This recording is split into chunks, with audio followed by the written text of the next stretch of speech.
We are live. It is Sunday evening, March the 7th. It is time for our AEW Revolution Watch Party. Thanks for tuning in. Alex and Cole, +1 with you this evening. Our buddy Austin's here. Thanks for hanging out with us. Cole, tell the people what they're watching. Welcome, everybody, to the greatest wrestling podcast ever. We are excited for you to be here tonight to watch what has everybody's attention on all these guest mystery people that have so-called been announced for this event. So hopefully they're good, because we don't want you all to be so let down. We're just reading the chat thread, kind of laughing. Well, let's put it this way. If we're let down, we'll all be let down together. So just real quick, who all we got on here? Saki the Sock Puppet was the first comment. Thanks, Saki. Jason, good evening. Billy Ray Milburn, good evening. Iowa 563 joins us over from YouTube. Good evening. Jeremy, Terry, Brian, Tom, Travis, Andrew, Graham, Drew, Ryan, Victor, Steven. Good evening, everybody. If this is your first time tuning in, let us know. We want to give you a proper shout out. So I was telling Austin this as I was getting stuff ready, getting stuff set up, etc. The pre-show doesn't actually start till 6:30, so I thought we were going on live while when the event does. Apparently, we got 30 minutes till the pre-show starts. So we get to do our own pre-show. So yeah, we can. Yeah, this is the Going Broadway podcast pre-show. You can do all the predictions and. Yeah, so everyone knows Cole and I's predictions. We did that this past Wednesday. So let's just do this. Let's just get your predictions. Be on the hot seat. Just the formality bell. No, gotta have the bell. So let's get the card pulled up here. And actually, this is going to be an updated card. I think they added it. Oh, that's right. Cole, you're going to have to pull that up. because with my Oh yeah, let me grab it. Let me get it. So long story short, I've got too much pulled up on my laptop. It's not loading anything else. So hopefully, whenever the pay-per-view goes live, I can still cast it up here. I don't know why it's doing that. That's so weird. She's loading right now. Let's see. All So right. so while Cole's pulling that up, yeah, this is going to be a lot more. I mean, we're pretty informal on Wednesdays anyway, but this is going to be a lot more so informal. I mean, we're just going to be hanging out, chowing down on pizza. Jason's chowing down as well. So you guys ready? hang on just one second.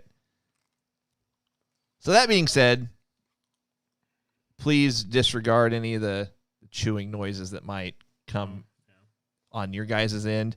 I'm gonna smack. Y'all just So, all right. All right, here we go. Ready? Pre-show match. We have Riho and Thunder Rosa versus Dr. Britt Baker, DMD. Don't forget that.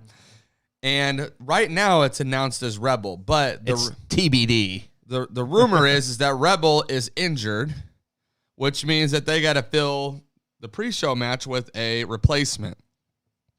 So I've been seeing everybody trying to give their predictions on who Britt Baker's replacement is going to be. So, Austin, we actually have not, I don't think we even predicted this match, did we? I don't even know if this was announced yet. I don't think at that point. I don't think it was at that point. All right, well, Nonetheless, we'll start with you, Austin, here. We'll see what you think of this match. Maybe give us a suggestion on who you think that TBD is Got a person. and who you think is going to win. So, the person that just came to my mind is Jade Cargill. okay. That's a good Heel. I really like Thunder Rosa a lot, but I do think, especially if Jade Cargill and Britt Baker DMD team up, I think they're gonna win. They're pushing Britt Baker pretty hard. Thunder Rosa did, I guess, what she lose in the second round of the tournament. Yeah, she did. She lost to And Riho lost her opening match. Nyla Rose. Nyla, yeah. Yeah, I'm gonna have to say Britt Baker and mystery opponent, which I'm saying is gonna be Jade Cargill. But All right, Alex, let's get your thoughts. Who do you think that TBD is, and who do you think is going to win this match? So we talked about this before we went live. Because it's a pre-show, it's probably not going to be a surprise. So I think, Austin, you said maybe one of you guys said something about I jokingly said Tessa Blanchard. Tessa Blanchard. And I knew you were kidding, but I just wanted to bring it up. So because of the positioning on the card, because it's on the buy-in, I don't see it being a surprise. Jade is an interesting pick. I'm just trying to run through all of the female heels on the roster.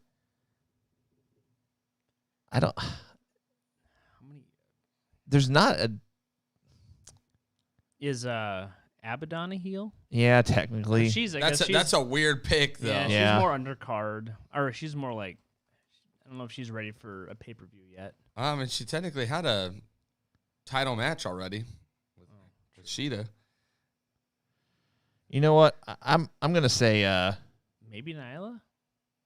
Nyla and Britt don't get along. Oh. That'd be a swerve. Yeah, I think Jade's a good pick. I mean, kind of by lack of Heels. options almost. Who are all the female heels? The only ones that well, really come to my mind is Britt, Jade, and so unless they bring in somebody that's like not a shock, but like an Allison Kay type. So she's an NWA wrestler. Okay. Somebody like that maybe, but maybe an Impact wrestler. yeah, something like that. That's if it's a surprise, it's not going to be like blowing us out of the water kind of thing. Yeah. Jeff says Chris Statlander. No, I mean she's a face, Yeah. and I don't even know if she's quite cleared she's yet. Probably not cleared yet. She had like an ACL tear. Yeah. Like, Yeah. He's been on BTE, but that's about it. Just real quick, Craig Weber, first time tuning in. We appreciate it. Hope you like what you see, like what you hear. We are normally live every Wednesday morning at 10 a.m. Eastern, 9 a.m. Central. So if your work schedule allows, feel free to check us out this upcoming Wednesday. So you're thinking Cargill, and who do you think gets the win? I agree with Austin. Probably Britt and whoever the partner is. Victor says Awesome Kong. Andrew says Mickey James.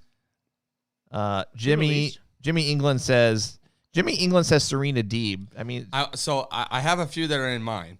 So Serena Deeb's interesting because of the Thunder Rosa connection. Yeah, true. So there is that. I also was thinking it could be Penelope Ford. Oh yeah, why didn't I think of Penelope okay. Ford could be a pick. And then I'm just thinking Swerve.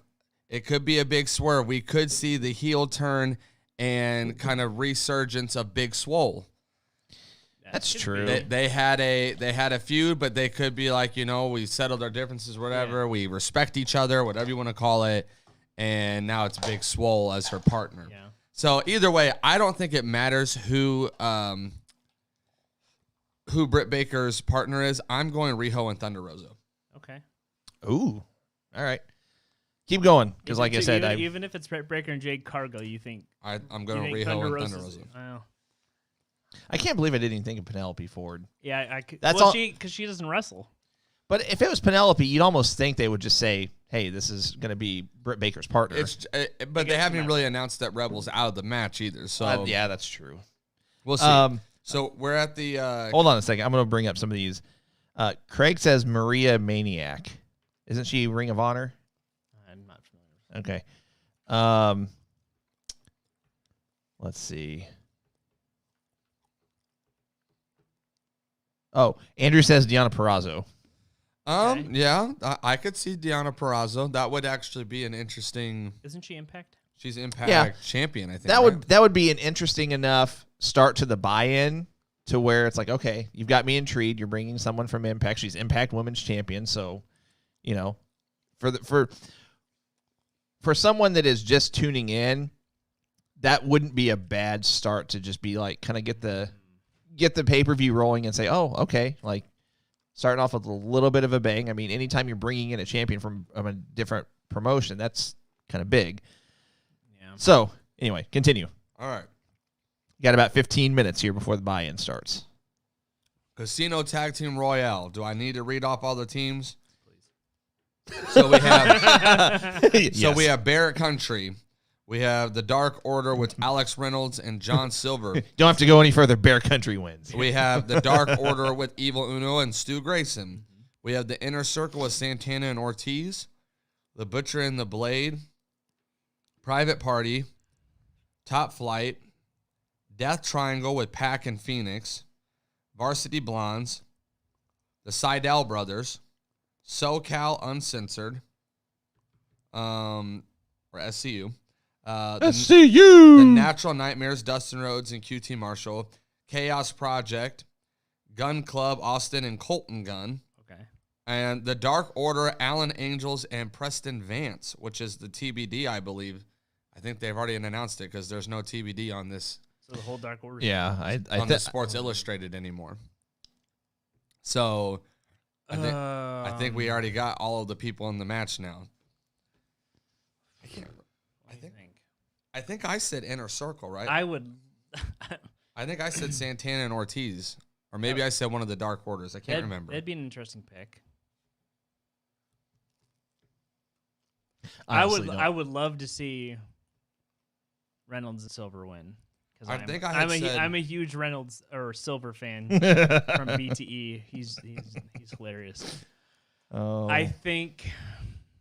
I want to say Death Triangle. I think Death Triangle has a good chance.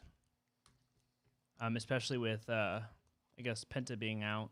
Uh-huh. I think that Penta's in the or is he not face of the Revolution ladder match. Oh, okay. He hadn't wrestled in a while. He was just announced for it. Okay. Yeah. Yeah, I think I'm gonna go with Death Triangle. All right, so Alex and I can't remember who we picked, so let's just go and pick someone now. I'm gonna go with Dark Order, and I'm gonna pick specifically Alex Reynolds and John Silver. Okay. I would be totally happy. I'm going to stick with whatever I picked on Wednesday.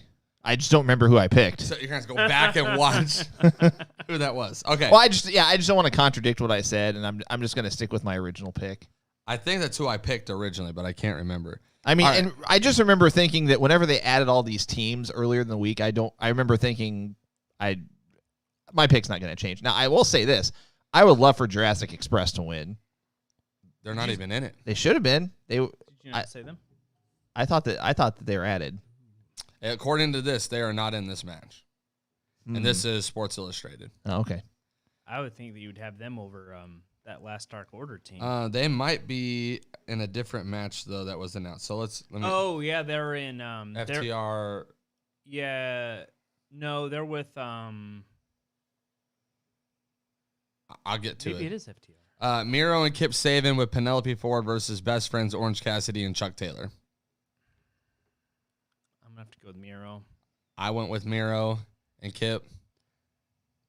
Sorry, Orange Cassidy. I don't remember if you. I think you went. I think Chuck and Orange Cassidy. No, I went Kip and Miro also. Yeah, we were pretty much the same. I say we didn't differ a ton. If Chuck and Orange Cassidy win, Miro's not getting pinned. All right. I don't know. So then we had the tag team street fight. Team Taz, Brian Cage, and Ricky Starks with Taz versus Darby Allin and Sting. You guys' comments are awesome. I love it. I don't want to see Sting get injured. Oh, this has been pre-shot already. Oh, it was. I didn't know it was cinematic. Yeah, this Okay. this has already been. That's not going to be live. Oh, okay. Which is good because live could have been really bad. Well, it's cinematic, but I heard that some of it was still in ring. Okay. So whatever that means. So they can edit out. By the way, if this is one of your first times tuning in, or if you've not watched this in a while, Cole now has a patented crow call, and he's wearing a Sting shirt tonight. You'll hear it eventually. Yeah, it'll happen on the podcast while we're Somewhere live tonight. along the lines. Anyway, I'm gonna go against my gut on this one, and I'm gonna say, Team Taz. really? Oh, okay. We both. I don't want to say that, but I think Sting might put them over. We had talked about that a little bit, how this could hurt Team Taz for sure. So we both went Sting and Allen. Face of the Revolution ladder match. Winner receives a future TNT Championship match. We got Cody Rhodes with Arn Anderson, Scorpio Sky, Penta El Zero Miedo. Nicely done. Lance Archer with Jake Roberts, and Max Caster versus Ooh. TBA. In TBA. So if you have a guess for the TBA, throw it out there. And who do you think wins this match? I don't. I honestly don't remember who I picked. You picked TBA. I did and pick you TBA. Didn't say Okay. Oh, that's right. You said you weren't going to share until it was. So real quick, if you didn't watch this past Wednesday, I've got two people I'm thinking in my mind. I will be 100% open and honest. I'm not going to say the two that I'm thinking of, but I'll say this. Both of them would be a talent share situation. Okay. Now, I shared with you guys privately somebody else that wouldn't be a talent share. I kind of hope it's not him because it would be, in my opinion, it would be kind of a letdown, but we haven't seen Ethan Page in a while. So I just feel like that it'd be really underwhelming if it's Ethan Page. Yeah. But the other two I was thinking of would be talent share type situations. So I don't know where that stands as far as, do you have someone from another promotion get a TNT title shot? Kind of, Yeah. Anyway, we'll see. Yeah. So Alex went with TBA, and that's who he has picked as winning. So let me know who you think and why. Ooh, the and why. Oh, I don't. Well, not why. I'm saying who you think, and also if you have a TBA guess. So I'm gonna go out there and say Scorpio Sky. I like it. He did. If you watched this past Wednesday when he was on commentary, it's almost like he's going for a heel turn. He felt very heelish, very cocky. What if the TBA? This is a ladder match, right? Yep. What if the TBA is like a talent share and it's like Callahan? We had mentioned, because that would be a good match for him, but I don't know. So I went with Lance Archer as the winner. Okay. And the more and more I think about the TBA, I know that the Hall of Fame level talent, we don't really know if it's Hall of Fame worthy or if it's a Hall of Famer wrestler. So this guy could fall into the category of both. But when I think of someone who would fit a ladder match, what about RVD?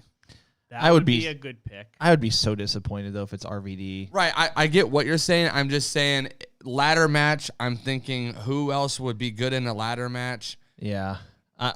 Just something to talk about. We did see the return of Sean Spears this past Wednesday. Sean Spears could be in the ladder match. There's plenty of options there. But I went with Lance Archer regardless of who the TBA is. Real quick, Justin, he asks, do these guys talk during the matches? If you're referring to us, we won't be talking as much. We're kind of being a time filler right now before the buy-in starts. So we got about 7 minutes. So yeah, we're gonna lay out quite a bit, but I mean we're still gonna kind of give our thoughts and stuff as the pay-per-view goes on. So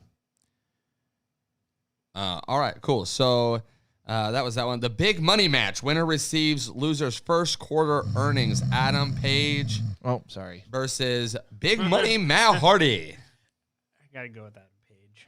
I think we all are in agreement here that it's Adam Page winning this match.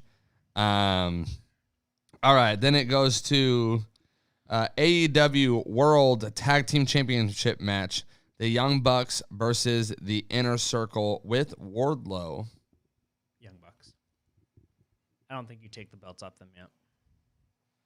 I think we all went Young Bucks here. It's hard with the way that they've been doing their belts. It's hard to even think that they would change titles this soon, but they could swerve us.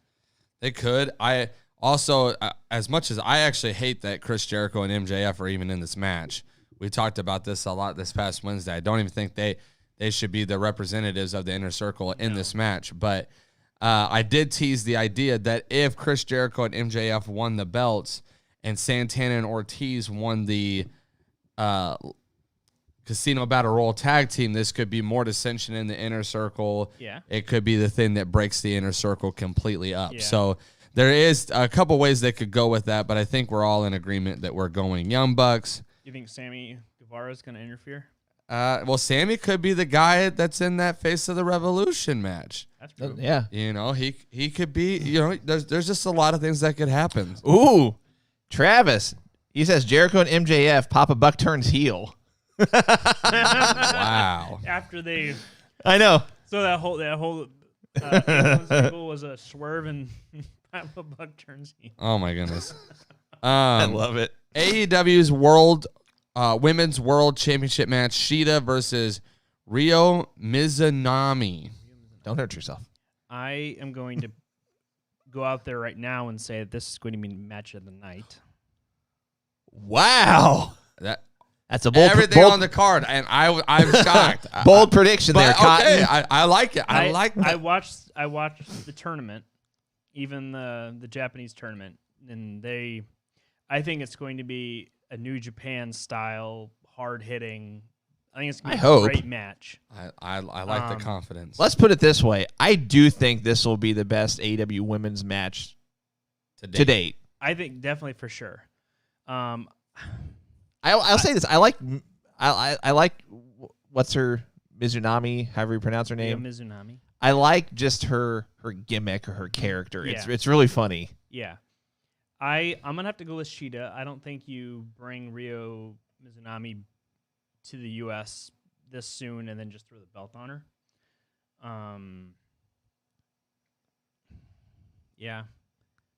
There might be a swerve, there might be something that happens that might set up the next title shot at the end of the match. But I will I'm say, gonna have to say Shida. Sheeta's held the belt a long time, and it's been a pretty underwhelming title reign. Yeah. So maybe this is a huge swerve. I think we both went Sheeta, I believe. But yeah, all right, cool. And last but not least, actually, I hope I'm wrong. I hope Jurassic Express is in that tag match. They are not on the card currently. AEW World Championship match in an exploding barbed wire death match from Doom. Like, how many words can you add to this match? From Doom out of the depths of Hades. Anyway. Like, why don't we just go and throw every little thing that's in this match? Like an exploding barbed wire chair, table, ladder, fighting in the stands. Now look, real quick. If you saw on Twitter, Kenny threw up the little illustration he did. It's actually really funny. If you guys have not seen it, I don't know if he actually drew it. Whoever drew it. It's really detailed, and it's really funny. Like I told Austin, like there's a tiny spot, actually a couple spots, I think, where he's written the word "boom" in super, super small letters. Anyway, so I thought it was Kenny Omega with Don Callis versus Jon Moxley. I'm gonna have to go with Kenny Omega. I don't think you take the belt off him yet either. And this, I am so 50-50 on this as far as if the match is going to be good, because those FMW matches from the early 90s are really gimmicky. I mean, the referee was literally in the middle of the ring in a giant bomb suit. As we're talking, it makes you wonder what they're going to do with this match. As we're talking, they're showing highlights of previous Moxley Omega matches and segments and barbed wire bats and a barbed wire spider web. I think that they are going to put, speaking of exploding ring death matches, I think that it just looks so fake if you see these old matches that they're promoting on Dynamite. It's so gimmicky, but it makes it even the more so humorous at how serious they're taking it with There's a part of me that thinks that they've figured out a way to make it good. I hope. And so I think it has potential, but I'm going to have to see it to believe it, because right now all I think of is those old Onita matches, and it's just... Okay, so real quick, we've got about another minute or so before the buy-in starts. Something I didn't even mention, or neither of us mentioned on our show this past Wednesday, is when is Renee due? I mean, is Moxley going to have to take any time off anytime soon? If he does, I would assume he'd have to drop the IWGP United States belt beforehand. So there's that stuff to factor in, that it wouldn't make any sense to put the AEW title back on him, even with those factors thrown in. Yeah, I don't have Moxley winning this match. I think Omega wins it. I also will go out on a limb and say that this is for sure not going to be match of the night. And they could totally shock us. I hope they do. I hope it is match of the night. I hope I'm wrong. Now look, but it's booked so poorly in my opinion. Their unsanctioned match was pretty good though. I liked it. Agreed. So awesome. If it's on par with it, I will be completely satisfied. But to be fair, that was the only match thus far that Jon Moxley's had that's been entertaining in AEW. I'm sorry if that offends anybody, but most of his matches have not been entertaining. They've not been very good. They've been average at best. That was been his best match. So hopefully this brings out that Jon Moxley tonight and we get a really great match. So it looks like for the buy-in, we've got Excalibur and Tony Schiavone on the call. So it looks like they're going to run down the card before they do their buy-in match. So we might have a few more minutes here. I'm going to read some of your guys' comments real quick. Joey says Moxley will lose and Kenta will interfere again. Ryan, they might not be done with that Kenta Moxley feud for the U.S. Yeah, title. I was really surprised he didn't drop the United States belt to him. That was a good match too. Ryan says writing Mox off TV tonight, possibly. I don't think Renee's due until like the summer, because I think their announcement was I mean, it might be a while. I'm trying to see. Jurassic Express is they are in. Yeah. Okay. I still don't thought think they Jurassic announced. Express So is going to win. But Natural, But there is no other tag teams being announced. So. Natural Nightmares were in it. Did you mention them? Yeah. Okay. Mhm. The extra team that was added was another Dark Order team. Yeah. So Dark Order's chances of getting a tag title shot it's got 3 chances in there. And that's the casino one, right? So it's going to be like picking numbers or suits or whatever they do. 3 sides of the ring. All right. There's the rules One right there. thing that's different, I think, on this exploding barbed wire death match, I don't think that the old FMW style had only 3 sides of the ring. I thought they were all 4. I'm pretty sure the old one was all 4, and every side exploded basically if you touched the ropes. The contest should have reached 30 minutes. All explosives in and around the ring will detonate. You know it's going to happen. And they're probably going to have the big old timer on the side, down in the side of the screen like they did the old FMW matches. So is wait. that how they write John Moxley off TV? They just kill him? They kill him. I mean, it's not the first time. I mean, McMahon had an exploding limo. Come on. Right. And then he was on TV the But next Alex, week. that's Vince McMahon. Well, Come on. let's see. John Perry asks, and we talked about this earlier, so we can kind of backtrack a little bit. Who do you think Britt Baker will partner with tonight? So I don't think as of now, and you guys can correct me if I'm wrong. You guys that are watching, I don't think they've yet officially announced Rebel not teaming with her. Maybe they have, and I just don't know. But we talked about it nonetheless. Austin said he thinks it's going to be Jade. Cole, who did you? I just kind of threw a few names I think there. you and I just threw out names. We didn't really set on Jade wouldn't shock me. I like Serena Deeb. as a swerve kind of. Someone said Deonna Purrazzo, and now I'm kind of stuck on that one. I kind of think that'd be a cool one to see. Deonna Purrazzo, Penelope Ford was mentioned. Allison Kay I mentioned from NWA. I said Big Swole. I said Big Swole could come back and do a heel turn. So, yeah. I mean, in general, at least on paper, this does look to be a pretty decent event. My only thing is, because it's the main event, that's just another reason I really hope it doesn't suck. Right. Because I feel like leading up, I feel like the card, if they structure it properly in terms of match order, I feel like it's going to be good. You can tell that blood is fake. Oh yeah. Gimmick blood. That's real blood. That's gimmick blood they use on BTE. But if they do the match order right, if they do it correctly and build it properly, I feel like it's gonna be a great show from a content and structure standpoint. Obviously, we know it's gonna go on last, so it would just be kind of a letdown if you just have this build throughout the night and then just fall off a cliff with that match. Now, when I say it, I hope it's good. If I'm entertained by it, if I laugh at it because it's so gimmicky, then that's fine too. Right. But we'll see. So, I guess we're ready here. they're showing just showing wide shots of the fans.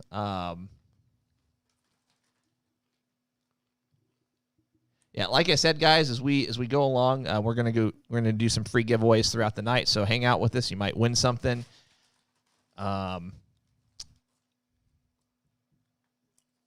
Once they switch to the actual buy-in match, I'm actually gonna change headphones because I'm gonna unmute the TV. Oh, looks like we're going. All right, so the buy-in match is officially beginning. I'm gonna switch headphones real quick. It's interesting that they're having Britt come out first, though. She's got a mic, though. She's going to announce Rebel. Right.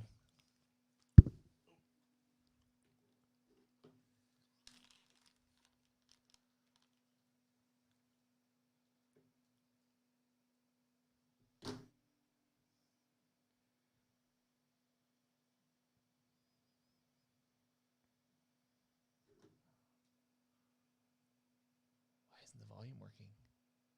Uh-oh.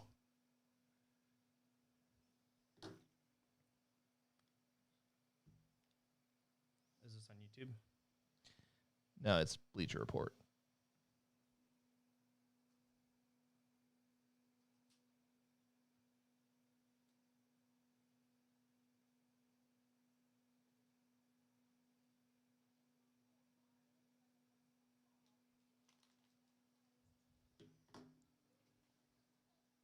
Is your computer volume all the way up too?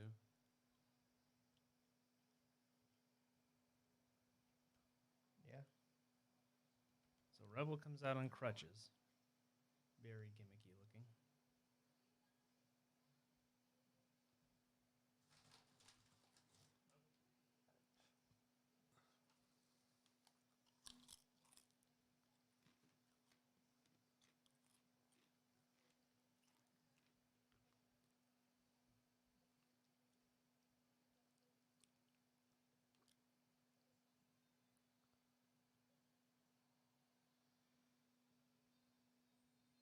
Whoa, I wasn't expecting her. Oh my. Ito. Maki Ito. I was actually hoping she would get farther in the tournament. Wow. And she's a good heel personality to. This could actually be a good match. All right, you guys can talk amongst yourselves. I got to figure out. Did you watch any of the Japanese?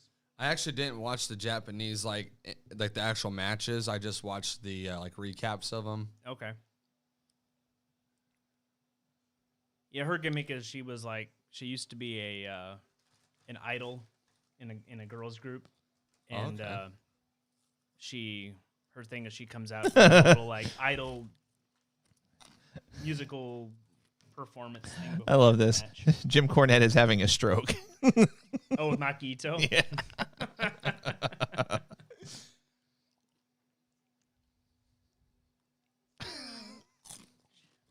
Surprised Jim Cornette. I'd be surprised if he's even watching that. Guess he'd have to watch it. I can't hear her singing. Is she even a good singer? It's hard to tell. It's your typical.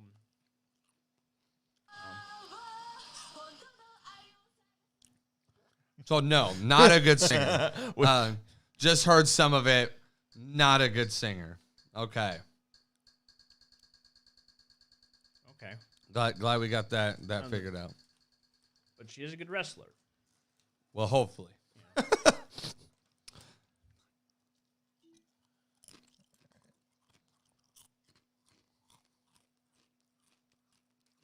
Thunder Rosa making her way out to the ring.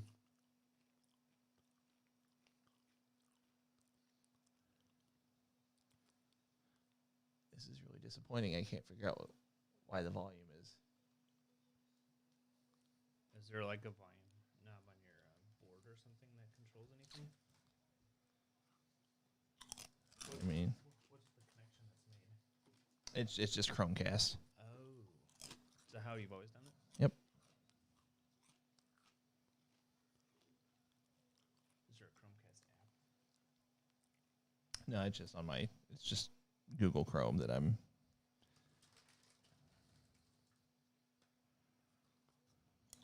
You could be live on the TV itself.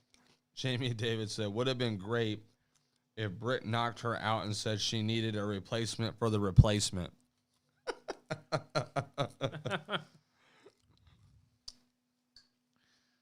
think I'm going to do that, actually. David said, not able to get the pay-per-view, so you guys are my way to know.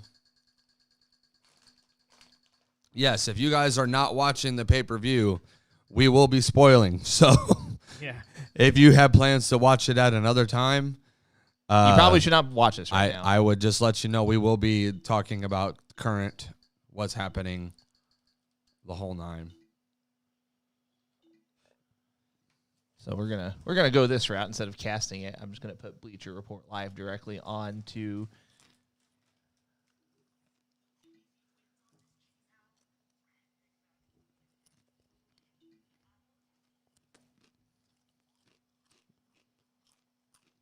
Jason says I'm waiting for it to be on YouTube tomorrow.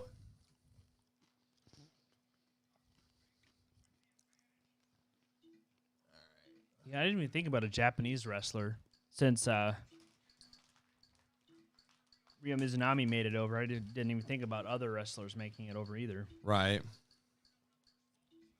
Yeah, I mean, that's true. One thing you got to think about is the Japan side of the bracket was in Japan.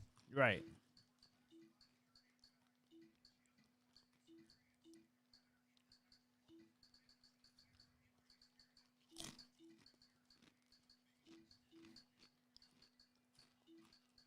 This is what happens when you're live. Is you got to do stuff on the fly. If you guys want Alex's login information, it's ilovejimcornette@gmail.com. I just saw it. And what's funny is I'm sure there's one person that's going to try it. But you didn't even tell them the password, so maybe not. You'll have to figure out the password on your own. Okay.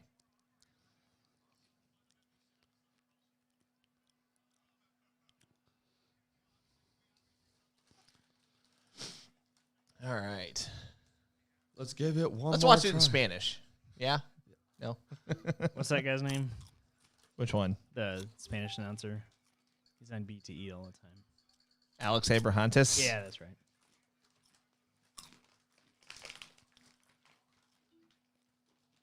All right. There we go. Got to make sure the audio's not being picked up by our mics. Really don't feel like being booted off here again. Oh, yeah, if you're with us tonight, we're back on YouTube. Oh, yeah. So we have made a return to YouTube. So we're on Facebook, on YouTube, and on Twitter tonight, as well as every Wednesday morning at 10 a.m. Eastern, 9 a.m. Central. Once again, hang out with us for a while. You might win something. As we go throughout the night, we're going to, like, our prizes throughout the night are going to be better as we go. So let's just put it this way. You might want to just hang out with us till the end of the show. So Maki Ito's saying that she gets hit, she gets damaged, and then she starts crying. And then she, like, hulks up. And starts. Michael said, you three are my GDP announce team for tonight's pay-per-view. Truly awesome. We appreciate you guys watching and listening to us. So far, we are just now getting to actually tune into this buy-in match of the women's tag team. And so far, so good.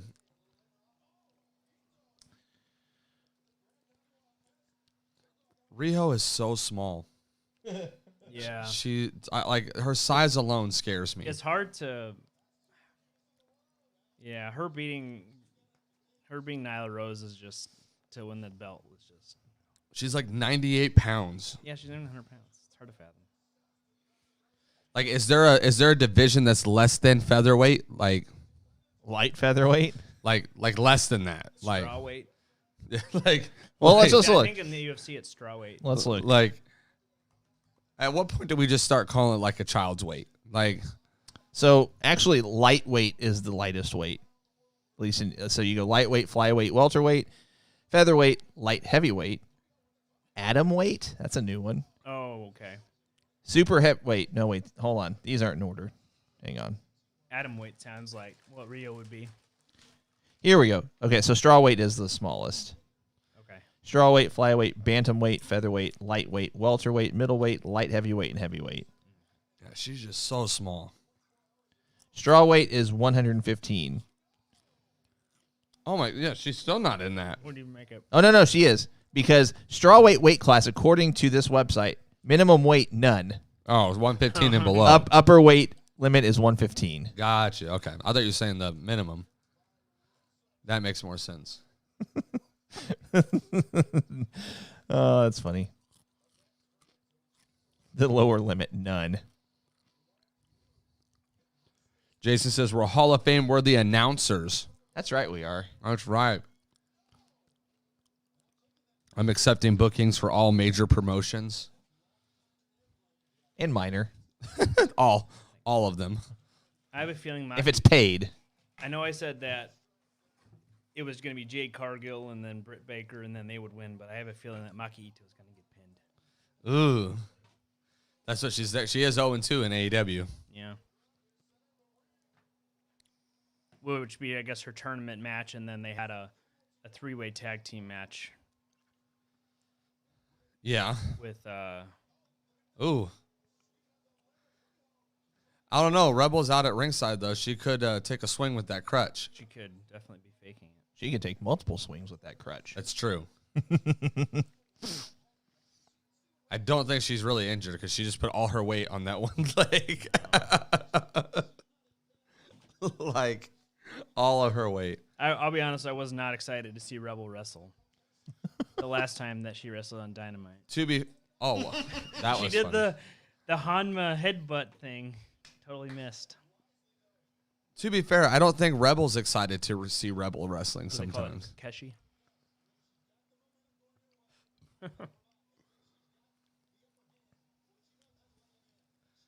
Can we talk about what Thunder Rosa's wearing, though? Oh, the blue? Like, it's a lot of blue. like just solid. A lot of blue and very blue. Just solid, like, mermaid blue. Like, just...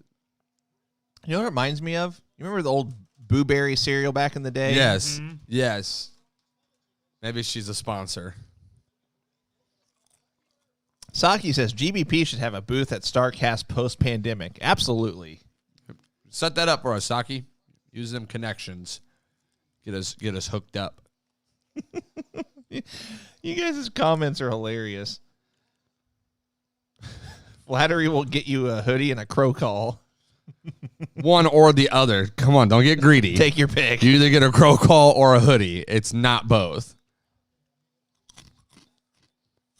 Stacy said, not sure how all those egos can fit in that room. I mean, Hey, be careful. I might come for those belts. I'll lay down a 9-adjective word match.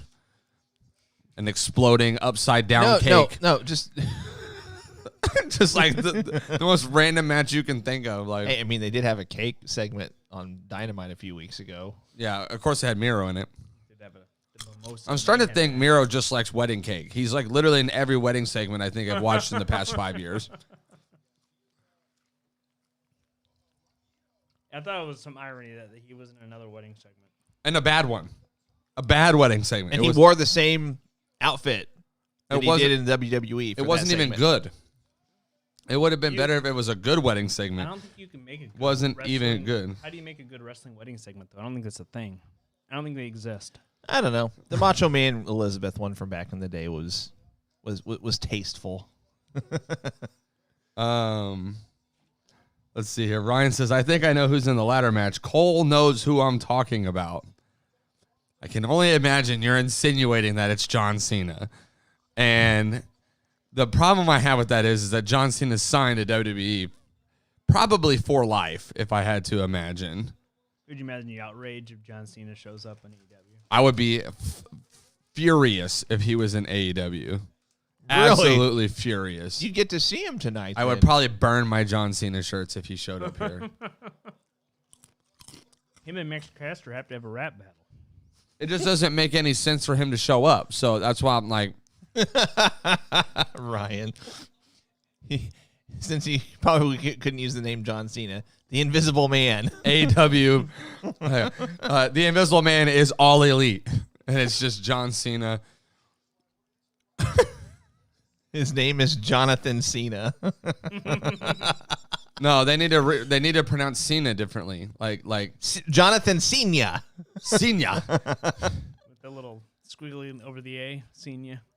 And it'd be a play on the whole, you can't see me, but I seen ya. And his hand motion has to go like this, like backwards, like a wave. Well, there goes our GBP Or up. parody shirts. And his new like motto has to be like reversed. Oh, there it is. Kokeshi.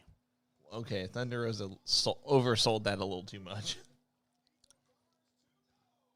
Austin, you're like our Excalibur. You know all these like terms and Well, because I really like Tomoyoki Hanma in New Japan. you know all the names and all. Austin's our New Japan guru. Yeah. He's our New Japan.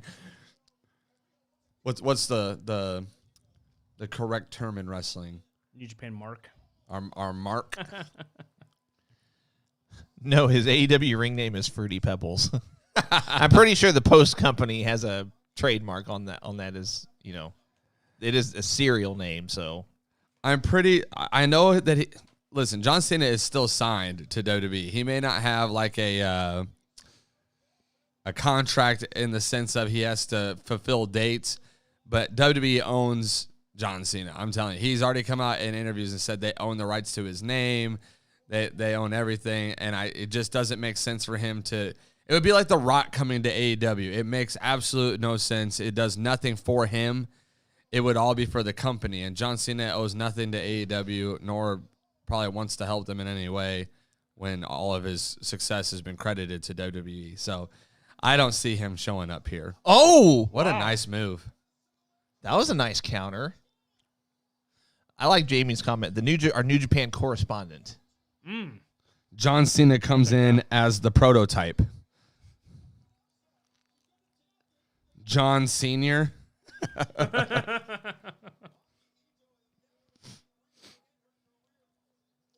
This may be a dumb question, but is that his actual real name, John Cena? I'm pretty sure that's his think so. actual name. Travis says a Tone Cold shows up and the crowd yells, "What?" His A name, Tone Cold says, "I have health insurance now. I can hear." John Felix Anthony Cena. I wanted to say Cena now. John Felix Anthony Cena Jr. So we could call him Phoenix Cena. Felix Senior Jr. Felix Senior Jr. Or just Felix Jr.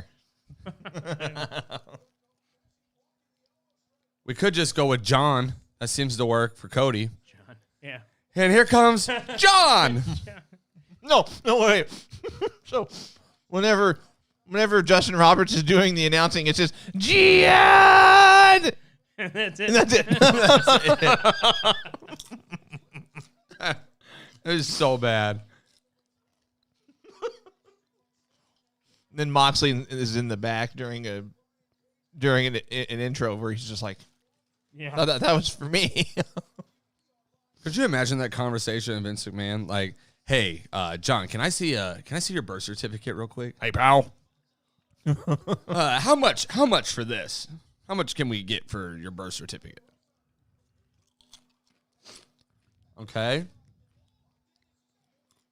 That was a weird pin. So given that it's Maki Ito, who do you think wins this? I still think I'm going with Thunder Rosa and Riho. I think I'm going to change my pick.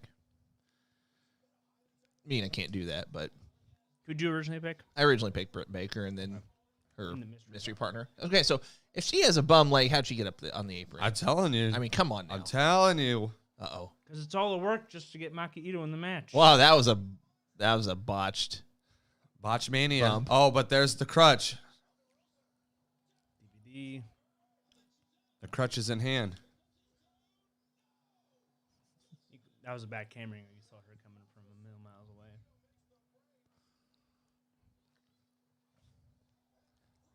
That girl looks like a Japanese cheerleader.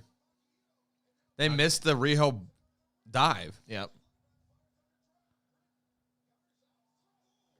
It's that Adam Cole super Oh, kick. She's got the. Oh, told Wow, you. was Nice.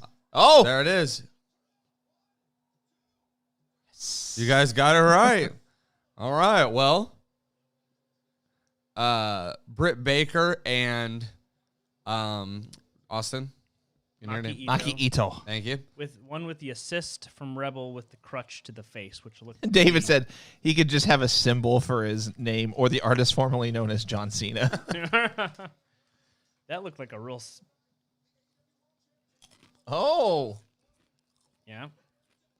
We just got some hand gestures to the camera. Ones that we're a family friendly show. Ones that have fingers involved. Flipping off the American audience. Just one finger. Yeah. There was a thumb. I guess the thumb's not considered a finger, but It's kind of tucked. So you mentioned Britt Baker did that super kick. Let's touch on this real quick while we're doing an in-between match promo segment, whatever you want to call it. Did you see that WWE has now banned the leg slaps? You Whenever, can't slap your own leg on a super kick. or just any move, period. And Why? McMahon banned it. Yeah. It's a part of the move. Well, he didn't ban it. He's fining anybody $1,000 for anytime someone slaps their leg whenever performing a move. So 'Cause- why? 'Cause basically, he thinks it doesn't sound. Yeah, you don't get a sound anymore. I mean, that's the whole point of doing it, is to Yeah. make it sound like you're cracking Exactly. someone's face. Yeah. Does he want it to make it seem more realistic? I guess. I don't know. I think that's dumb. Okay, here's another one. I like David's question. How many super kicks tonight? So let's put the under or over at 20. Does the pre-show count? Yes. So we had Super one. kicks all night. Put the over or under at 20. Under. Really? Well, the Young Bucks are in a match. Exactly. yeah, you're thinking 10 right there. Yeah. I'm going to say over. And I actually see Jericho and MJF doing some as well. Yeah. And then you got the Casino Battle Royale, which is bound to have some. I'm going to say over. I mean, this is individual. So if Matt and Nick do a double super kick on somebody, that counts as 2. Right. Yeah, I'm going to say over. I really wish they had who was Ring of Honor's commentator whenever he had a mask on. Anytime one of the Bucks did a super kick, he goes, super kick! And he would like No.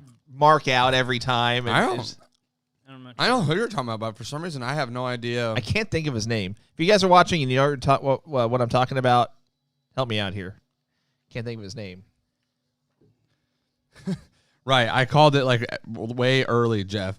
Jeffrey says, what a shocking ending to the buy-in match, ... not. It was like, clearly she has a crutch out there and is at ringside. She's hitting somebody Yeah, with you it. kind of saw that one coming. It looks pretty stiff, though. I did. Look like it hurt.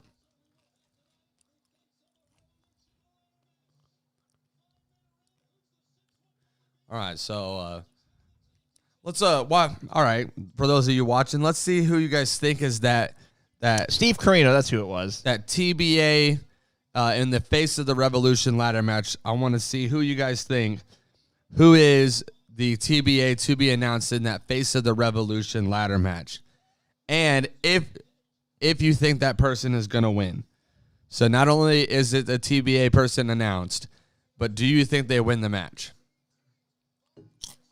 Sound off below. Sound off, type off, whatever. I mean, we can't hear you, but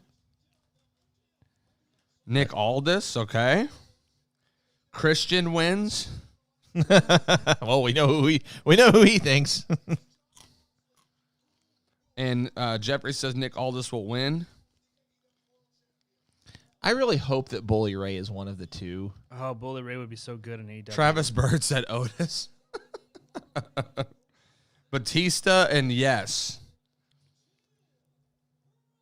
Good old JR. Saki says Kurt Angle. Yeah.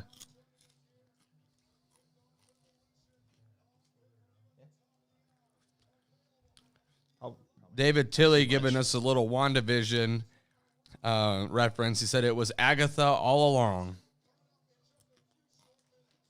Eddie Kingston. Okay. I could see that. Someone said Tucker. Did they release Tucker? I don't remember. Has Otis done anything in WWE? He's with Chad Gable now in a tag team, and he's now heel. Which they should have done that when he was Money in the Bank. Like, Hey guys, real quick, let's just do a giveaway. Why not? give it away. What So- the heck? This is in honor of Mr. Jim Ross's entrance just now. So before the next match gets going, I'm going to give you 2 minutes to reply with the words Jim Ross. And that'll get you an entry into our randomizer that I'm going to get queued up here. So all you got to do is just type in the words Jim Ross, hit send, whether you're on Facebook, YouTube, Twitter. My little macro thing will pick it up. It'll throw your name into a randomizer. We'll do 10 clicks, and we'll give away this. It is an autographed 8x10 of good old JR. So It's a slobber knocker of a poster. I like the tribute to Jim Crockett Jr. That was pretty cool. So I'll give you guys until, so it's 7:01. I'll give you until 7:02 to reply with the words Jim Ross. and that'll get you your entry to possibly win a signed 8x10 of Jim Ross. So I'll give you till 7:02 Central Time, 8:02 Eastern. So about another minute or so. The fireworks are going off. We're getting ready to kick off the night. I wonder what the starting match is going to be. Yeah, I was curious about that myself.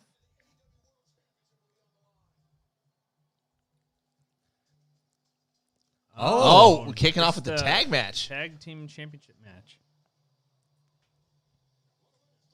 I will say that their entrance music together is somewhat entertaining. Mm-hmm. Yeah, they mixed it well pretty good. What MJF. is MJF wearing? He's wearing a Ric Flair-esque robe, but the middle of it's that Burberry material. And that does not go well together. It looks so bad. That's awful. That's hilarious. All right, guys. As they're doing these intros, we're going to do a 10-click randomizer. And our first winner, again, will receive a signed 8x10 of good old JR. So, let me get this ready. David, yes, all the teams for the Casino Battle Royal have now been announced. No MJF surprise teams. MJF looks extra spray tanned. Right. All right, let's do this. Do these 10 clicks real quick before the match gets going. And here we go. 1, 2, 3, 4, 5, 6, 7, 8, 9. And our 10th click will be our winner. And it is Matt Gentry is our first winner for tonight. So congratulations to Matt Gentry.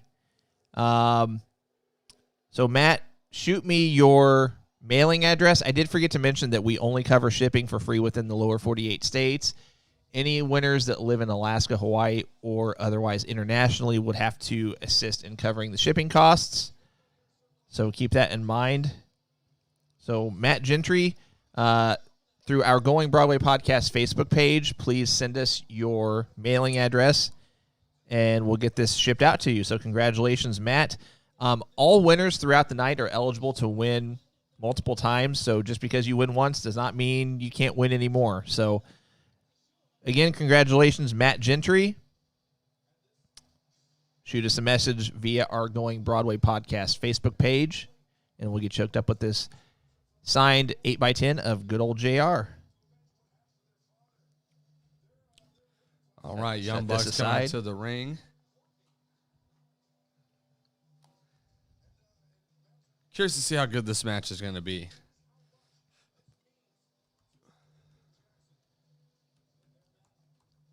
You think Jericho's the weak link?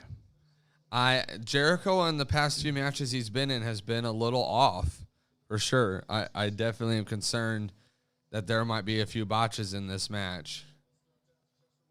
Think he'll go for a lion salt? I don't see why he wouldn't.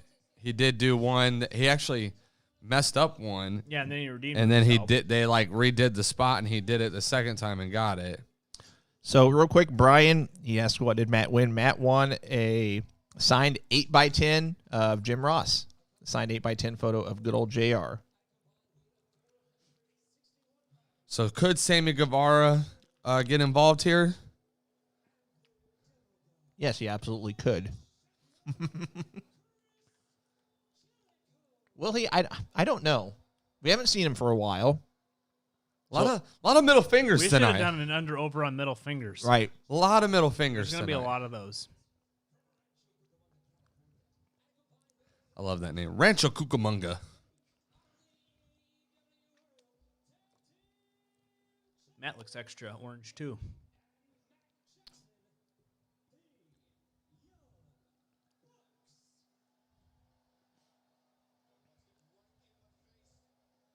I think Jericho said, didn't Jericho say that he was requesting Aubrey Edwards to be his referee for all his matches? Oh, Most of his maybe it wouldn't matches? surprise me. By the way, a small plug for some new shirts that are on shopaew.com.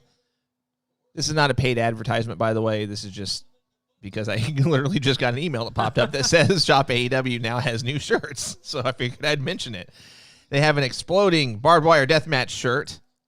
Oh, Lord. They have a Sting and Darby shirt. Wait, So it's does the shirt explode? buy it and find out and Is it the, let is us the know. shirt? Is the shirt Is it Kenny Omega's napkin drawing? No, but that'd be really cool. They have a Sting and Darby shirt where it's just like half and half of their faces. Okay. They have a new Sean Spears shirt. Paul White's No More BS shirt, which that's been on there for a while. It honestly took me like about a minute to understand what. I just thought it was just what you'd think BS stood for, but then I'm like, wait, Big Show. Okay, that was pretty cool. It was a double entendre. It was. You're right.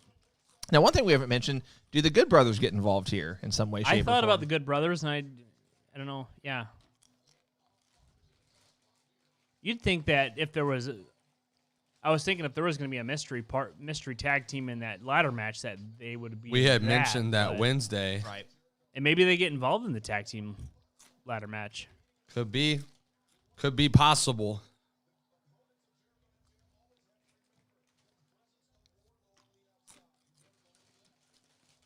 We got a little brawl outside the ring here.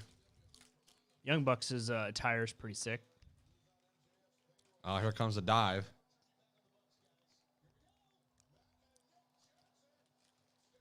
A double dive.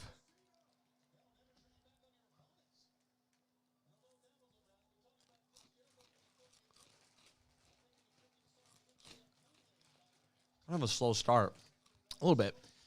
Real quick, guys, if you're just tuning in, first of all, thanks for joining us. We are normally live every Wednesday at 10 a.m. Eastern, 9 a.m. Central Time. So feel free to check us out. Stereo sharpshooters right now.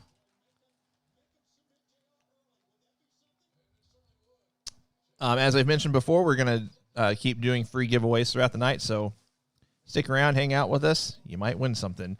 Again, Matt Gentry was our first winner. He won a signed 8x10 photo of Jim Ross. It's a promo photo of his Under the Black Hat book. Did you read that book? I did not. I read his first one. Mark, do you want me to get the shirt so I can find out if it explodes? I'm trying to figure out. Like, No, I said that already. You said, does it explode? I said, no, I'm not sure. Buy it and find out and let us know. but Mark says Cole will get one. Like he wants me to explode. I don't know. Oh, Slobberknocker was his first book. That's right. Fitting title. I've not read his second one. We actually gave away a copy of Under the Black Hat a few months ago. That was an interesting spot. And David says, does Ralphus return tonight? You remember Ralphus? WCW is big, chunky, heavy-set Jericho's bodyguard during his mini feud with Goldberg. Sets up for a match for bodyguards, him versus Wardlow. I don't remember his mini feud with Goldberg, but I remember his feud with like Dean Malenko when he had the Man of 1,001 holds and Man of 1,004 holds. 1,004. Yeah. Armbar. It was like every other one.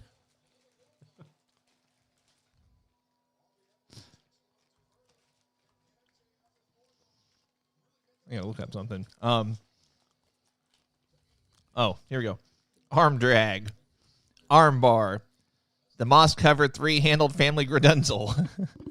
4. Arm bar again. The Saskatchewan spinning nerve hold. That's right. Body slam. Drop toe hold. Arm bar. Here, And then they go to commercial and he's on like 975. So arm bar is on this list of 1,004 holds 133 times.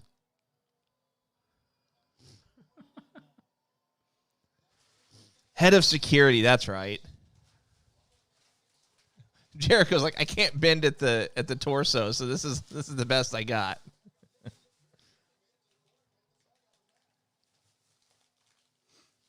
Let us know your thoughts on who's going to win this match. If you think it's going to be Jericho and MJF or the Young Bucks, let us know who you think. I believe the three of us here in this room all chose the Young Bucks. Yep. MJF is a good seller. Man, they got a lot of money to clean up.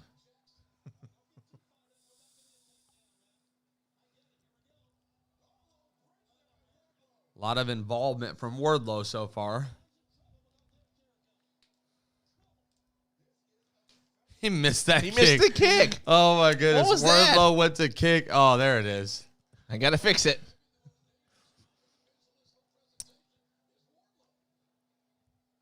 Stick around, guys. We're going to do another giveaway as soon as this match concludes.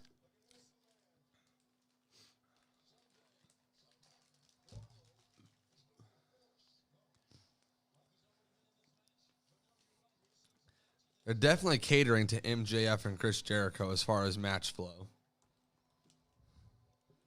Very, very slow.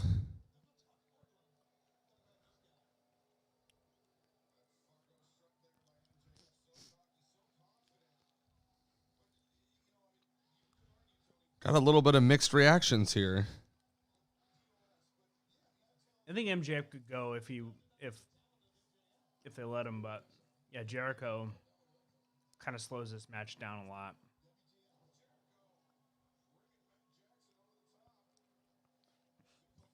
Do you think he chooses to slow it down, or do you think they know he can't physically do what they need him to, so they kind of Go at his pace. go at his Probably pace? combination I feel of like, both. Yeah. Jericho likes to call the match during the match anyways.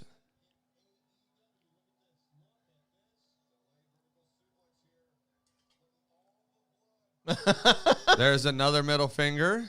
There's two more. One for We me. should have put the over and under on. We're at Maki- 6 right now. Maki Ito did at least 2. Oh, we're at 7 then. I like that, Ryan. The Going Broadway podcast, the podcast of 1,004 giveaways. We've probably You're right. We've probably done close to. No.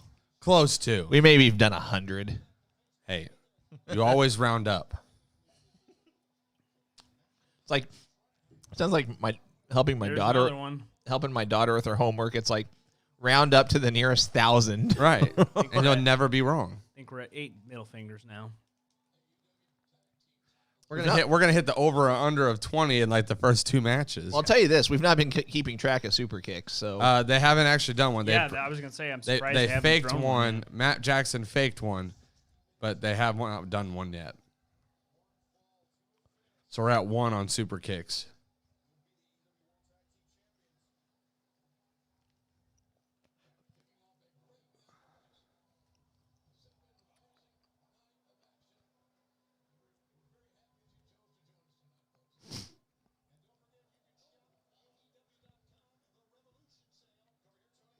So Mark brings up a good point. Jericho is supposed to be going on tour soon. We actually mentioned this. I don't know if it was this past week, but we've mentioned it on prior podcasts leading up to this event. I think that their tour starts May or June. So theoretically, I mean, they could do a title change here, but then they'd have to drop him again probably at the next pay-per-view, if not sooner. Which is why I was saying that the only way that they should win this match is if it's to tease like a Santana Ortiz feud. Mm-hmm. If they were to win the Casino Battle Royale, have them win it sometime in April. That breaks up the Inner Circle, or it breaks up the Inner Circle in a way that Chris Jericho is no longer a part, and it's like MJF with Santana Ortiz and a few other people. Because Jake Hager's also out training for his next MMA fight, so he's not around either. So the Inner Circle is slowly dwindling down on members. No super Internet kicks says yet. that Fozzie's next show is on April 2nd. There was another Oh. middle finger. Nick we're at Jackson just did 9. another one. Matt Gentry, if you're watching, I did get your message, so we'll get you hooked up with that 8x10 photo. Like I said, stick around. We're going to do our next giveaway as soon as this match concludes.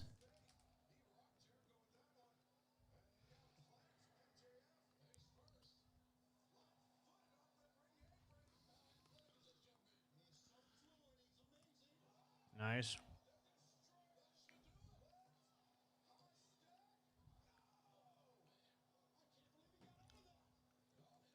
MJF likes to do that old Ric Flair stand up and not sell it, then fall down Right. thing.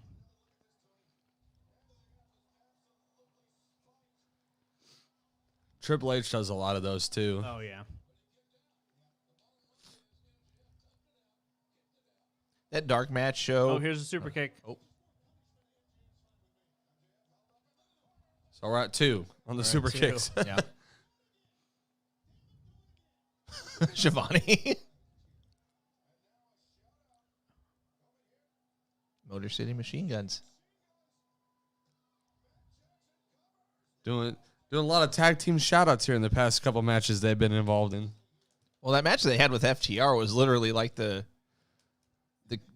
roulette of Yeah, they even had the they had all the prior tag teams finishers. Yeah. I think they left out 1 or 2 that I would have probably thrown in there had I booked the match, but they even had the DIY in there. yeah.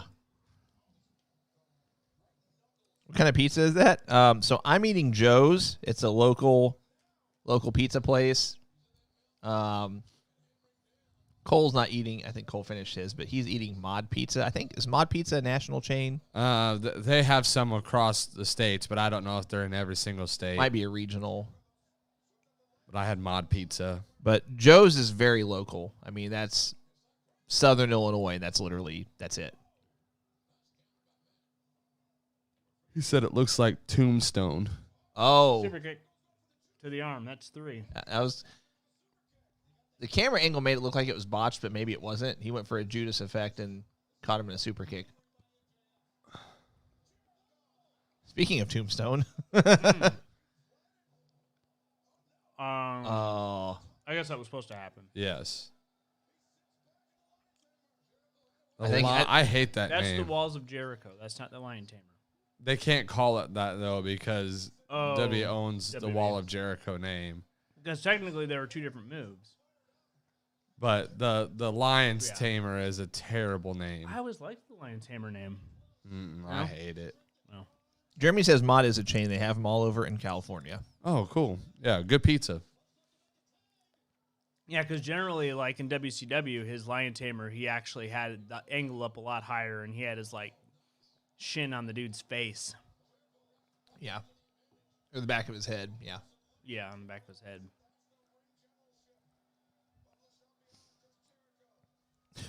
Jason's comment: Triple H has wasted a lot of water.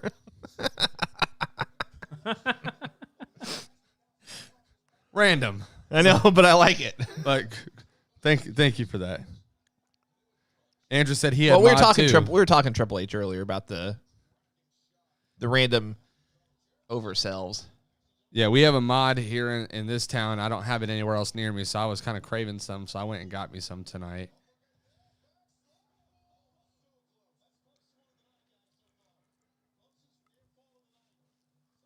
Billy asked if it's good pizza. Yes, my pizza's delicious. Is Joe's? Joe's. I think Joe's he's is talking good about too. Joe's. It's very good. Terrorizing is all elite. It's square pizza, if that doesn't bother you.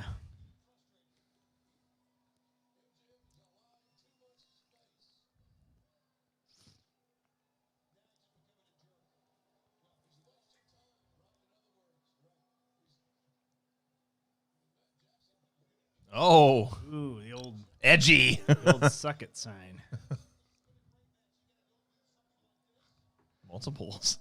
Wow. Is that like a middle finger? I don't want to say it's worse than. Do a we middle. count that? Okay, we There's get it. 5, 6, Super kick him. 7. How many over or under suckets should we count from MJF? That was 8. There was 8 in about 10 seconds. Oh, he missed it just a little. Ooh. That was a.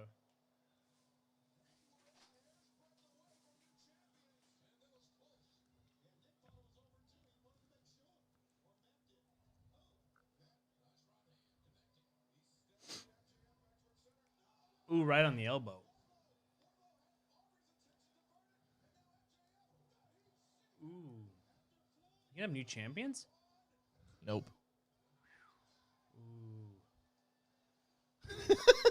His selling is amazing. I know. Travis brings up the age-old question: does pineapple belong on pizza? Yes. I don't mind it on pizza. It's not my go-to, but, I mean, someone's got a Hawaiian pizza. Yeah, I'll eat it.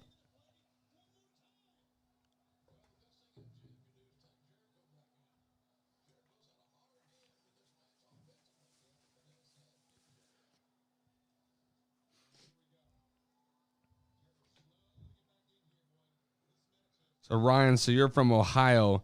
My wife is from Kentucky, but they do the Cincinnati chili out there. Are you a Gold Star fan or are you a Skyline fan? I need to know that like ASAP. I need to know if you're Gold Star or Skyline. I like Skyline chili. I'm a Gold Star fan. I can do Skyline, but I'm a Gold Star fan. And I know Is it the same kind of sweet? it's Cincinnati chili still, Yeah. but Gold Star is more local.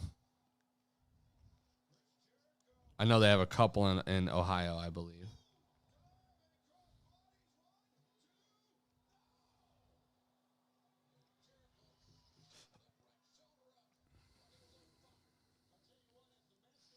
I'm going to have to try the Skyline chili. I heard Skyline is the best chili on the planet. Says Drew. Oh, well, Ryan, if you ever get a chance, you're in the Cincinnati area. I believe they have some there, and they have some, I know, in like Florence, Kentucky, right across the border. I think people love it or hate Gold it. Star is good too, but Skyline's good. There's a lot of people that don't think spaghetti belongs on chili. I mean, that's what a three-way is. Oh, we just had a lion salt that was countered by super kicks. Oh. Is that it right there? So it's 2 super kicks. So what are we up to? 5 now? I think we're at lost track. 5. I think we're keeping more track of the birds. Birds. Well, then I lost it when we started doing suck-its. Yeah, I think we're at 5, 6, 7. Super kick! 8, Super kick! Super 9, kick! 10. Okay, well, we're getting caught up now. 13. Ew. 14 and 15. 14, 15. 16, 17. We're going to have 20 before the end of the first match. Pay-per-view match. Oh, I don't know why I said under. Watch them get like 19. And that's it for the rest of the Yeah, show. I was going to say no one else does a super kick the rest of the night. Gimme. That's game. Oh, yeah. Wow. All right. I try to wait because we're usually a little ahead. If you're watching the pay-per-view with us, the Young Bucks just got the win. No involvement of Sammy, no involvement with the Good Brothers. Nope. Clean win. Clean win. Well, yeah, a little Wardlow involvement, but Yeah. it's to be expected. A lot of middle fingers, a lot of suck it references, A lot of super kicks and at a the lot end. of super kicks at the end. About 12 in a row.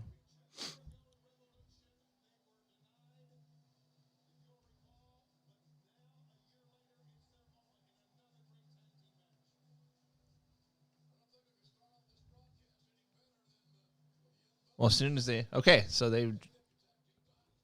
Hang on just a second.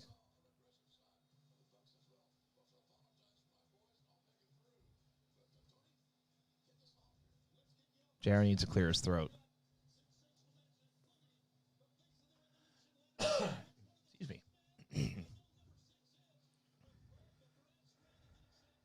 Is this next? Okay. Yeah, they're just running. Oh, so while they're running down the card, let's do another giveaway. So,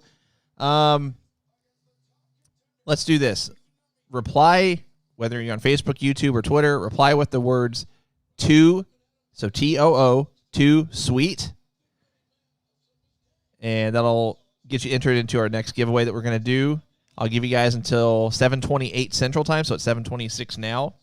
So I'll give you 2 minutes. "To sweet," TOO, sweet. We'll get you your next entry, and I'll grab what we're going to give away next. I'm always curious if we get a dark horse that wins this Casino Tag Team Royale. Maybe. Bear Country. Bear Country, the Seidel brothers. Maybe. So this, now just a heads up, guys, this shirt isn't an extra large. So if you don't wear an extra large and you win, maybe give it to somebody that does. But this is the recent, if I can get it unfolded here, shirt from Pro Wrestling Tees. This is the, can't get it on camera. Hang on.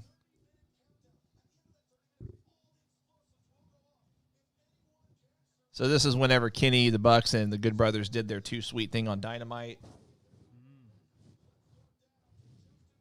So from Pro Wrestling Tees is an extra large. We'll give this away in about another minute. So we're getting ready to do the Casino Tag Team Battle Royale. Royale.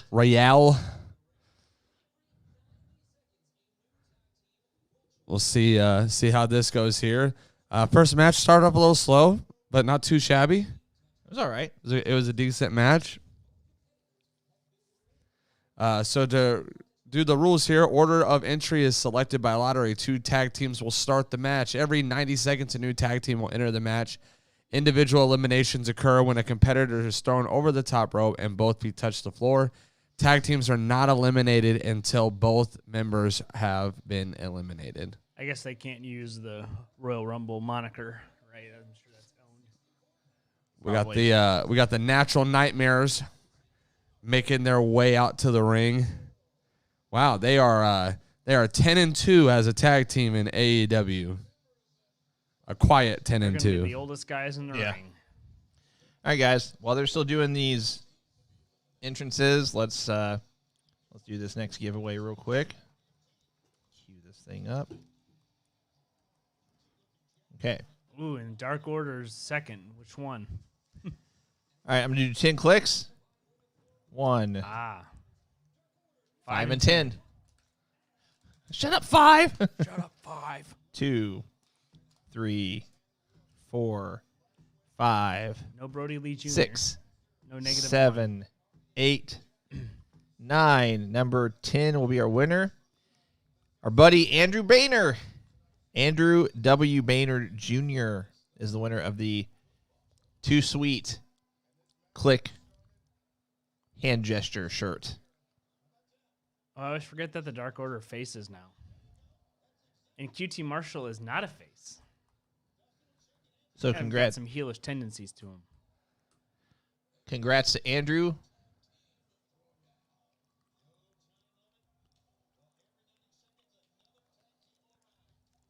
I do like that they have the actual clock up on the screen. I do too. I hate when we get like a kayfabe 90 seconds. Oh, and sometimes it's like 5 minutes. Sometimes it's actually 60 seconds.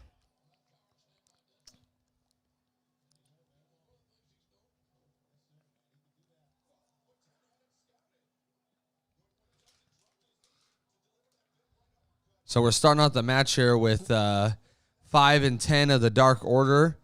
And the Natural Nightmares. There's about 30 seconds to go before the next team enters the match. To answer David's question, who is the other guy in the Natural Nightmares? So it is Dustin Rhodes and QT Marshall that are representing the Nightmare Factory. Natural Nightmares.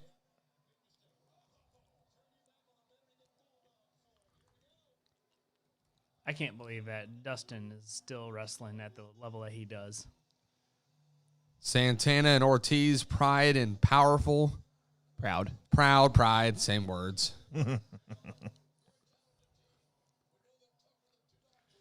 With their early entrant, I don't think they're going to get a win in this match.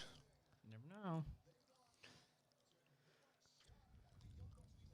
Is this I missed what they had said in the beginning. Is this if one tag team member gets out, they're both out, or is it Most they of both have to go out? their tag team battle royals thus far have been your team is not eliminated until both have been eliminated. Okay. Because I've seen the other way. I think their first one they ever did, it was if one got eliminated, they both are, but I'm pretty sure this is And I prefer that. I like both that. members have to be eliminated. I like that rule better. You can do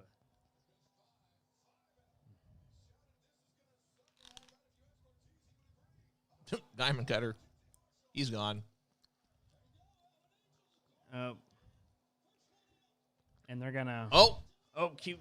Oh. And they're totally gonna bring up 5 getting eliminated first on BTE. I I'm know. sure. You suck, 5. Shut up, 5. We got 5 seconds for the next team to come in.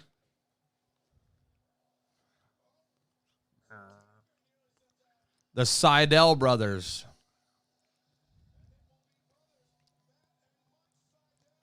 Does Mike Seidel have a lot of experience? I don't know. I've never heard of him before this.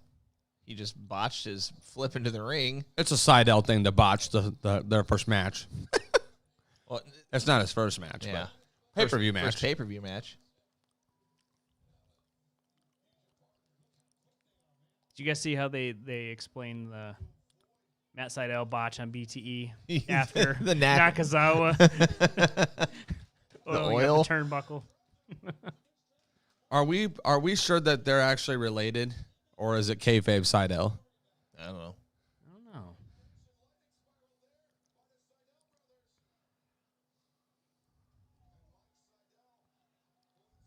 They look like they could be related.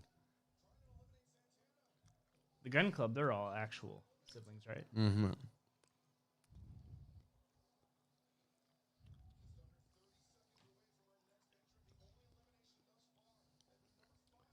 Brian Griffin says, "Make JR stop talking." Well, I mean, He sounds pretty raspy. Hey, Bonnie, thanks for joining us. Long time no acknowledging your name. Glad that you got a chance. Glad you got a chance to hop on tonight. As always, we love when you're able to attend our podcast. We just got another Dark Order team into the mix with Evil Uno and Stu Grayson. sorry. Long time no acknowledging your name. Well, it's not no listen, and it's not I know. no seek or really speak because they can't talk.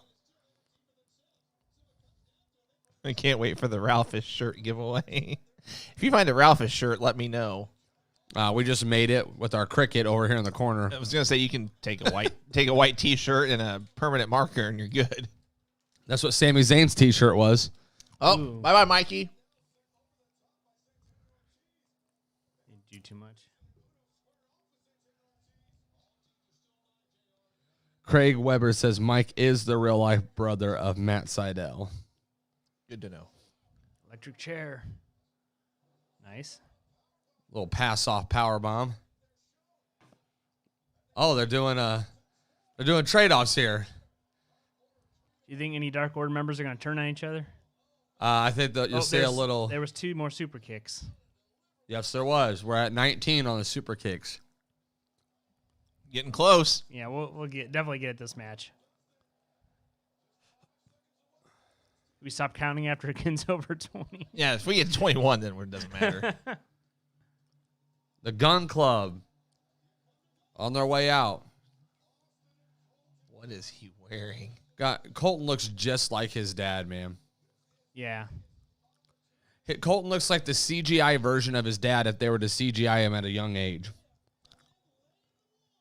Yeah, Austin kind of got the short end of the gene pool. He's a lot shorter than his dad. Colton needs some new attire, though. I mean, my goodness. Oh, those yellow pants. Like glossy yellow. Oh, yeah. Ooh. I think they're both pretty green, aren't they? No, yellow. Very yellow. Nice. Sorry, I couldn't miss the opportunity. Nicely done. Bye-bye, Seidels. Seidels Seidels are the first tag team eliminated. Are gone. About 25 seconds away from our next tag team to enter. I really like Jurassic Express's new entrance music. Eugene says Santana looks like the WCW Barbarian. I can kind of see it. A little bit. We got 4 more seconds. Let's see who's coming out next.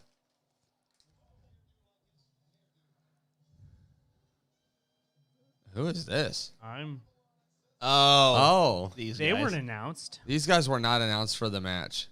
Peter Avalon and Cesar Baroni. Cesar Baroni. He's huge. Baroni. I didn't even know they were in this match. Oh, Cesar Bonini. Cesar Baroni. Who really needs to know his last name? They're not going to win the match. That was a botch. There's something about Peter Avalon I do like though. He just reminds me of Damian Sandow. I don't know why. A lot He just smaller, does. but Yeah, like if like he's bulked up. There's a little bit. name we haven't talked about. I guess he's in. I think he's an NWA tag champion. his name's so never mind. Aaron Stevens. Yeah. I mean, I guess theoretically he could, but it would be more of a talent share kind of thing. For the face of the ladder. Yeah. Or the Hall of Fame worthy. Huh? Yeah? No? Okay. Sammy and Dandao. Well, his gimmick was like he's the WWE was like the intellectual savior of the masses or something like that.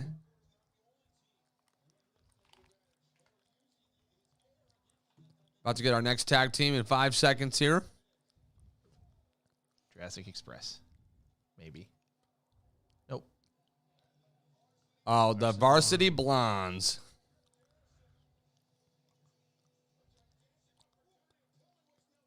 Okay. I'm down with Brian Pillman Jr., but Griff Garrison is not. Yeah, you're not a fan. No. He's just like Is he too much of like a he just looks like Jungle Boy. too young? He I does don't- look like a taller Jungle Boy. He literally, they could have done like a Kane versus Kane type angle with Jungle Boy and just had Jungle Boy versus Griff Garrison, or on who's Jungle Boy. Like, Definitely if they were the same size. Griff Garrison's pretty tall. yeah, the Kings weren't the But I same do size, like- or the Undertakers, Yeah, whatever it true. was. They had a little bit of a BTE skit thing where they kept confusing the two.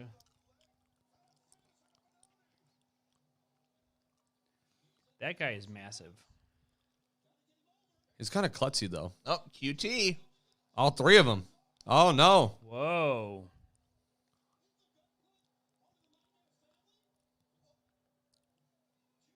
QT is kind of heelish.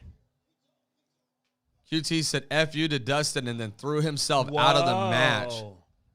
Oh! What do you say? He said F you to Dustin, And spat at him. spat at him and threw himself. That's an interesting talking point right there. We turned QT heel. Bear Country on their way out to the ring.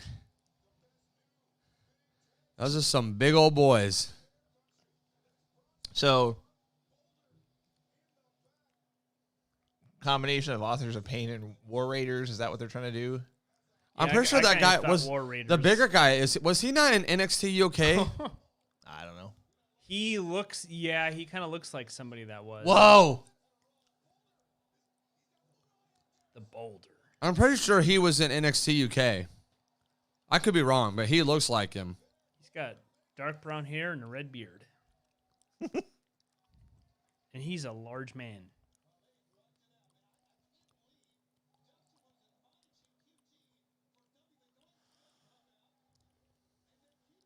Oh, no way. No way.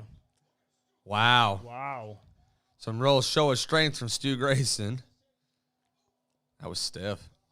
He going. And Stu Grayson is out of the match. That's kind of a big deal. I mean, Bear Country is not exactly on the map as far as AEW goes, and I think they're pretty big in dark. Well. I think they're the I'm still when they thrown off. wrestle on dark, they usually win. The QT Marshall thing is a real shocker. I wonder where we're going with that. It Yeah. is, but it actually kind of makes him more in line with his gimmick in BTE and Sammy Guevara's blog because he's a huge heel and here we go. Jurassic Express on their way to the ring. Oh, we didn't get much of their. the crowd's still going though. I know.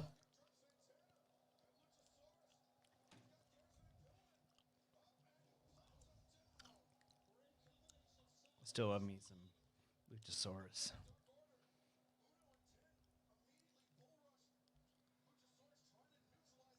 I wish I remember who I picked.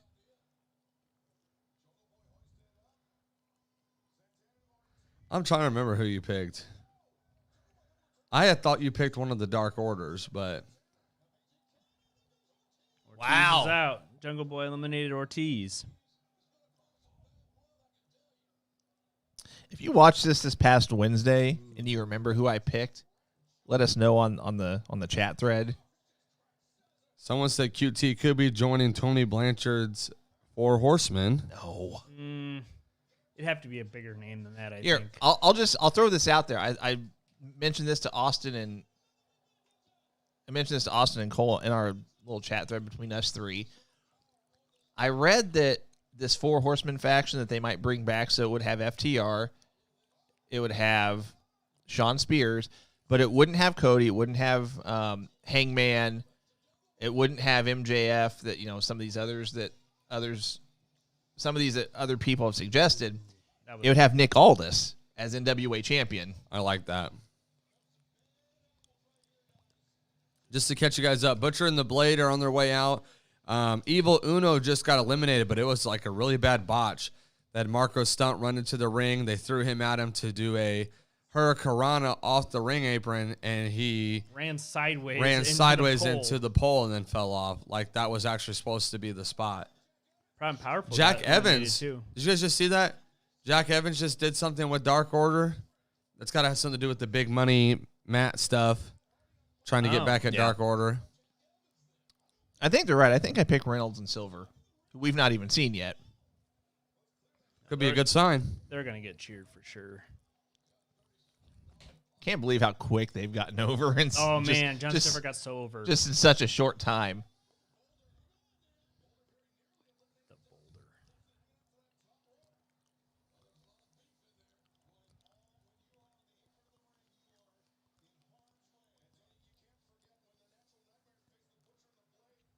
I remember when the Butcher and Blade were brought in to be this like powerful team, and then they've been nothing but.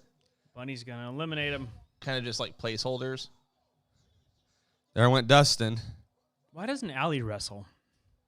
She was for a little bit with Brandy. Yeah, it didn't last very long. I wonder if she prefers being a valet. Uh-oh. Wait, what did Marker just do? He was getting ready to get in the ring. I know, and then Here comes Private Party.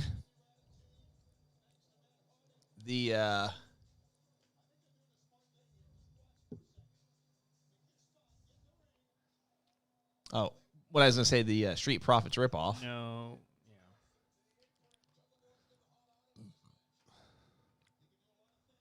Are they still hot in WWE?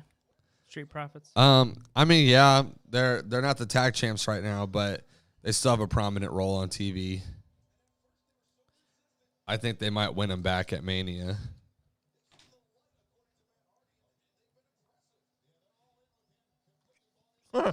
Travis says, I'll give $4 to charity if Jungle Boy beats up Marco. Only 4? Like, that's a low number. Like, I think they're pretty good friends. Like, it might need to be just a little bit of a higher number. Them some fighting words for David Tilley. David's one of our Patreon Platinum members, which we appreciate, but he is also a diehard Marco Stunt fan. I'm not even kidding. Marco's holding I Jungle don't Boy think up. Marco Stunt has won a singles match yet. Cole, you're getting off camera. I'm so sorry. I'm into this match. What is Marco doing? SCU. Here's a question. Is Scorpio Sky still part of SCU? They quietly have kind of pulled him. Kind of phased him out a little bit.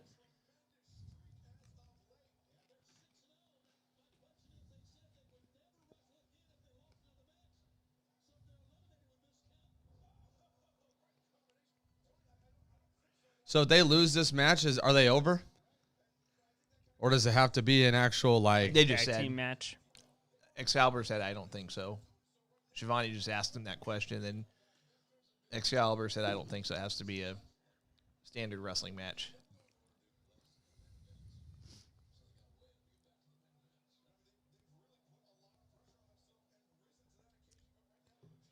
David Tilley said Marco's won on Dark. Okay. No. Wow. Bear Bear Country. Country just eliminated Luchasaurus. That's a shocker. Oh, And what is Butcher going just on? eliminated The Bear Bu- Country. Butcher just eliminated Bear Country all on his own. they're like, Oh, they're going to attack him now. Butcher just got pulled under the ring, under the bottom rope, so he's still in the match. Kind of attacked him. Not really. And then threw him back in. We got another team getting ready to enter. hey, real quick, guys, please, Death Triangle. please leave the, Their faces. please let's leave the any kind of profanity, innuendos out of our chat thread, if you would, please. You know, it's. You guys might think it's funny. We don't. We try to be a family-oriented show. I mean, we kind of joke about it, but we really do. So, yeah, we're not gonna wish happy birthday to your friend, buddy. So did you guys know that Death Triangle were faces? Since they've been back, they have been. Yeah. Since Okay. Pac has been back. Because Pac's really, you kind of think he'd be like a diehard heel. The problem is that But- they lined his whole team up with Eddie Kingston, so when he came That's back, true. it was like naturally you wanted to cheer Yeah. for him. And you can't turn any Kingston face. So we got Death Triangle in the match. It's my pick. Alex Reynolds and Silver Silver might be the last entry. might be. We got 10 seconds till the next entry. I don't know if it's the last one or not. We've had a lot of teams. Gotta be getting close. I don't think there's more than 3 teams left. This might be it. Join the Dark Order. Yep. And here's the Dark Order again. John Silvers is about to bust all the veins in his head. All right.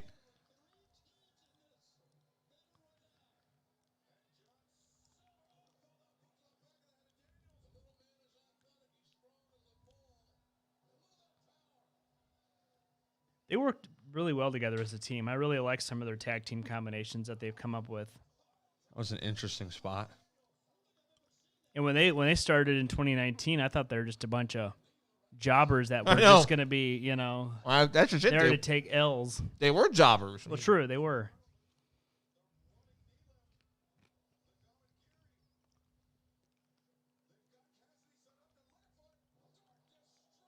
That was cool. That was cool.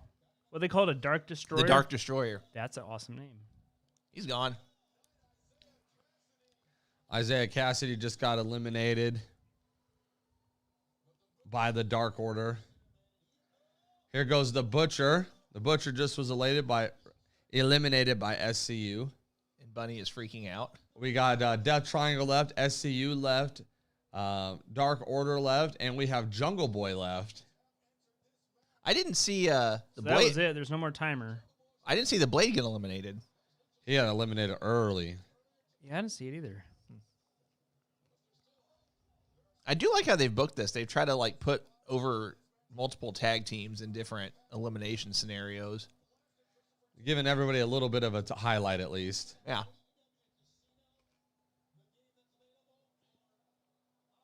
Whoa. Whoa. Wow. That was Christopher Daniels just got eliminated in a very creative fashion by Phoenix. A lot of rope work there. You expect nothing less from him. Get back Jungle in the Boy ring. and Reynolds out on the ring apron, battling it out. I think it's going to be Death Triangle, but if I could have my wishes, I think I would really want Silver in. Oh. Well, there went Silver. That's Reynolds. Reynolds. is Sorry. out, Reynolds. which I would have expected him to get eliminated first. Which one? It might get down to Pac or Phoenix here, where one of them gets eliminated. So it's one for each team. Maybe so. We have Kazarian still left in. We have Silver still left in. Jungle Boy still left in. Oh, there went There goes Kazarian. SCU. SCU's done. Mark, Ortiz and Santana got eliminated earlier. So we have a weird concoction here of Death Triangle versus Silver and Jungle Boy. Stacy said I picked TBA for this match also. So it's all faces.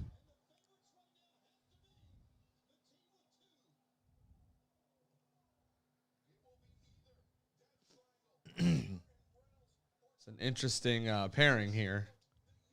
Is this for a specific dated title or a Just future said a title? future title. Just future tag So title it match doesn't is all we even know. necessarily mean against the Young Bucks, but you'd expect it to be, I guess. I mean, think of the matches that could be teased. Pac and Phoenix could be an amazing match with the Young Bucks. Oh, that would be an incredible match. As far as what they could do on BTE. No, John, don't.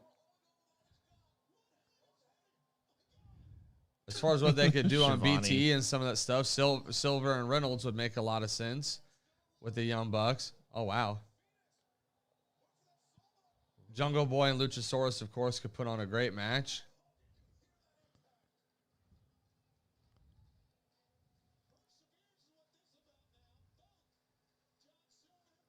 Yes, Mark. Ortiz and Santana both got eliminated.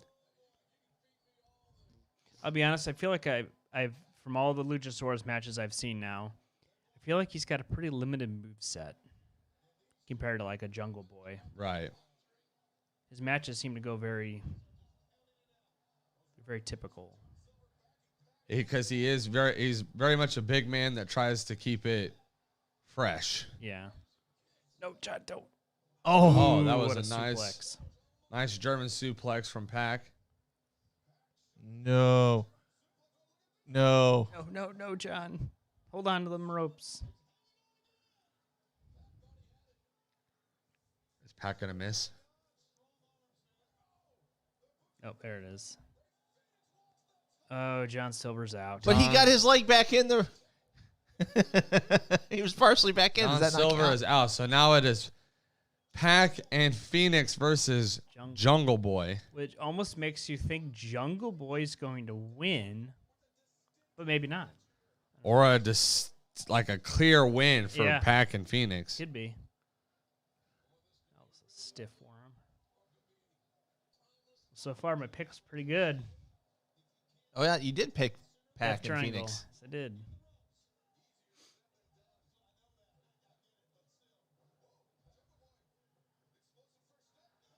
There you Oh, go. there goes Pac. Pac's out. So we got Jungle Boy and Phoenix. 1-on-1. This might be just a match in itself. Which is a match anyone would want to see.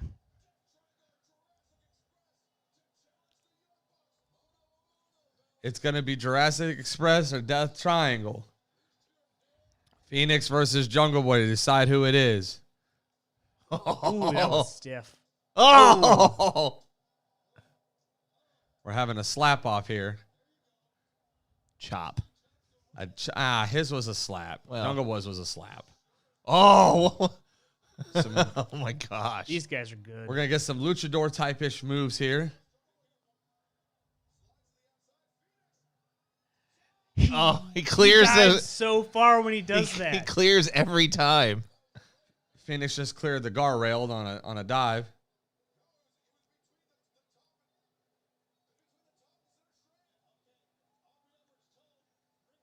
Oh, Rick Knox thought that he had gone over the top. Oh! That's the Super kick. 20th super kick, by the way. That was a good one. There was some confusion if Ray Phoenix went under the middle rope or over the top. Reverse Rana. Got spiked.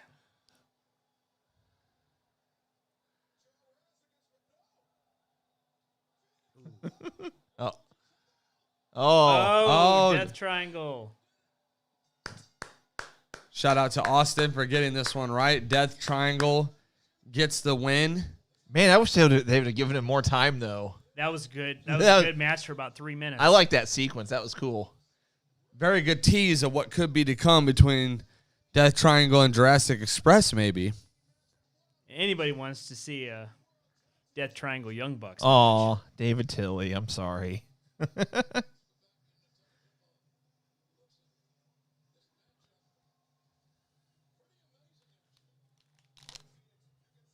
He did go through the middle rope.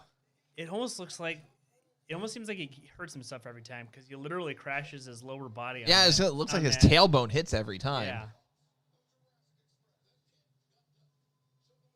He just explodes. Yes, as of right now, Andrew, we do have more super kicks than middle fingers. We didn't up until the Young Bucks match when We're- we did 12 in a row. We're right at the over-under mark of 20, so... And it just stays there. Stays I right was going to at- say, watch us not see another one the rest of the night. But I guess, that means nobody's wrong.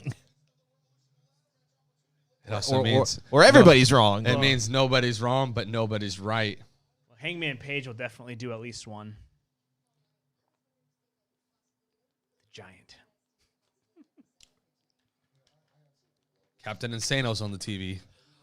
Did you see they trademarked that? Yep. What? It's AEW trademarked Captain Insano from Waterboy. Was that him? Uh-huh. He was in the Waterboy? I didn't know that. that little cameo. He had long hair at the time. Oh, he was the Giant. Okay. Yeah.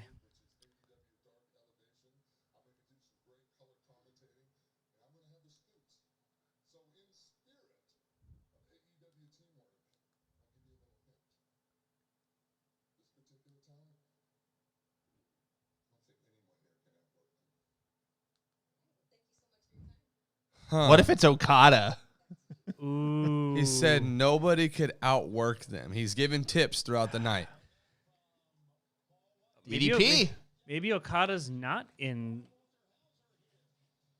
Did your listeners watch New Japan? Al Snow is in attendance. Okay. Of the He looks- OVW mask. Diamond Dallas Page is in attendance as well. Do any of your subscribers watch New Japan? Yeah, some. Do they know if Okada's in the New Japan Cup? You know what? Sorry, side note. Interesting. Top Flight was not in that match, but was announced for it. They were announced for it. That's That was probably interesting, the Zach. Peter Avalon tag team. Yeah, because Peter Avalon and Cesar were not announced. I'm wondering if there was an injury or a last-minute change or something. But that's an interesting note, Zach. Thanks for bringing that up. Top Flight was not in that match. So are we Yeah, Jamie said, I thought the same thing. It might have been a COVID thing. going back to the announcement of this Hall of Fame worthy? Are we still leaning towards Hall of Fame worthy as they'll one day be Hall of Fame? Or are we leaning towards like they're basically a legend that just hasn't been Hall of Fame announced yet? I don't know.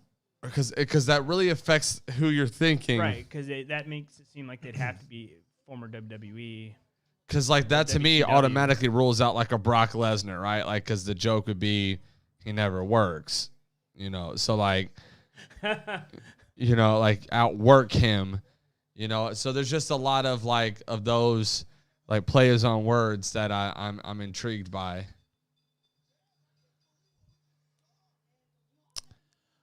Well, while they're doing this vignette for the AEW Women's title match, let's do another giveaway. So reply with the word, or just reply with the letters AEW.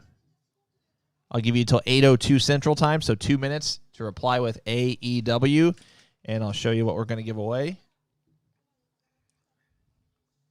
This is a one-of-a-kind. See if I can get this on here. This is a AEW stamped leather coaster. So you could use it as a coaster, or you could just use it as kind of like a little display piece, if you will. So we'll give that away in about 2 minutes.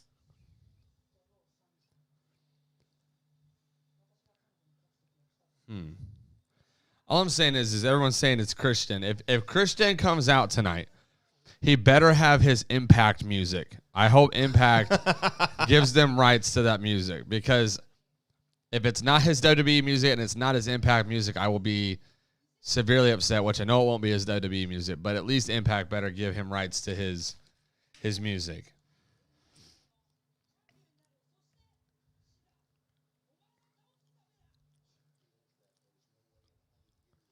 So we're getting ready to get into the AEW Women's Championship match. Austin actually predicts that this will be match of the night. Match of the night. That could be my New Japan style bias, but I mean, so far it's possible. I'm not saying that none of the matches haven't been good, but they've left a lot of room open for someone to step in and steal the show. This could definitely be one of those matches.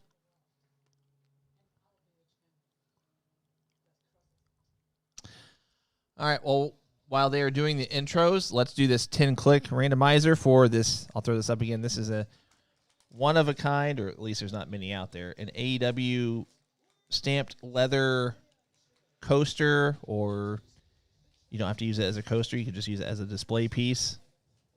But it's really cool, in my opinion. So, all right, we're going to do 10 clicks. 1, 2, 3, 4, 5, 6, 7, 8, 9. Click number 10 is our winner, Jamie Benzelock, joining us over from YouTube. Friend of the show as well. Jamie Benzelock, congratulations. He is the winner of this AEW leather coaster. I'm just calling it a coaster. You can use it for whatever you want. Congratulations, Jamie.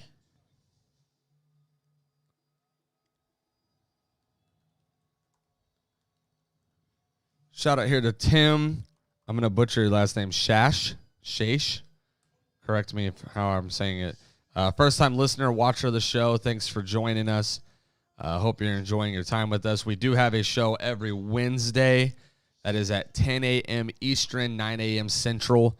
Would love for you, if you can, to join us. They are also are archived on our Facebook and YouTube page, so you can always go back and watch them there after they've aired. So thanks for joining us. Andrews says that's a bold call, Austin. Let's see how that works out for you.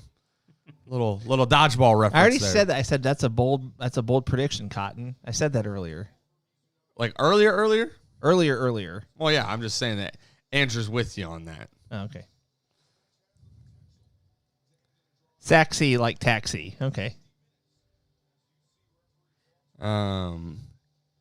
Stacy, I swear your randomizer has a grudge against me. Hey, well, it didn't just whenever we first started the show, you were winning all the time, Stacy. So Zachary I don't want to hear it. Zachary says Shida versus Mizunami and the ladder match will be matches of the night. So you're not alone. well, the ending of that tag team battle royale was really good.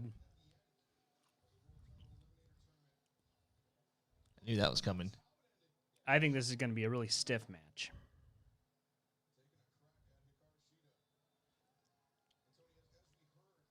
This match is getting underway. They're locking up now.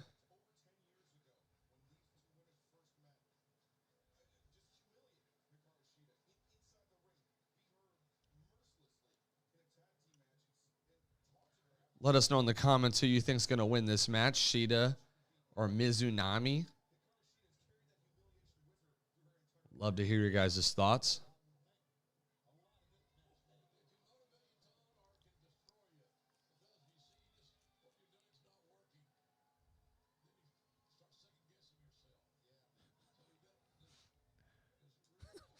Andrew tells Stacy to challenge the randomizer to a falls count anywhere exploding laptop death match. Exploding laptop. I mean, literally half the fun we have on this podcast is just your guys' comments. Got a couple Shitas. I got a Mizunami pick. Okay. Miz wins. The Miz. But he can't use the awesome gimmick, so it's got to be like all right. All right. Oh. Oh, that'd be great. Oh, wow. Is she a dancer or what is she doing? Miming? She's just super charismatic. Jamie and Michael, their response was just like yours. Jeremy Stoneberger, thanks for tuning in. Like Cole said earlier, hope you like what you see, like what you Like what you hear, if you're able to, we are live every Wednesday at 10 a.m. Eastern, 9 a.m. Central on our Facebook, YouTube, and Twitter pages. We generally have a more... ooh, that was a stiff knee. We generally have more of a... What's the word I'm looking for here? Formatted show.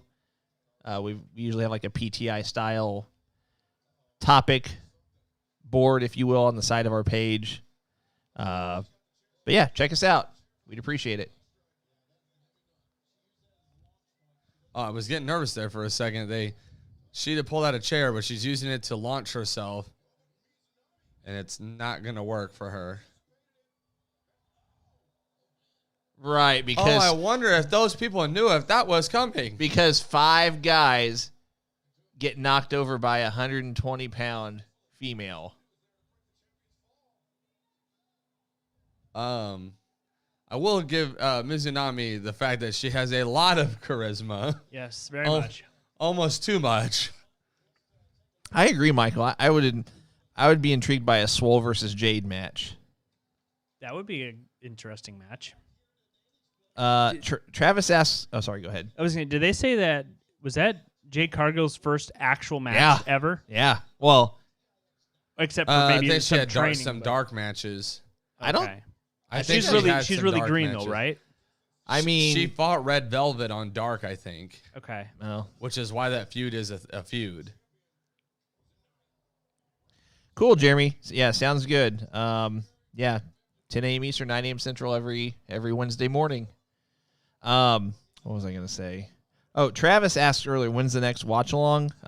We will get that figured out and let you know probably within the next... probably before the end of March. We'll get that figured out and start kind of plugging that. But I would say it'll probably be summer. It'll be June, most likely. We try to do them every 3 months-ish, give or take. And we also try to space it out as far as, our next one will probably be like a WWE watch-along. Because before tonight, we did an NXT, and then prior to that, we did a WWE. So, New Japan, I wouldn't be opposed to, but they do their live pay-per-views at like 3 or 4 in the morning, our time. So not exactly. We'd have to really be committed to it. As would you, the viewer. Or you'd have to do a delayed watching of it, and then no one would have to watch. I will tell you all right now, we are not doing a WrestleMania watch party. I will be watching that from the comfort of my couch. Yeah, we will. Yeah, it's a 2-night event. First off, so WrestleMania is a 2-night event. They're talking about NXT also being a 2-night event prior to Mania. Takeover, really? Yeah. So like Thursday, Friday, Saturday, Sunday. Wow. Yeah, I can't do it all. Maybe I'm too hyped. I would need to be able to just focus in. I'd be burnt out by the time Mania rolled around because those NXT cards they're gonna be stacked. They're Mania-esque in itself. Those NXT cards are gonna be stacked cards for sure. Tim says he's down. Team no sleep or hashtag team no sleep. Oh, for a 3 o'clock in the morning New Japan watch. I mean, if you guys get a chance to watch New Japan, it's good stuff. I mean, that Moxley Kenta match was really good. Austin, you said that the New Japan Cup, the Tai Chi and who do you wrestle? Tai Chi and versus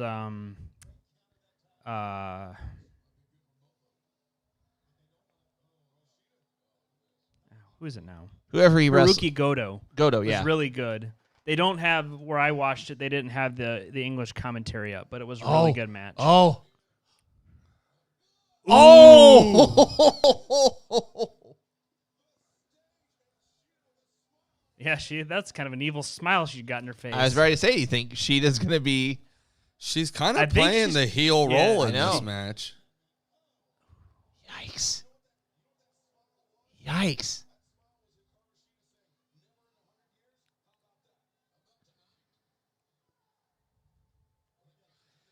Jeremy, I actually picked Lance Archer as well for the ladder match.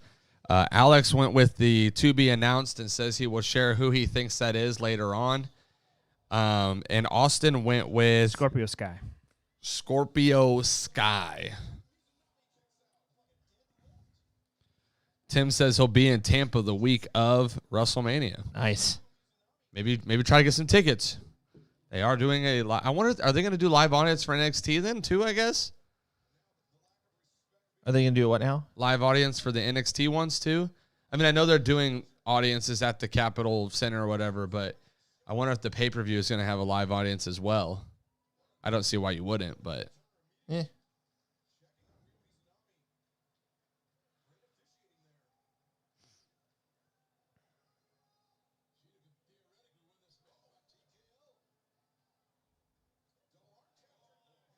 Nice headbutt there from Mizunami. A lot of headbutts.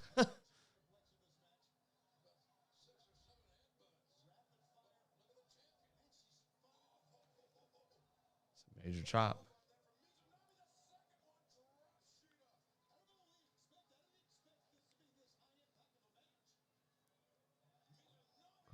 So far, it has been. Shafani didn't expect this to be a high impact of a match. Nice move there. Been a pretty balanced match so far. A lot of back and forth between the two.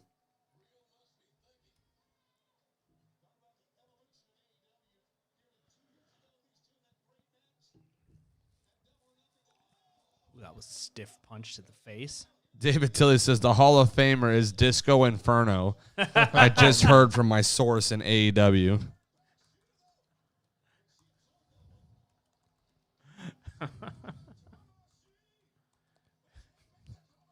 Disco Inferno.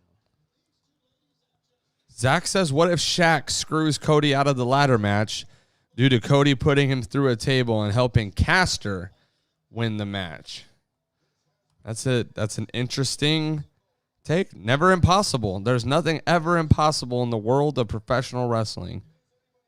But why Caster?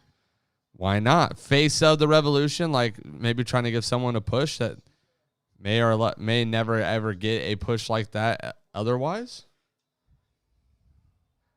I would see him helping Scorpio Sky more. I think that one would make more sense.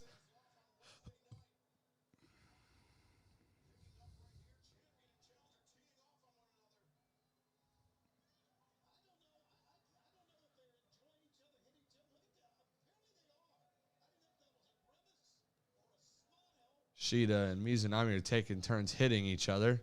Yeah, Jamie says Shaq is at the All-Star game for the NBA tonight. Or is he? That's what they want you to think. He has a double at the All-Star game. He has a.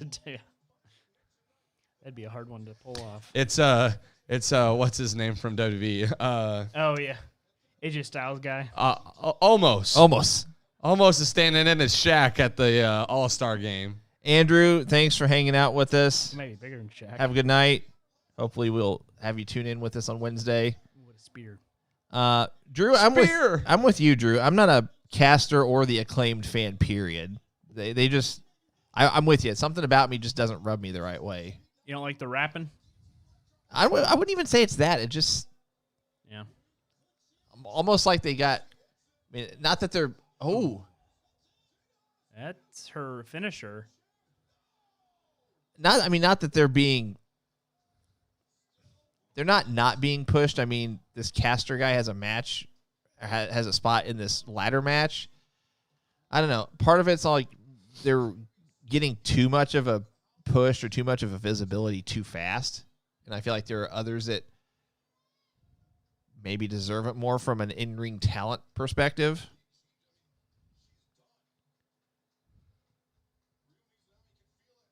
Travis says Cole would take 37 German suplexes for the chance to go to Disneyland with John Cena. I probably would. Yeah, that's probably true. Someone said David says the Hall of Famer is Bad Bunny. Someone else said it's the Shockmaster. Hey, they didn't mention what sports Hall of Fame. We did mention that. Yeah, because technically you could say Conor McGregor. You could say another Rock and Roll Hall of Fame. Right. You know, you definitely could go sports with it though. Well, they did have Sammy Hagar on Yeah. Dynamite a couple times. Definitely the option there. Could be any football player too. I mean, like the amount of football players that are out there. Pete Rose. Pete Rose. So, right before it's Eugene. He was just on Jericho's podcast a few weeks ago. The Hall of Famer tonight is David Arquette. No, he says it can't be. Oh, I says can't. I read that wrong. No, guys, it's former WCW wrestler Randy Hogan.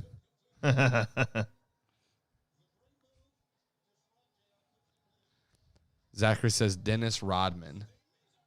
That was bad the first time around. Yeah. Mike Tyson.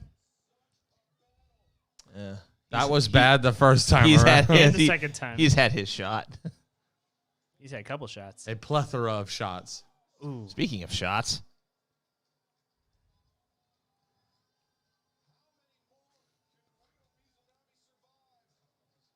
Was this the strong style you were expecting, Austin? Oh, yeah. Ooh, Oh, the poke in the eye and the roll. Schoolboy! Or schoolgirl, technically, maybe? Yeah. Ooh. How many times? Just student. How about school student? Oh! Oh! That Such was a close. roll up. Had a close roll-up call by Mizunami. Got me.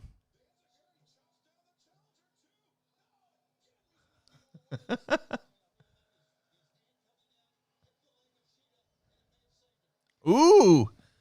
Mr. Kennedy. We haven't seen him in a while. Mr. Kennedy. Good. Yeah, that's a good guess. Tito Ortiz. Could it be Cain Velasquez? He didn't last long. I'm gonna be. Someone said Rampage Jackson. I'm gonna be disappointed if it's not. Oh! What was that? Terry said, "Got to be PC. It's school person. It's a school person roll up." Whatever. Oh, that's got to be it. I mean, she's hit it like 5 times. That's it. Whoa. My goodness.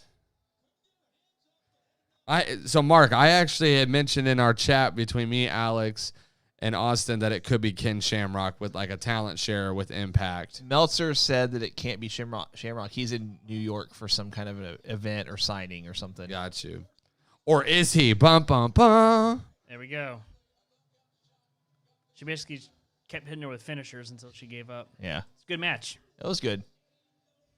So those of you who are watching along with us, Sheeta finally gets the win after about a bajillion finishers. Beats the snot out of Rio. They beat the snot out of each other. Someone said Cyndi Lauper. Mark Henry. Austin Aries. Uh, I could see Austin Aries. That's not a bad guess. Let's put it this way. If it's a non-wrestling personality, I don't care who it is. Even if it is McGregor, I'm going to be upset. It'd be a letdown for sure. With the way it's being pushed, it's got to be someone big. Oh, here comes. Oh, my goodness. We're done with this feud. I'm done with Nyla Rose, period. So for those of you watching with us, Nyla Rose just came out, attacked Sheeta, and is now attacking Mizunami. And Vicky Guerrero is the worst kick ever. Giving an Orange Cassidy type super kick. Do we see a heel turn here? Oh, there's a lot of people coming out to the ring They're now. going to attack. Yeah, Maki E does. Oh, did you see Rebel?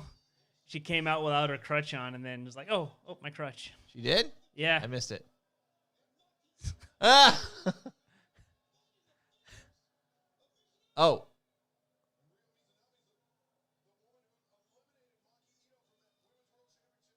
Ooh. That was stiff. So Nyla and Britt Baker are working together right now. Here comes Thunder Rosa to save Sheeta and Mizunami. It looks like we might be setting up for like a 3... Something's going to happen. You can't scatter 6 girls with Thunder Rosa. Like a six woman tag match maybe coming up on a future AEW Dynamite. I wouldn't mind a 6. Shida, Thunder Rosa, and Mizunami versus Britt Baker, Nyla Rose, and Maki Ito. That could be this Wednesday night. Yeah.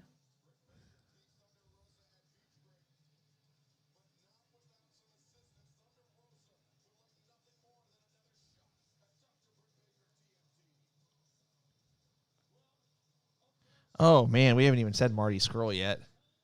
Ooh. What Hall of Famer would he be? No. I'm talking for the ladder match. Oh, yeah. Drew Green says Hall of Fame worthy in capital letters, worthy.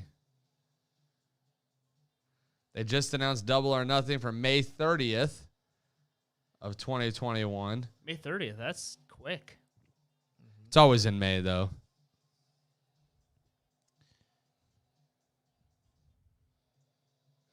Drew Green, I want you to explain to me, you put in quotes, Hall of Fame worthy. I want to know where you're going with that. Let me know what you think of Hall of Fame worthy.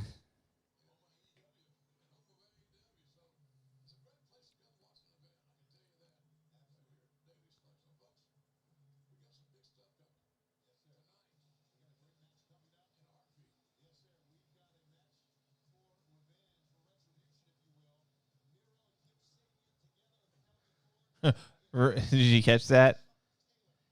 It said something like they're talking about how they want revenge. Tony Schiavone said, "Revenge or retribution, if you will." Looks like we're leading up here to the Miro Kip Sabian versus Best Friends match with Orange Cassidy. Starting off early, it looks like.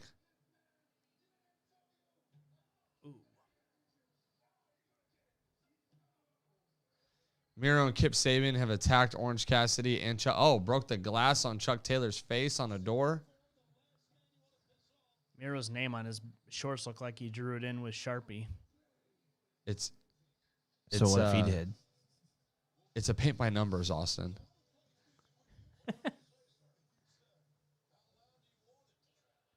So Miro and Kip Sabian's music is hitting.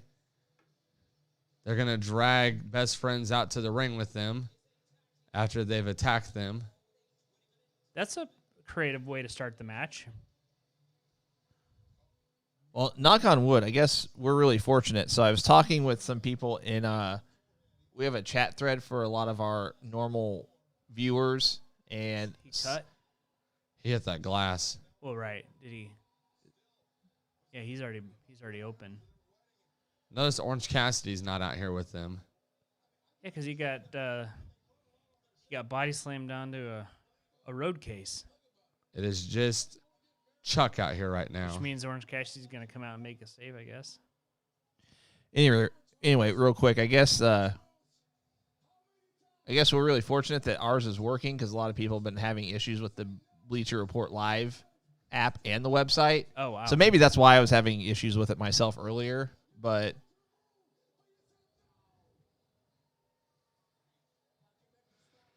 Zachary just said, what if the last person for the ladder match is Bram, who was an Impact guy that was real big? You know, one person we didn't even mention when we were discussing the women's tag match as a replacement for Rebel, we never even mentioned Thea Trinidad, Zelina Vega. Definitely could have been her. What's her? Thea Trinidad, that's her real name. Or Zelina Vega. I don't know if Thea Trinidad's a real name. It's a prior ring name. It is the name she is going by currently. Yeah.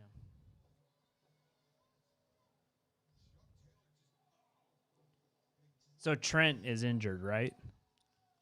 Is that why Orange Cassidy's? Yeah.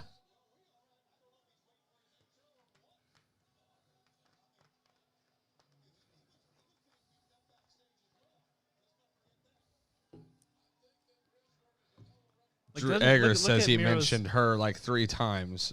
Do what now? Drew said he mentioned Zelina Vega / Thea Trinidad in the chat. Oh, okay.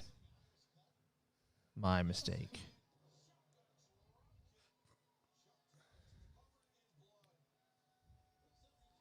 Looks like we're going to see a little beat-up session on Chuck for a little while. Chuck's out there with Kip Sabian and Miro tagging in and out, beating up on him. Orange Cassidy, as of now, is nowhere to be found.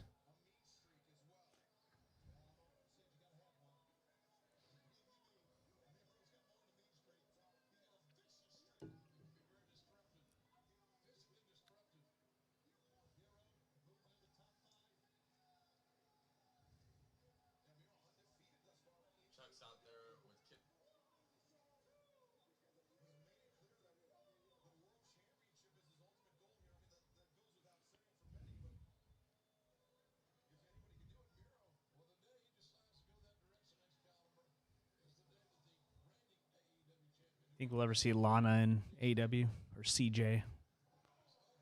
I think when the time is right. I don't really know what her contract situation looks like, but I'd be shocked to see her stay somewhere where she's never going to get used correctly. Chuck's arm got opened up real bad from that. Yeah, he's gashed pretty good there. From that.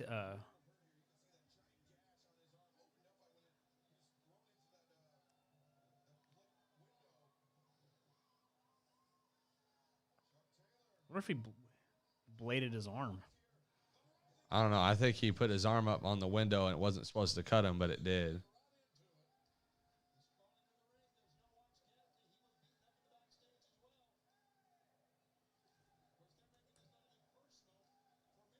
There's Orange.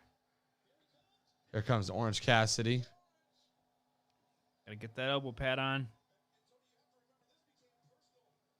Go faster. He's just gonna lay down on the entranceway.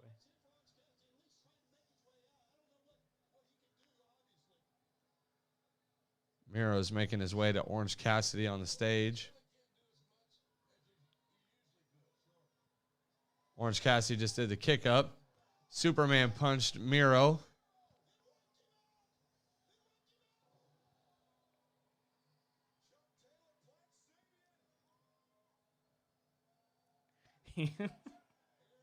And Orange Cassidy is officially in this match.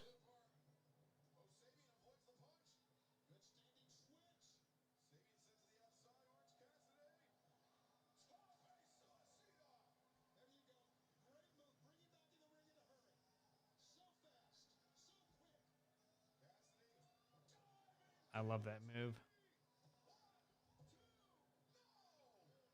Had a near fall there. Orange Cassidy over Kip.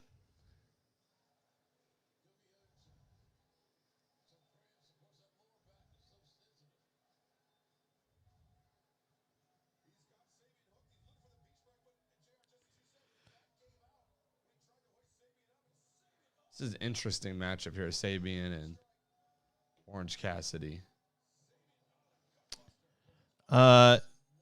Justin, what kind of mics do you all use? We use Rode Procasters.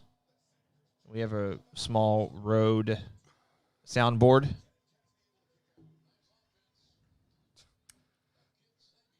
Comment here says Jungle Boy and Booker T should have a tag team called Jungle Book. I like it. I like it a lot.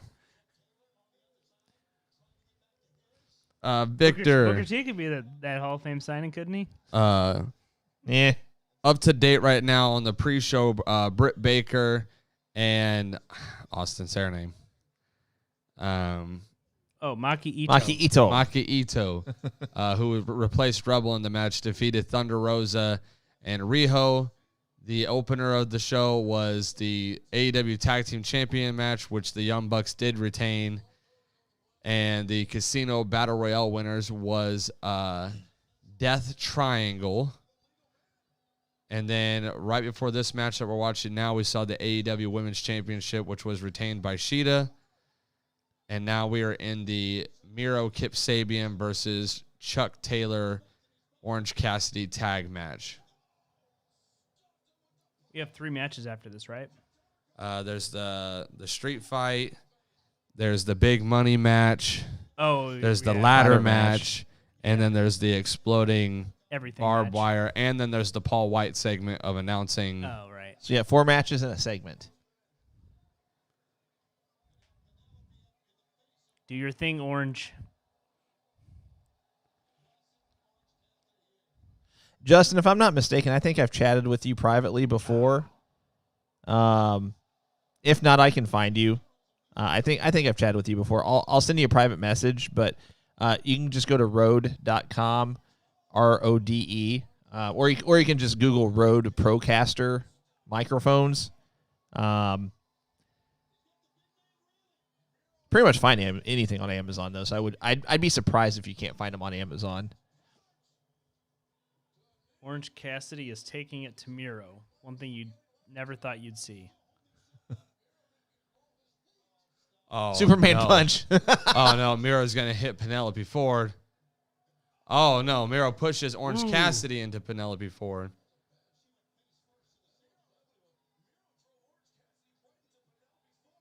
Oh, that my was goodness. a stiff kick.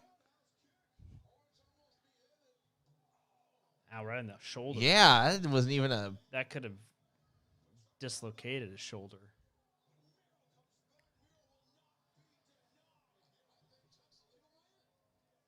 I think they're portraying Miro's character perfectly as this monster heel.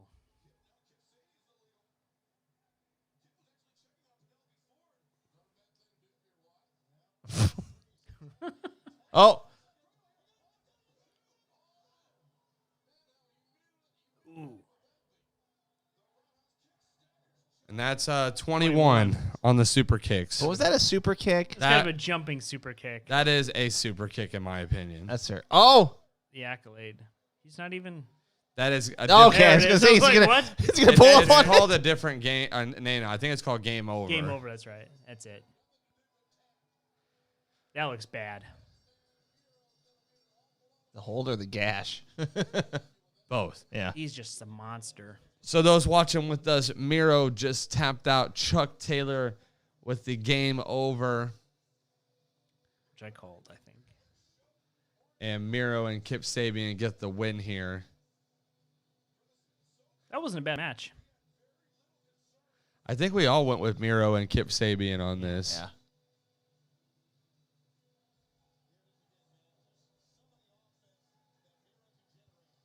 Kind of like a pump super kick. Well, I mean, it's the emphatic over 20. So.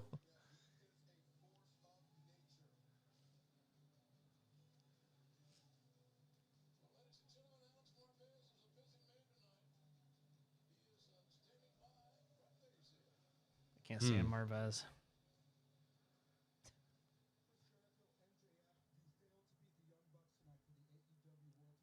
Shut up, Marvez. He's going to say that.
MJF is the leader.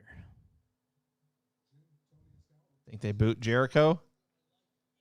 I definitely think so. We just had a promo cut by the Inner Circle, and Alex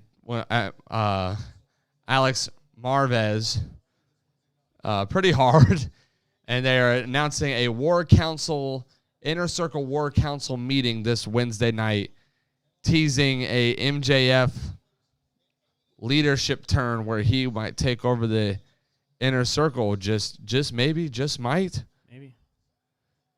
And now we are gearing up for the big money match, Matt Hardy versus Adam Page. While they're going through the package reel for this match, let's do another giveaway. So reply with the word revolution. Doesn't have to be, well, yeah, it does need to be spelled correctly because otherwise my macro thing won't pick it up. So REVOLUTION. Reply with the word revolution. And here's what we're giving away next.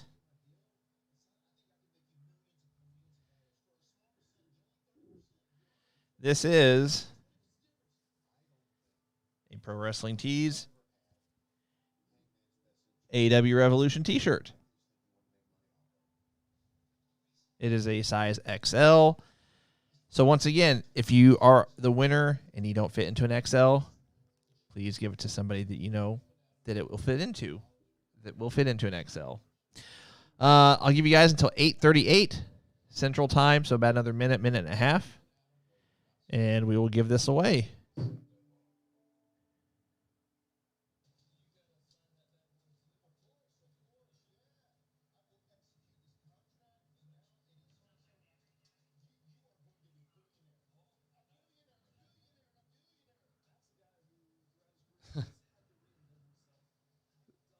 This match has interesting.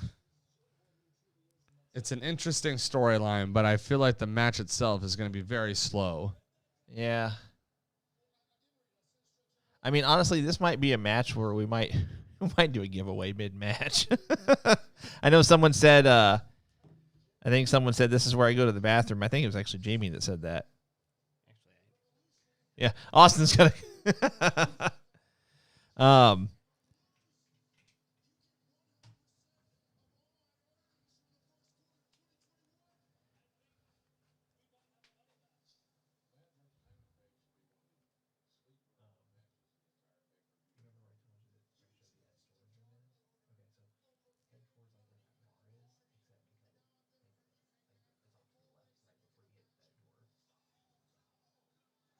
So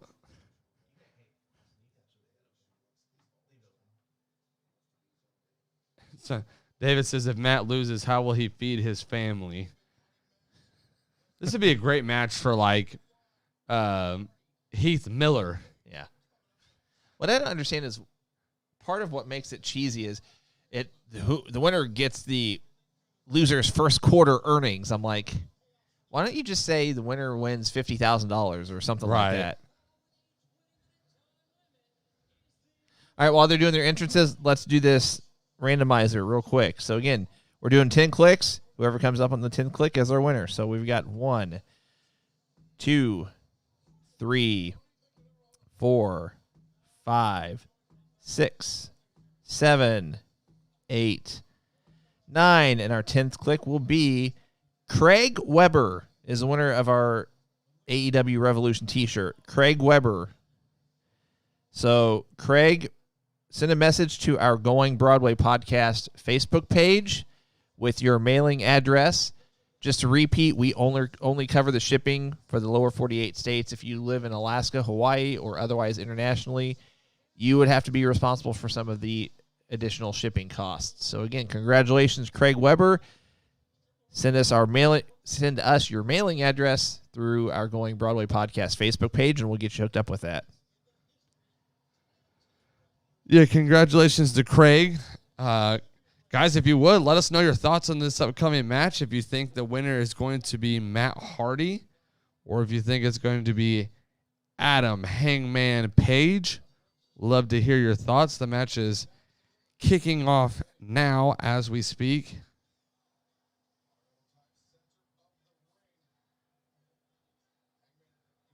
Got some big money Matt chants going on in the arena there.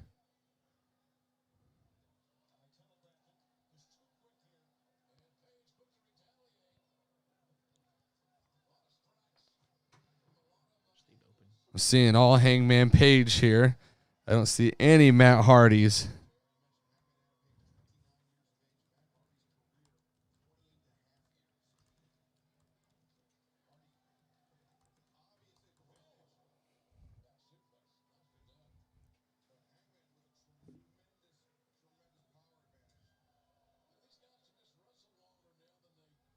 I'm shocked that we don't see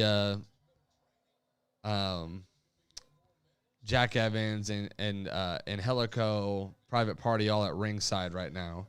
I was just thinking about if they will interfere in this. There's a good chance they would, especially if it's for Matt Hardy's money. Well, no, it's the first quarter earnings. Oh, right. I was just saying how that seems really, really cheesy. They should have just done winner gets $50,000 or $100,000 or something like that. Terry says after this match, Matt will be broken. Broke. Or broke. Or both.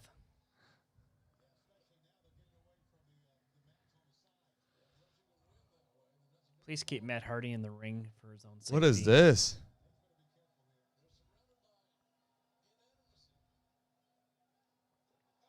Interesting spot.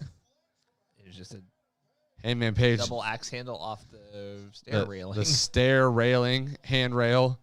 Hangman Page jumped up and did a double axe handle onto Matt Hardy.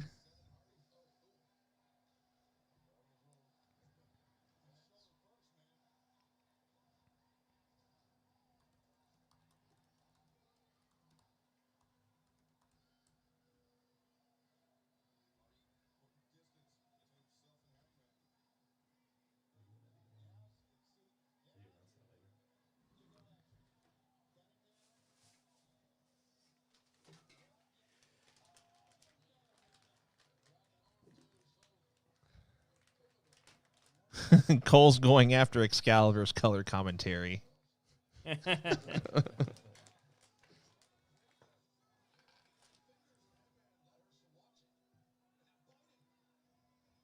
Now, someone just asked, is it true that Matt said he's never doing the broken gimmick again?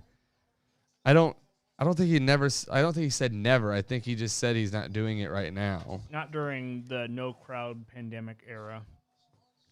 To be fair, it doesn't make a whole, like you can do a lot of like video work with it, I guess, but a lot of cinematic type stuff, but it doesn't really work without a crowd. Yeah, it's for sure. Real big crowd participation gimmick. Victor, as of right now, -1 has not made an appearance at all during this pay-per-view. I got a Let's Go Matt in the chat. Okay. Tom Bond is voting for Matt Hardy. You might be a lone wolf there.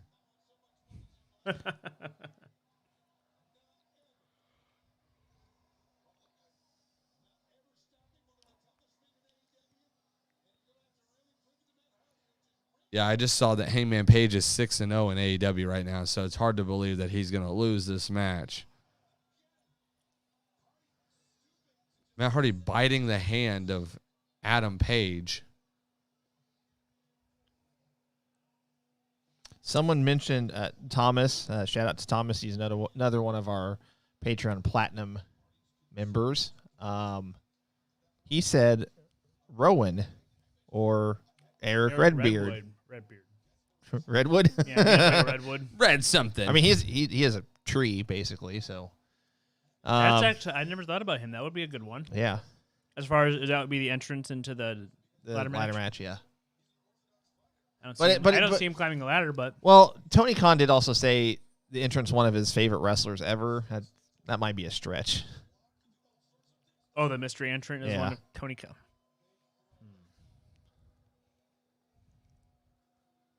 Could be RVD. I know. I would be so disappointed if it is. I don't know. Too old? From my understanding, Khan is more of a newer fan. Yeah, he was an ECW guy, like old school ECW. So I mean, RVD would kind of fit that. But yeah, Bully Ray too. Sabu,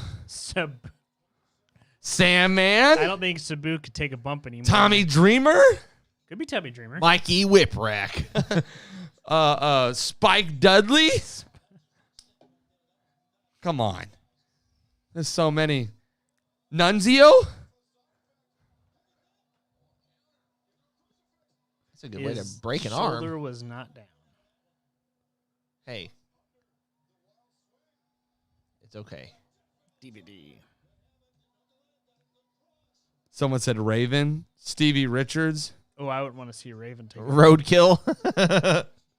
New Jack. Oh, my New goodness. Jack. I'm not even gonna come out lie. with his Hey, trash listen, can. AEW is willing to do the matches he likes. We'll do a spork match. New Jack would come out with his trash can full of weapons. I can't even laugh at that. New Jack should be in jail. Yeah, that New Jack episode of Dark Side of the Ring was pretty disturbing. Oh, man.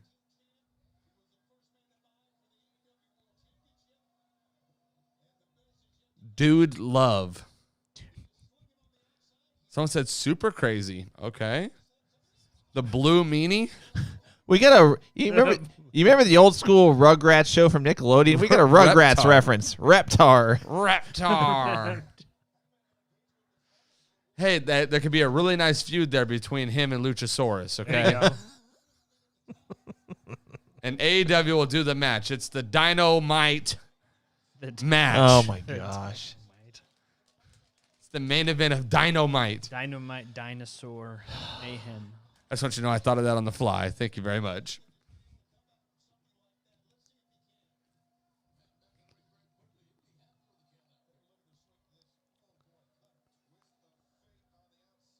What was that twist of fate? That was just a cutter. He didn't do the weird swing part of it.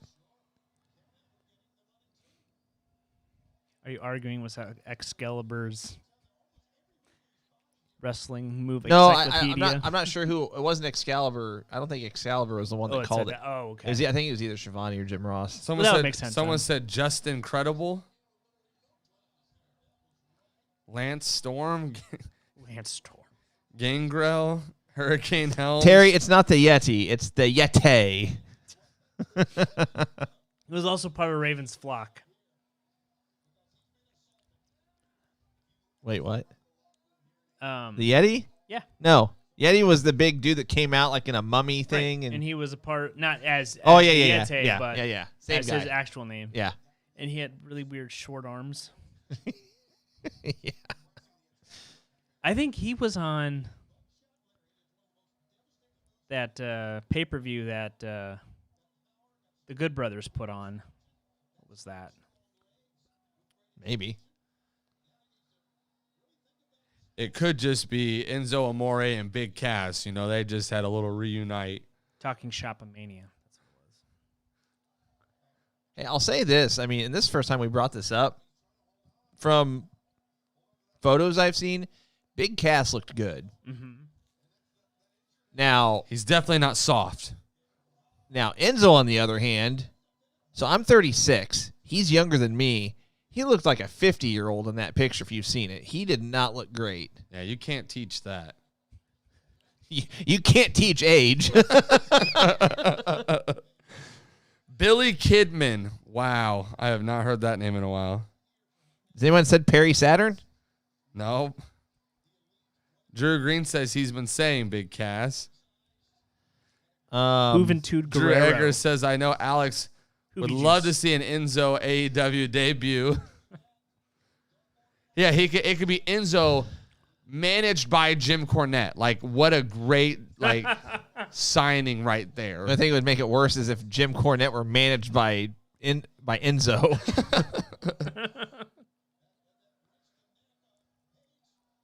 Ooh. Ooh, what a stiff.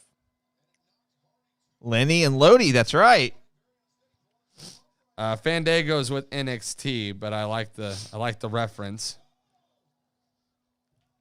The franchise Shane Douglas. Dean Malenko coming out of retirement. I wouldn't Sorry. mind. I think it'd be hilarious if it was Jay Lethal and his Black Machismo gimmick. Yes. Oh, I would love to see Jay Lethal in Like, how hilarious would that be? Hall of Fame worthy, like his gimmick is Hall of Fame. No one can outwork him. He's always, I mean, he's or worked his for Ric years. Flair gimmick. Ooh, that looked bad. I'm just saying. Bada boom, there's only 12 people in the room. Jason, well done. Well done. Bada bing, bada boom, there's only 12 guys in the room. Jamie's adding to the hits. Written by Vince Russo. Oh, we got to have fun during this match. Get it all out of the system. Consequences Creed. returns for one night. So let's see. AEW gets Xavier Woods. So that means WWE would have to get Rusev for one night. Because if they're doing a trade. Right. No. Get back with Lana for one episode. And break up with her all in the same episode. Probably a wedding segment. Put her through a table. They'll get remarried. Yeah. Beat up Bobby Lashley. How you doing? Oh, man. That's been a bad match. Psychosis. It's not been bad, but I mean, they really should wrap it up in 2 or 3 minutes.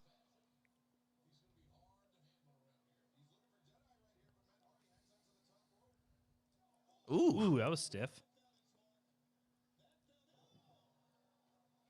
Is there any chance Matt Hardy wins this? If I had a dime for all the people here tonight, I would have 5 dimes.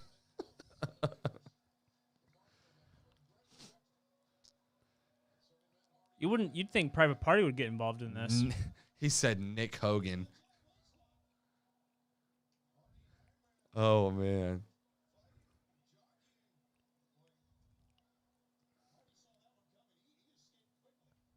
Kevin Sullivan. Insane Clown Posse.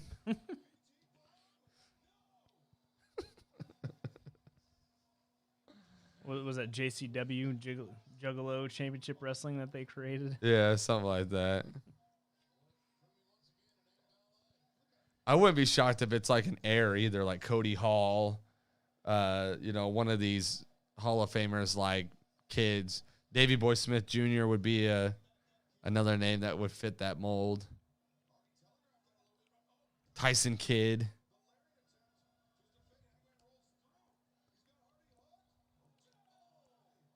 Who's this? Oh, Private it's Party. Party. What's he wearing? There's a glare right here on the TV. I couldn't really tell. Where's Dark Order when you need them? Oh, Dark Order. Yep, they should come out. Come on, John Silver. And then Hangman joins Dark Order. I did get H2O or whatever, HO2, whatever their names are on the other side. Of the ring. TH2. The letters are in there somewhere. If Matt Hardy wins, it's definitely going to be because of distraction.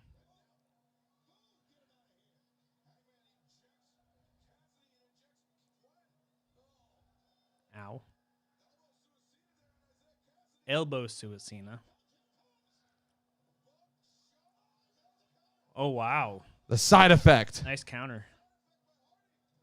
Is he going to Twist win? of fate. No. Wow. Okay. Kick out. You're weak, Matt. You're broken. Be broken. Moves don't work anymore.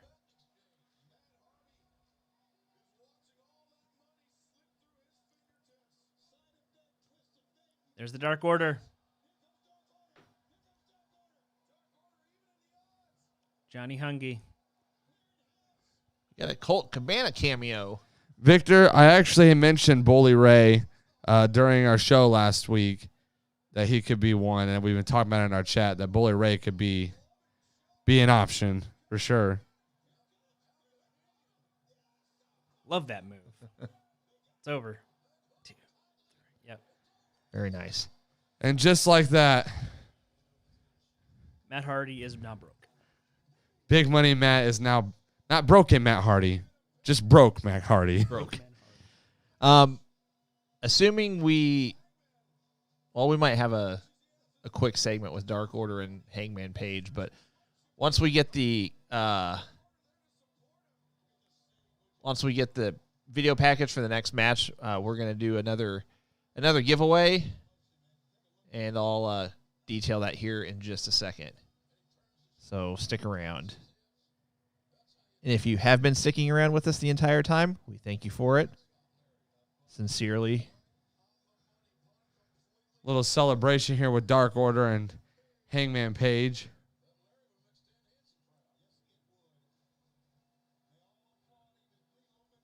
Johnny Hungy. Oh, he's embracing him. There's a big hug with the Dark Order. Does Colt You got Cabana have beers? beer? But Colt doesn't drink. But Adam Hangman Page does. Stone Cold Steve Austin.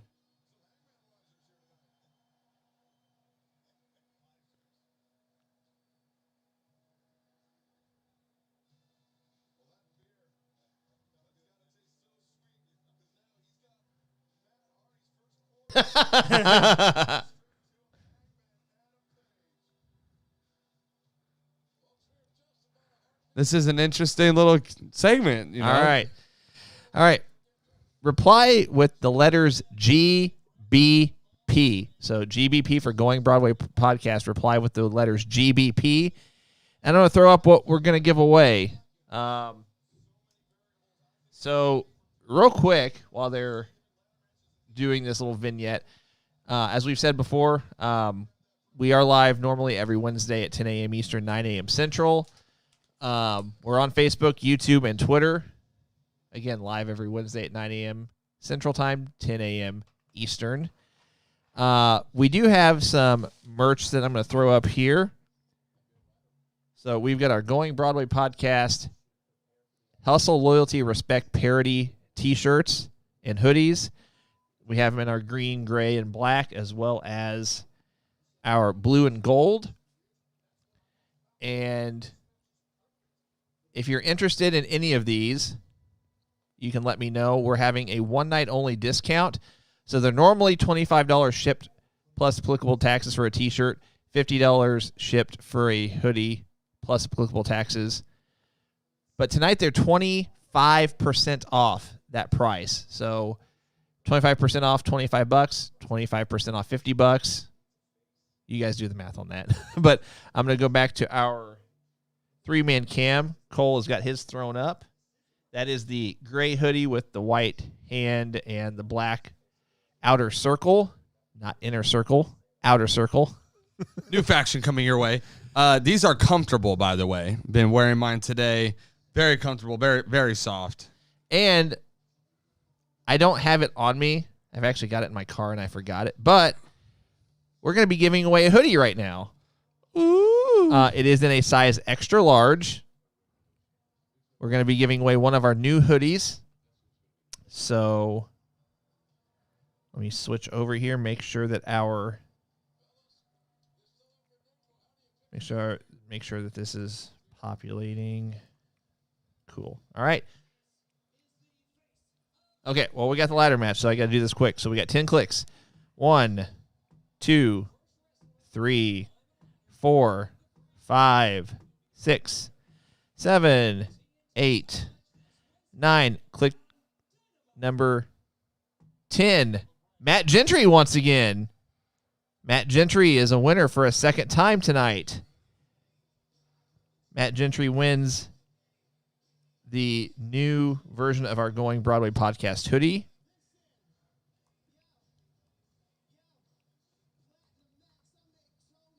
So congrats to Matt once again. Again, that's Matt's second win for tonight. If you've won once already, that doesn't mean you can't win again. So congratulations once again to Matt Gentry. Now, if you want to buy one of these shirts, send us a message via our Going Broadway Podcast Facebook page. Let me know what size and style you want. So what color, if you want a t-shirt or a hoodie, what color you want. So let's see, color, t-shirt. Okay, I'll start over. If you want to, let me know if you want a t-shirt or hoodie, what color and what size. Now, I'll just assume that you want the new version that we just showed you. So hit us up on our Facebook page, our Going Broadway Podcast Facebook page, and let us know. So again, 25% off tonight only. So I'll do the math on that real quick. Now, this is before taxes. So hoodies will be, hang on. Hoodies will be $37.50 plus applicable taxes. And then T-shirts will be $18.75 plus applicable taxes. So one night only. Actually, for the next 3 hours until midnight Central Time. That's when it's good. The offer is good till then. So yeah, Matt, congratulations for a second time. Jeffrey, I just want to acknowledge your comment here. He said he was a referee for ECW in 1994 at their first show at the Hamburg Fieldhouse. Super cool, man. Thanks for joining us. That's super cool. Yeah, I've actually talked to Jeff before, so he's been a follower on our pages for quite some time. We thank him for that. Jeff was actually a referee for the NWA previously, so super cool. We're in the face of the ladder match. We're getting entrances now.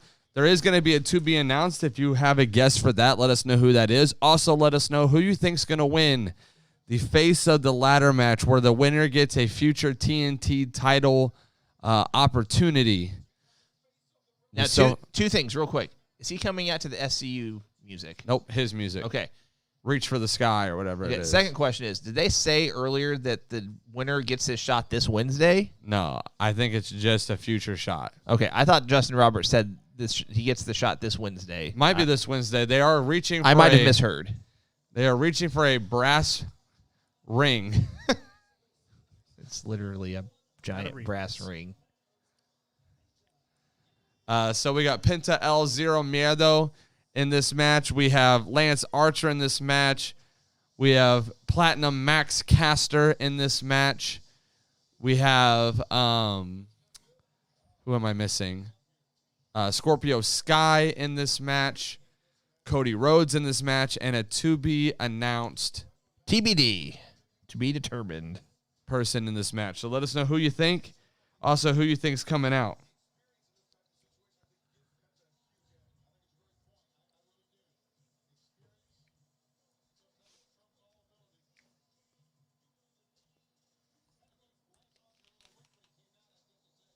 Sonic the Hedgehog ring as the prize.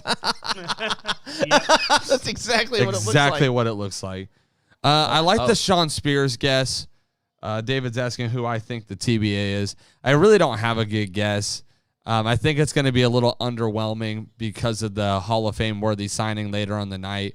So Sean Spears would be a good guess for me just because of his return. Sammy Guevara would be interesting. But I think it's either going to be a talent share or somebody that's currently on their roster. Cody Rhodes making his way out right now.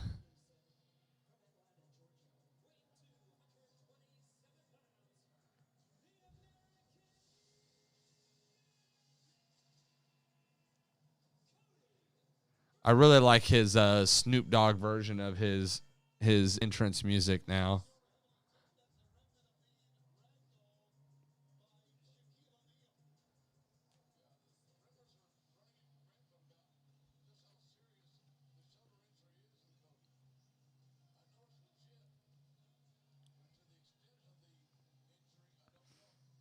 All right, let's see who this mystery. Yeah, I would say the TBA in this match is different than the Hall of Famer. Do you think Shaq will be the sixth man?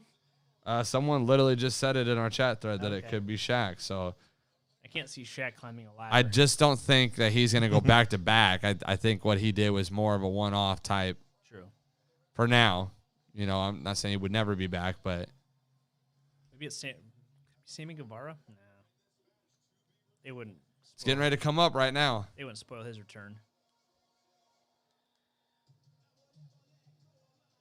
All Ego. It's Ethan Page. Ethan Page. Yep. Ethan Page. Alex called it. Ethan Page is the final entrant in the face of the ladder or face of the Revolution match, ladder match. This is his AEW debut. He is going by All Ego, Ethan Page. Looking pretty good.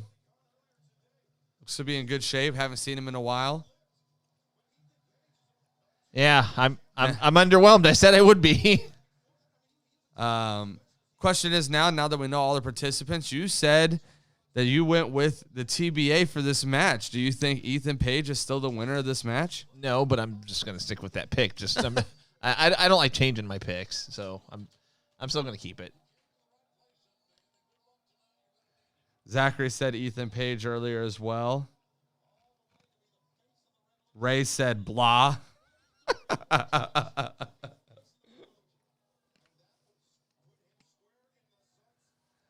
I don't dislike it. I like Ethan Page, so I'm not mad that he's I mean, I'm not mad. in the match, but it definitely made it feel like it should have been bigger. This should have been like a Dynamite mystery debut or something, not a pay-per-view debut. Or if he was going to debut, like, not in a match. Like, he should have just shown up and attacked somebody. Yeah. So I wonder if that means if we're going to shortly get his tag partner at some point, too, and get the North in AEW. No, because I think the other guy re-signed with Impact. Josh Alexander? Yeah. Let me look. We need to know what that is. And even so, we got the talent share, so I'm wondering if we could still get that's true. Get like a Revival versus them or Young Bucks versus them.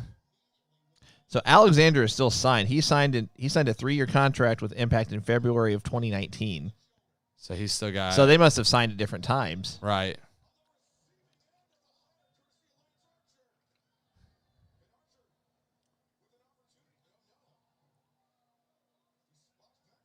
Zachary says the final two, Scorpio Sky and Ethan Page, and he says Scorpio Sky wins. That would go with Austin's pick. Jeremy went with the TBA as well. If I had to pick two, I would say Scorpio Sky or Lance Archer, I think. Michael, that's a great question. I think we might talk about that a little bit on our Wednesday show because I am interested to hear thoughts on that. I don't know if that's a good time to get into that topic tonight, but we do have a fan mail section of our show on Wednesdays, so would love for you to turn that question in so we can talk about that. Yeah, just to elaborate a little more on that, I usually post on our Facebook and Twitter pages on I try to get it on Mondays, but definitely Tuesdays. Just a post that you can get your fan mail questions in that we'll tackle on our podcast every Wednesday. Again, 10 a.m. Eastern, 9 a.m. Central. Literally the entire segment is Cole and I just answer questions that are submitted by you guys. We are also going to do a show once a month where the entire show is just Ask Alex and Cole. So, the boombox.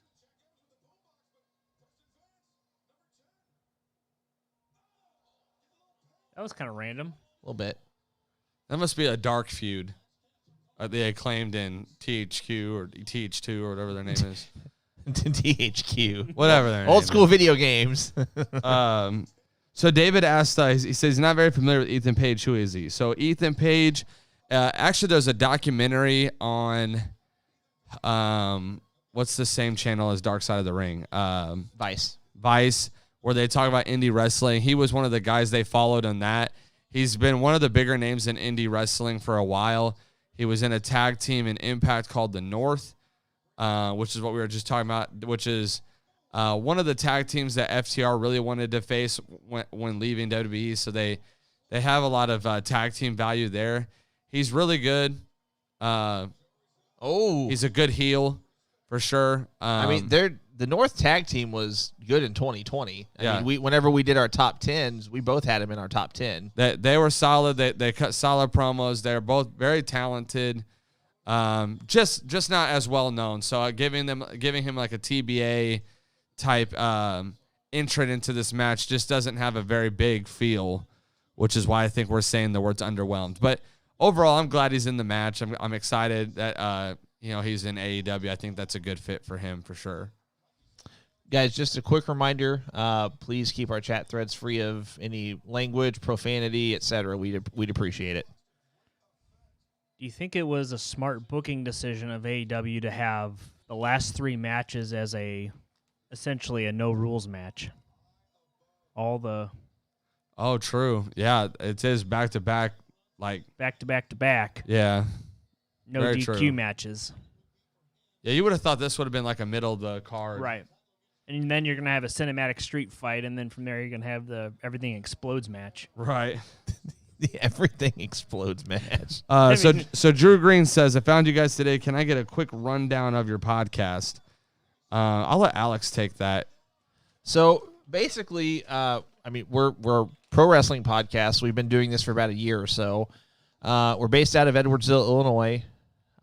We talk pro wrestling, cover all brands, WWE, NXT, AEW, New Japan as best we can, Ring of Honor as best we can, NWA. I mean, literally all the big brands that are out there, well-known brands out there, we try to cover.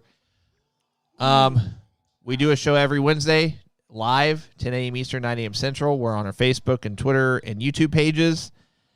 We kind of do like I don't know if you're an ESPN watcher or if you've watched part of the interruption, but we kind of do a PTI style format where we'll have tiles on the side of our page where you can see where we're at in the podcast as far as what topics we're talking about at any given time. We do free giveaways frequently. We encourage people to like, share, follow, subscribe, etc. to all of our social media platforms. Botched there. So, Drew, I hope that answers your question. If you have any other questions, feel free to let us know. Oh, that's a good spot. It would have been even better if they didn't botch it to begin with. They totally destroyed that ladder.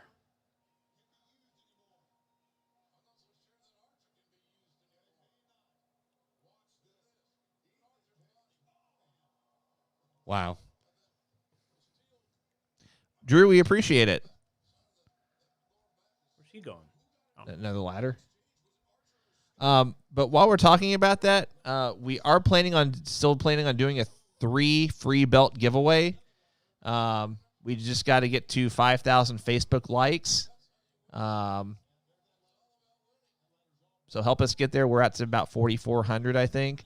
Once we get to 5,000 Facebook likes, everyone that has liked our Facebook page, followed us on Twitter, followed us on Instagram, and subscribed to our YouTube channel, every one of those people will be entered into that 3 free belt giveaway. So I say that because a lot of people just follow us on Facebook. If you follow our Facebook page, you don't actually get that entry. If that makes sense, you have to like our Facebook page. So just wanted to throw that out there.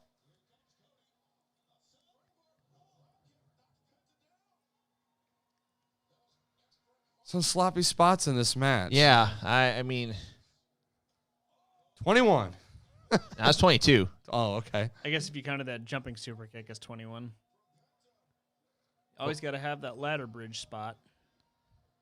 Oh, Zachary, sincerely appreciate it.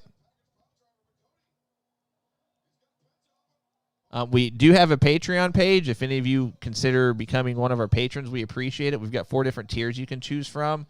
A lot of different perks and benefits you can take advantage of as far as discounted merch purchases. Oh! That was nasty. Discounted merch purchases, free merch, additional giveaway entries into that 3 belt giveaway that I just mentioned. So check us out at patreon.com/Going Broadway Podcast for more information on that.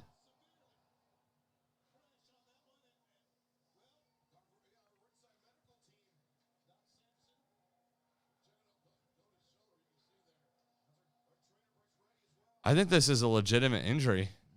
Well, his shoulder was injured coming into the match. It looked like Penta took the majority of that. But Yeah, but it looked bad. I think he dislocated it.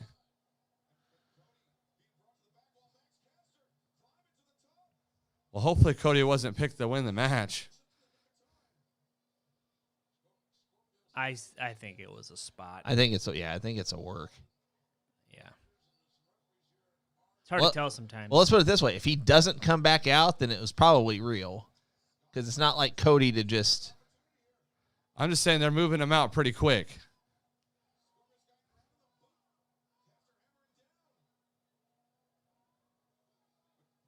Ooh. Now he's kneeling at the ramp, though.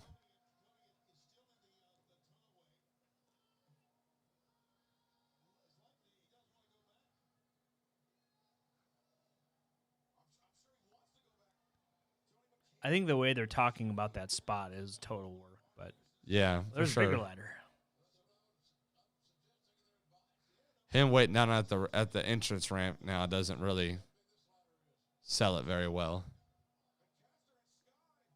Unless they wanted to get him away from the ring, kind of like you said, to get him away from the action. You'd think, though, if that was a legit injury, he would be gone already. Could just be Cody, like, could be like a real angle and him trying to talk them into letting him stay out there.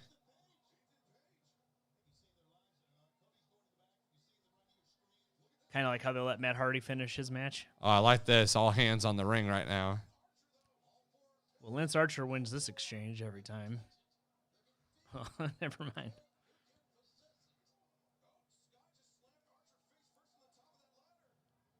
Where's Penta? There he goes. He's around somewhere. Now Cody's laying down. Looks like he was laying on his... Oh, never mind.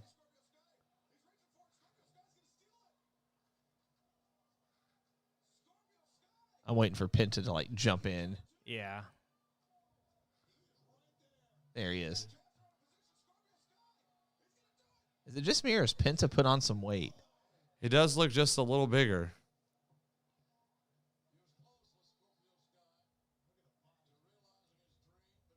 Could be the outfit, though.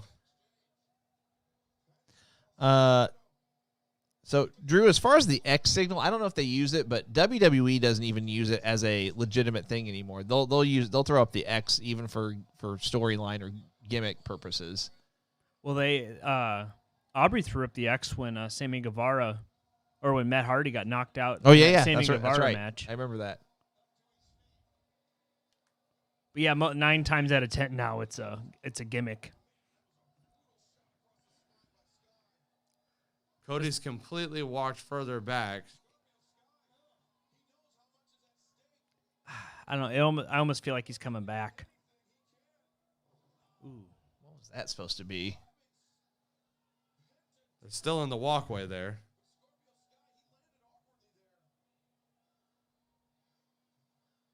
This does feel really awkward, though, that they're not taking him to the back, that he's just standing at the entranceway. Maybe he was supposed to win. And they're trying to, like, Figure out how to give him a chance to get back in it somehow without doing further damage, maybe.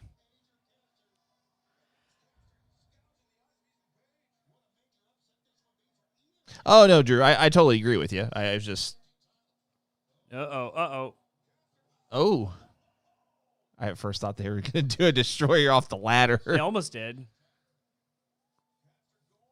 I guess it's kind of like a power bomb. So if Cody comes back to the ring, it kind of seems anticlimactic, though, like, because he's been sitting there the entire time.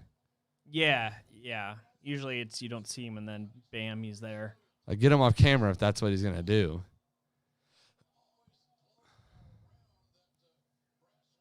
I mean, for all we know, like you said, I mean, if Cody's really injured, they could be talking, like, new creative stuff, how to finish the match. Right. So.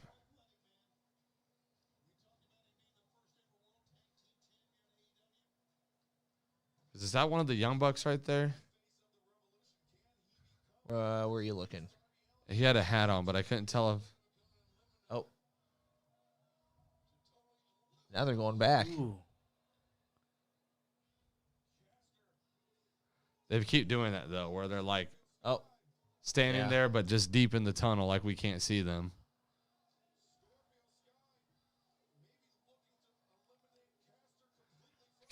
Jake Roberts just looks like somebody's grandpa at ringside. Yes, he does.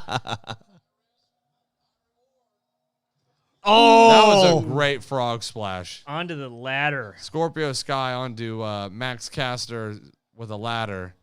That does not feel good. What a nice frog splash.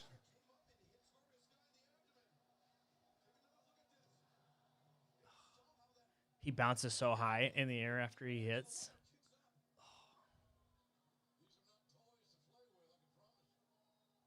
I believe you. Jimmy England, Cody Rhodes is supposedly hurt. We're trying to figure out if it's kayfabe or not.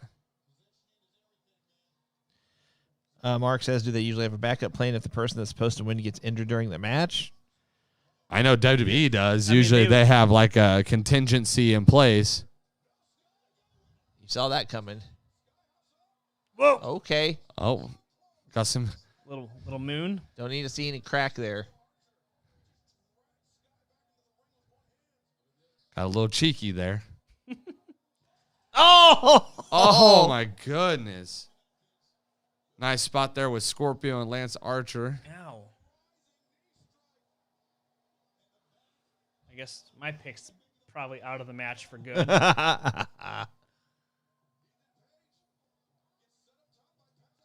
Do you think that they would have Penta win this and have Death Triangle win the tag team one? I mean, they might. I mean- but Yes, Ethan Page was the surprise entrance.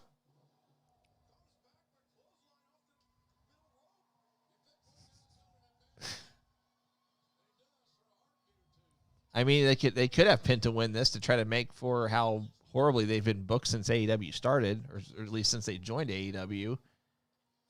oh, the Lucha Bros. Yeah. Although I'd rather see Lucha Bros with the tag belts and have Yeah. Agreed. Pac have the TNT title shot. I think if Cody was picked to win it and you're giving it to someone else, it's got to go to like Scorpio Sky, Lance, someone who you can easily put into a storyline.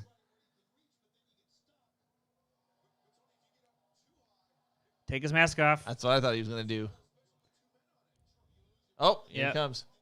Cody's coming back With his strap. his strap. Is he really hurt though? He's Oh. he's not. He's using both arms now. That was a pretty good sell, though. So is Cody gonna win? I didn't think wouldn't think Cody would win this, but Crossroads.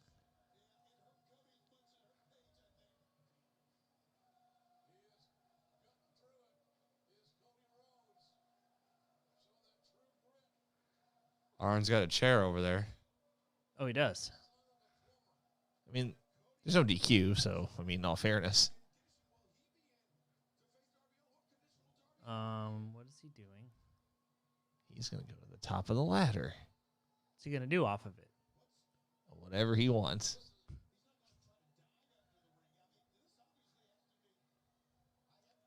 Is he gonna suplex him? Probably. He might hit the ring with his feet. Oh, we're going to have a Tower of Doom spot. Oh, maybe not.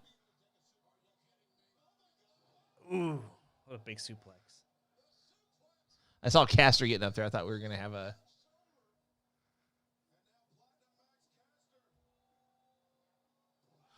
Ooh.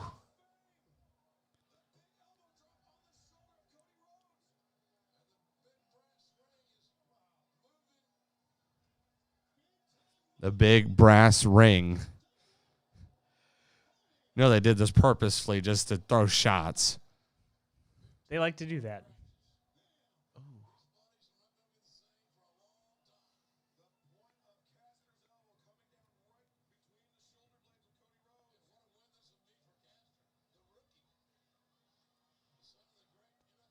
Penta might win.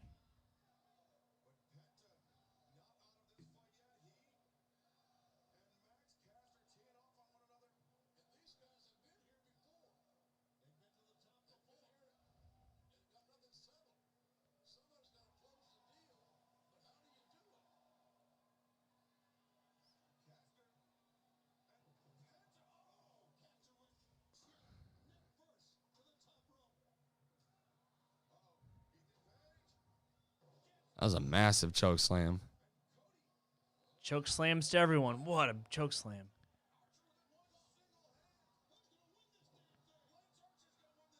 And Archer's given 3 choke slams. Here comes number 4.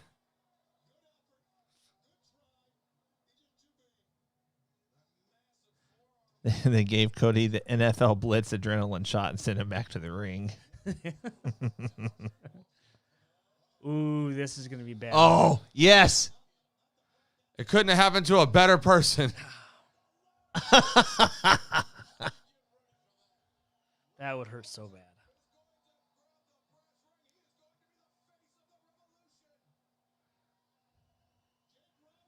I just feel like if anyone's going to grab the brass ring in this match, it's got to be Cody just for the shot at WWE.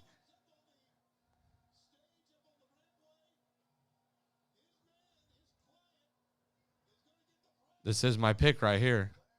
I think Scorpio's going to come in. Just kick him.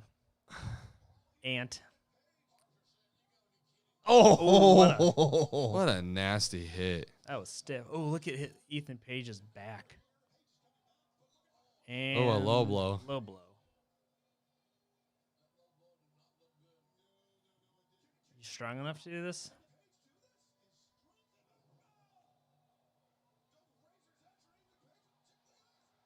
Jake Roberts is in the ring with a clothesline. Climb the ladder, Jake. should have done a DDT. Oh, Jake Roberts takes a terrible super That kick. was awful. Well, you're not going to actually kick a 7-year-old man in the face. Actually, you actually do. You can. That's what the leg slaps are for. True. Drew says we each needed a catchphrase. So we don't have a catchphrase. Cole does a crow call type thing, and then I do like a Ted DiBiase laugh. I mean, I have a catch. I do the greatest wrestling podcast ever. That's something I do every show. We have a couple little signatures. You gotta watch the show every week. You'll catch on to what those are. They're Easter eggs. We have our little John Cena soundbite that we throw in every so often. Uh-oh. Right onto the shoulder.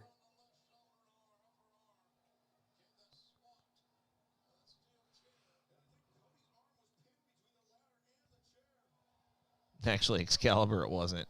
But nice try. Yep, there it is. Go get it. Ooh. Is everyone going to get a chair shot now? Oh. Right in the ankle. Let's go, Scorpio. Mark wants a crow call during the street fight. That's what we're saving it for there.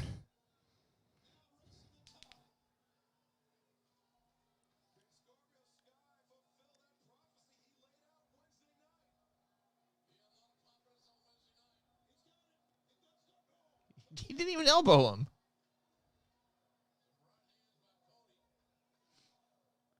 Someone's got to get bashed in the head with the brass ring.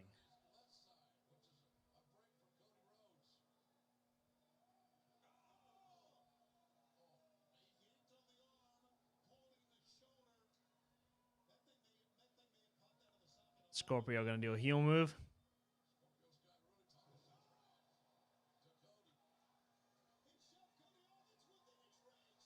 Oh, no. He's got it.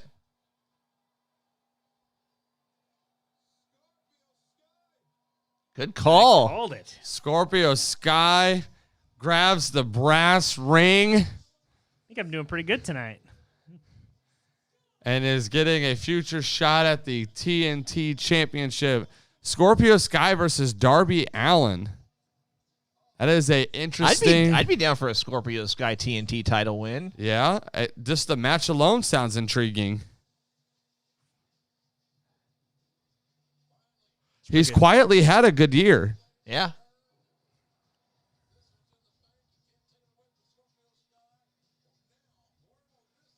Victor, we'll touch base with you. It'll probably be tomorrow. So I do see we've had a few people message our Going Broadway podcast Facebook page. Someone will follow up with all of you guys tomorrow if it's in regards to a shirt inquiry or shirt order. Because by the time this broadcast gets over, it'll be 10:30 our time, local time. We got some tear down and cleanup we'll need to do afterwards, so it'll be every bit of 11 o'clock or later whenever we get home. So we'll touch base with all of the shirt inquiries tomorrow.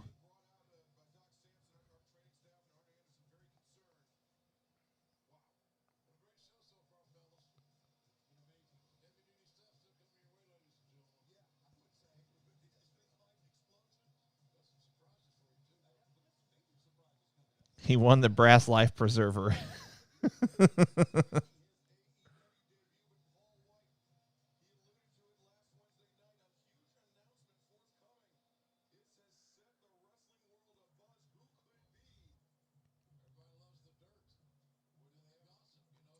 Is that next? They're mentioning it.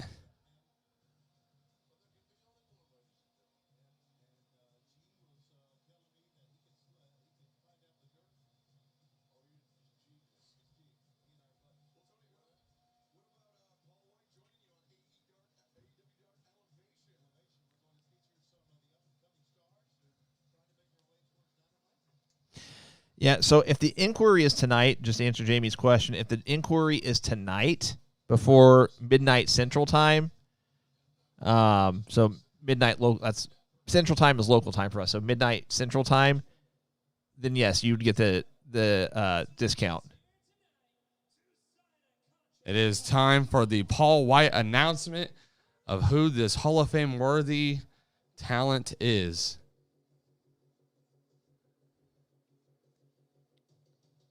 Or is this, are we going to?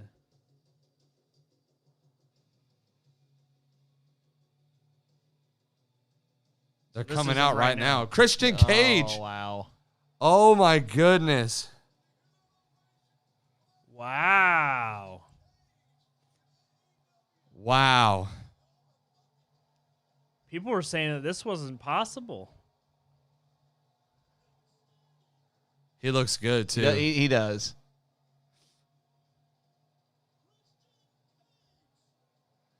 Christian Cage is all elite. That's crazy. He was in the Royal Rumble. I know.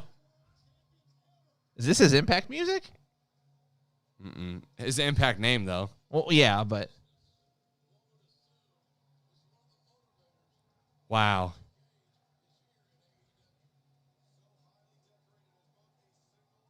Wow, I'm mind blown. That's huge. You think Edge is coming eventually? No. No.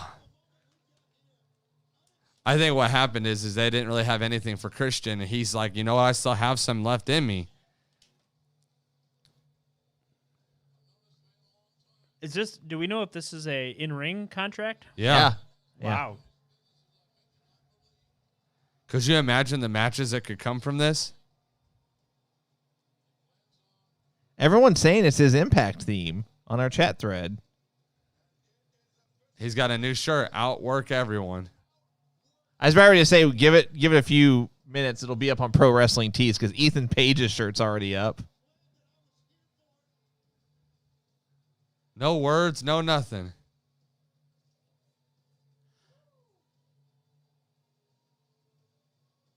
Okay. Wow. I don't think that's his Impact theme.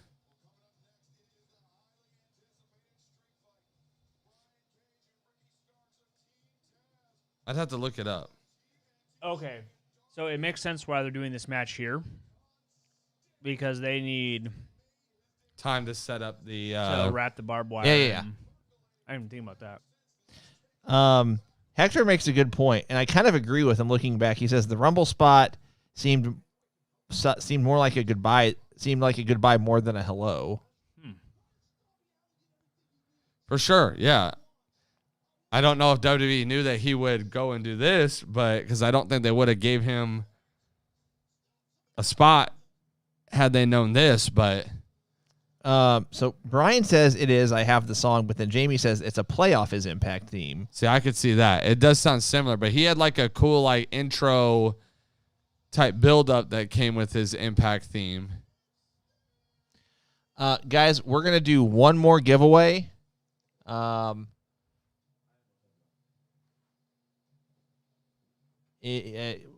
know what? Let's we'll just do it while they're doing the build up for this. We're going to do one more giveaway. Hopefully you stick around. Even though I'm saying this is our last giveaway, you never know. I might change my mind. So this will be our last advertised giveaway. I'll just leave it at that. So if you choose to stick around with us till the end, we might do another one. You never know. So reply with the word Bucks, Bucks. And I'll show you what you'll be entered to win. So you guys may remember, for those of you that normally watch us, Cole and I usually have flags behind us, just as kind of our set design or props or whatever. I recently switched to a 4 Horsemen flag. Prior to that, I did have a Young Bucks flag. I still have that Young Bucks flag, but this is what I'm going to be giving away. I'm not going to unfold it completely, but the winner will receive the As Seen on the Going Broadway podcast Young Bucks flag.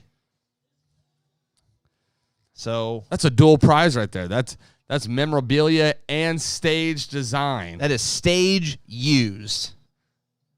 It's not ring used, but stage used. So set design, I guess, is the right term. But so I'll give you guys another minute till 9:38 p.m. Central Time, 10:38 p.m. Eastern Time. Bucks. Mark says you and Cole sign it. I'll leave that up to the winner. If they want Cole and I to sign it, we can. So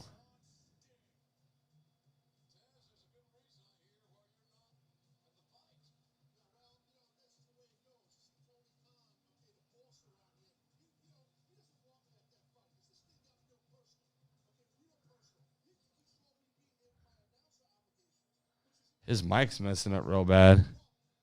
Who? Taz's. Like cutting out, I missed it.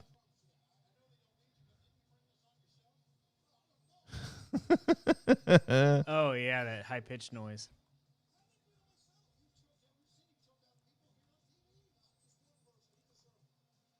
All right, guys. 9:38. Let's do this real quick. 10 clicks. 1, 2, 3, 4, 5, 6, 7, 8, 9. Click number 10 is Jeremy Pickering is the winner of our Young Bucks flag. So congratulations, Jeremy Pickering. Shoot me your address, and you are the winner of the Young Bucks flag that was as seen and featured on the Going Broadway podcast. Guys, if you aren't watching this cinematic style match right now looks really good quality. Brian Cage and Ricky Starks just rolled up in a nice little sports car. The Swolverine.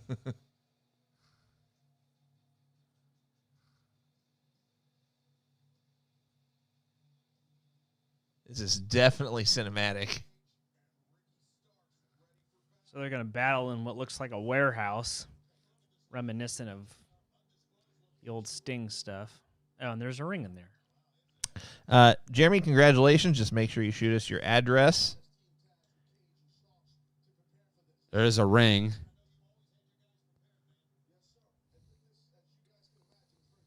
It's all like torn up and stuff.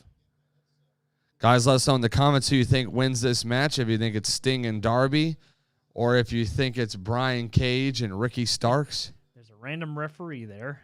Who was it? I didn't even recognize. Was it okay? Oh, that's cool. Lights went off. There's a little shot of Sting turning up Darby Allin's music. Oh, wow.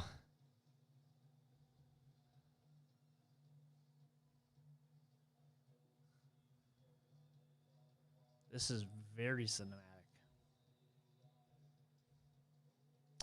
I noticed we've kind of had a small drop off in our live viewers. I said, guys, like I said that was our last advertised giveaway, but if you stick around for the whole thing, you never know. I might do another one.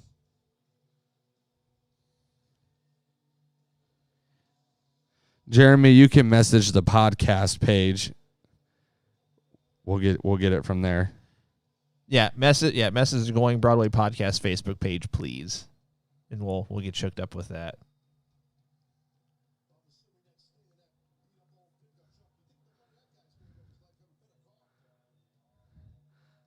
A lot of Sting masked people Right. for this entrance. I'm loving the cinematic, different take on cinematic style match. It's very well done to this point. I mean, obviously we've not seen it's been all Entrance so far. well, yeah, quote unquote entrance if you want to call it that, but And it's all black and white. Sting's driving a truck there to the site, and Darby's riding on the back on his skateboard. is Sting's paint different? Oh, Sting's got like the Joker style paint on. It's like Darby it's Allin. half and half. Half and Darby half. Allin, half Sting. Okay. I like it. Does Sting always have the soul patch? Yeah. Even in WCW? I don't know. He's had it for a while though. I know he had an impact. I think. I don't know if he had it. Don't know if he had it in WCW or not. All these masked Sting people are going to be surrounding the ring. Lumberjack match. Cinematic lumberjack match. Cinematic lumberjack street fight. And the Christian Cage shirt is already up on Pro Wrestling Tees. That one wouldn't shock me if it sells out. Swolverine will be up there soon too now. That was a cool spot. That is not an AEW referee. I don't know who that is. It might be one of their minor ones that is only on like Dark or something. I know there was a BTE spot where they were talking about a referee not getting really a chance. It's funny.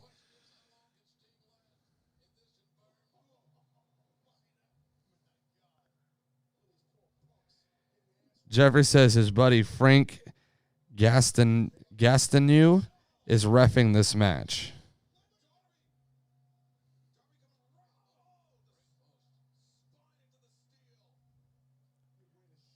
Look at the middle rope. It's like wavy. Like it's not tight on there. Well, like it bounces like it's tight, but it's got like a Huh. The location for this match is great. Wherever they're at, it's a cool spot. and he's going to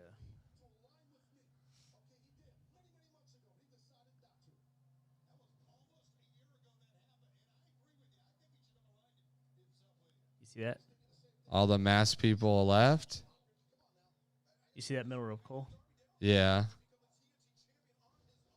It's weird. They're like very wiry. I feel like the live commentary to the cinematic match is a little off, but Now, do you guys think they're commentating like live now, or is it built in? no, I think they're commentating live. That's what I think. I don't think it fits, but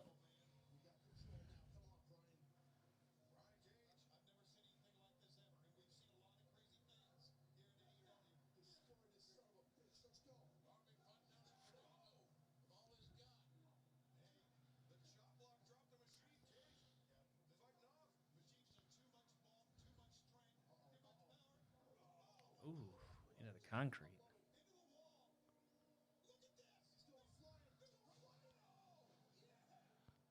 Jason, I like your comment. Out podcast everyone. Ultimately, I mean, all seriousness, we're not trying to compete with anybody. We're just doing this to have fun. Yeah, because it's not even a competition. That was a joke. That is really weird. It's just that one rope, too. Yeah, it's like like twisty. The pair-offs have been interesting. Sting has got Ricky Starks, and Brian Cage has Darby.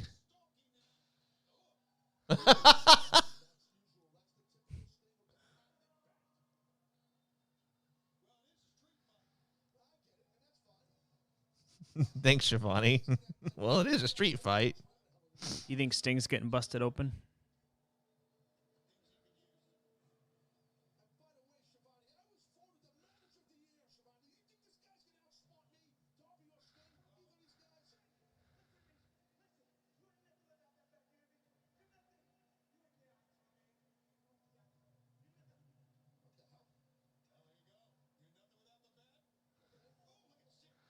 that bat being thrown up there, I wonder if that's foreshadowing where they're headed next.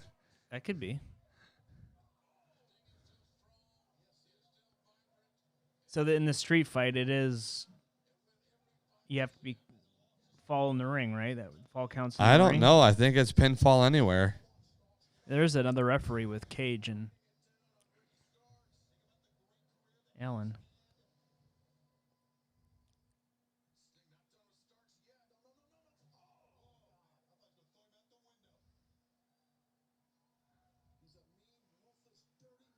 Sting's going after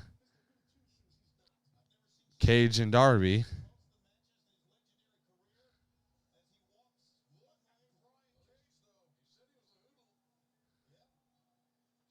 I'll be right back. He's holding him in a vertical suplex up the stairs. Wow. Dude's crazy. No. Oh, man.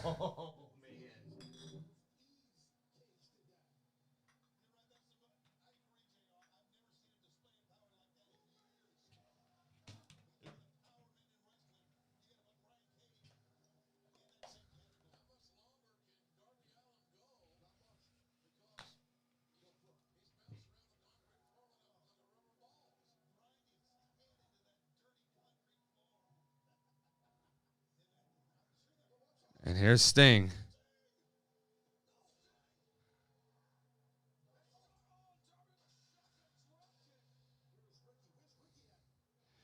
Yeah, that vertical suplex going up the steps was absolutely insane.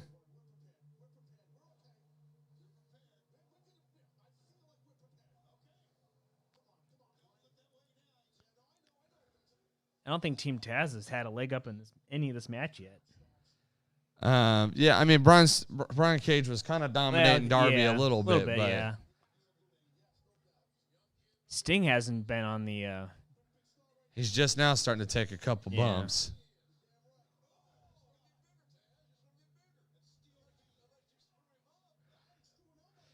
Yeah, Drew, I actually think Cage is completely underused in AEW. I was super excited when he came in, and they took him right up into the title picture when he won that ladder match. I've been extremely disappointed with how they've used him. I would have much rather him gone to NXT, where I felt like he would have been pushed to the top there. So far, I've been pretty upset with how he's been used.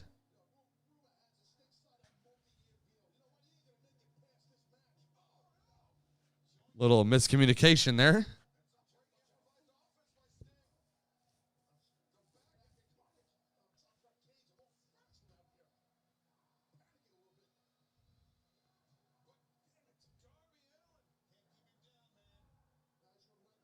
A lot of weapons up here on this level. Oh yeah, fire Ladder. extinguisher. I see a table back there already set up. 2x4s. Windows for people to get thrown out of. They are higher up. Nothing will ever take place of throwing somebody off of a building, though. No. There's that fire extinguisher. Fire extinguisher. Ooh, a bottle.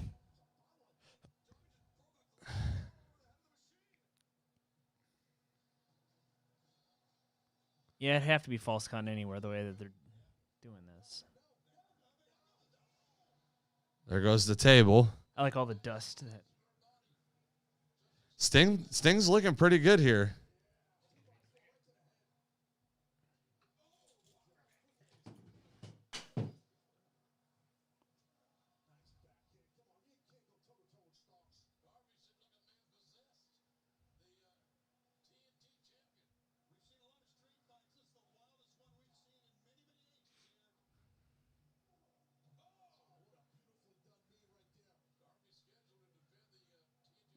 What's that? A pallet with tubes on it? What is he doing? Coffin drop? Oh, there's Will Hobbs. Oh.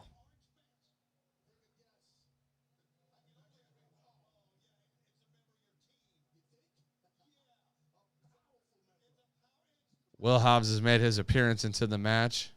I didn't even think about him showing And here up. comes Hook.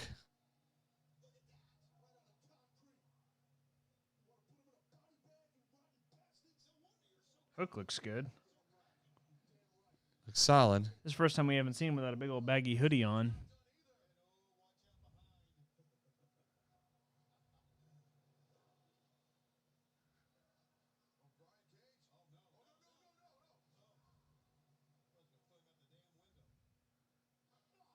I'm loving this cinematic match.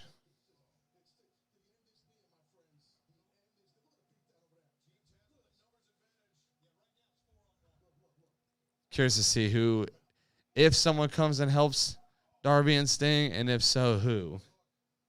Yeah, I don't know. Oh, you know where he's going.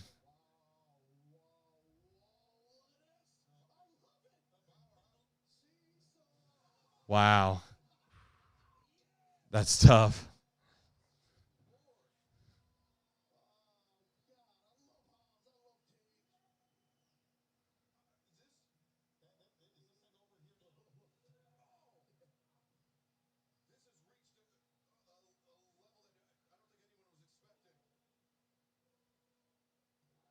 Of course, the gang up on Sting.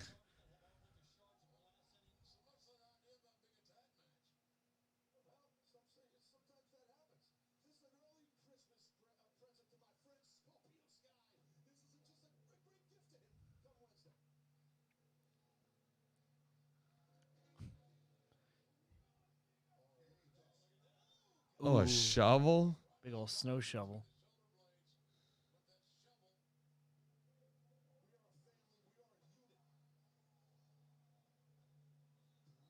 Surprised there hasn't been any Oh, here comes Darby with the bat.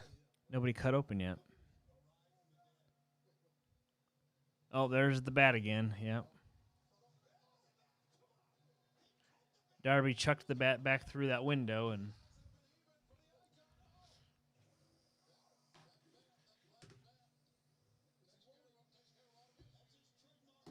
ooh, broke the bat over Brian Cage's back.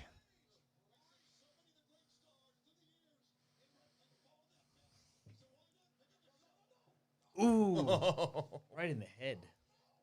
Oh, I want to know what's happening here. Oh, Darby Allin's gonna coffin drop off, Wow. and they're dead.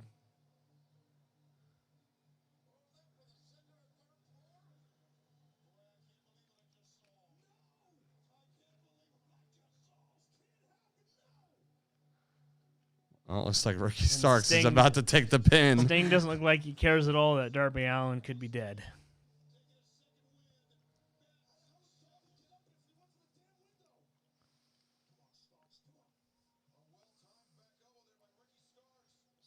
Stinger splash. Exposed. Oh. Ooh.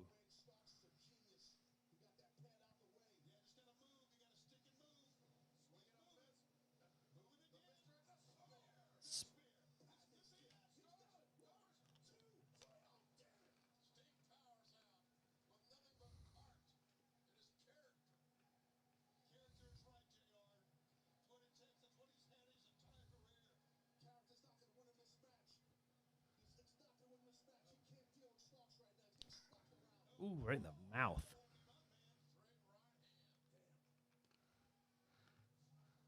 Oh. Low blow.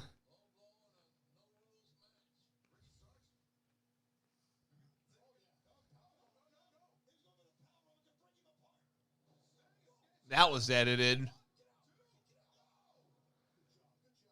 Wow. Yes, it was. Look pretty good though. I think they could have made it look better, though. Yeah. Sting is 60. Or almost 60. That's got to be it.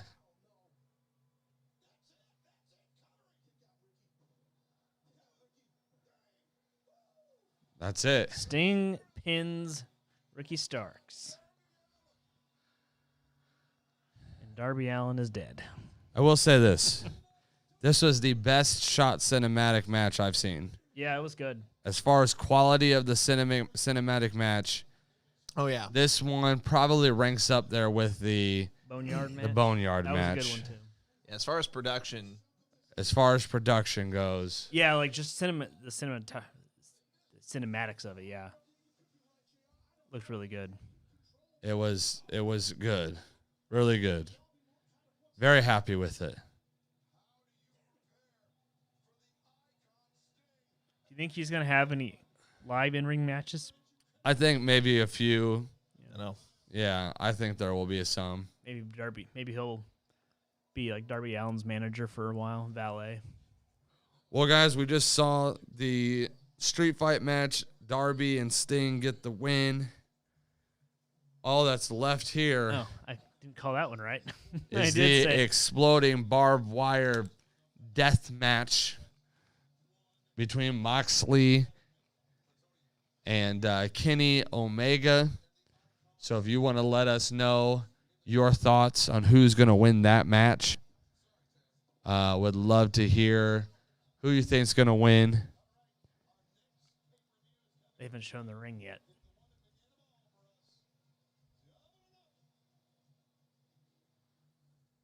Taking another look here at Double or Nothing, announcing that it's coming May 30th of 2021. That is a Sunday. Keep in mind. So they're keep doing Sundays now, huh? Sunday, May 30th, 2021. That's interesting. I thought this week was only just because of the UFC fight last night. Yeah.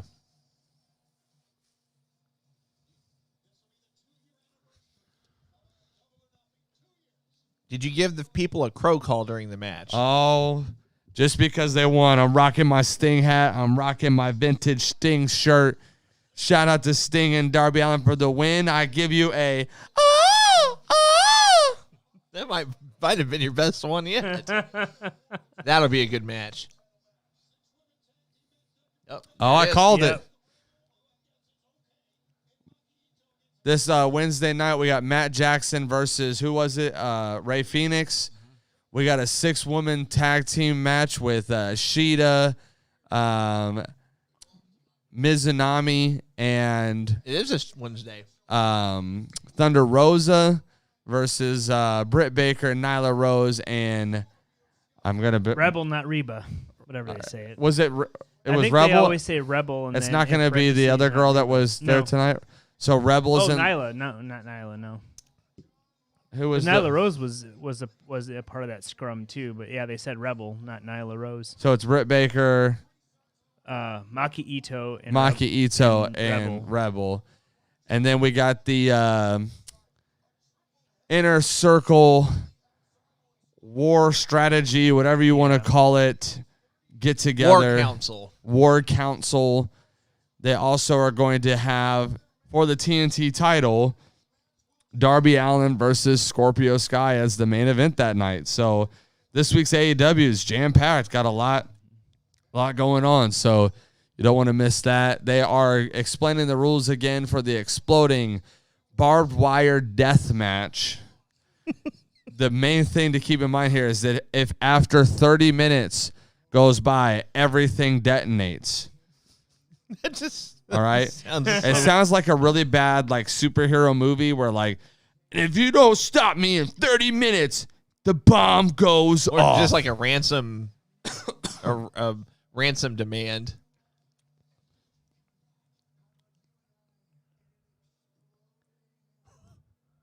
So it's interesting that they've already set this ring up before to shoot some of the promos for it.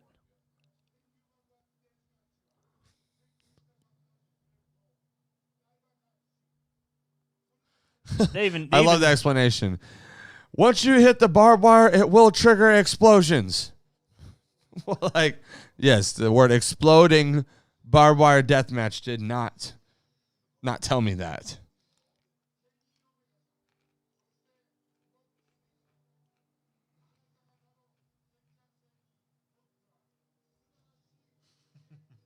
Yeah, those matches didn't have any ropes at all.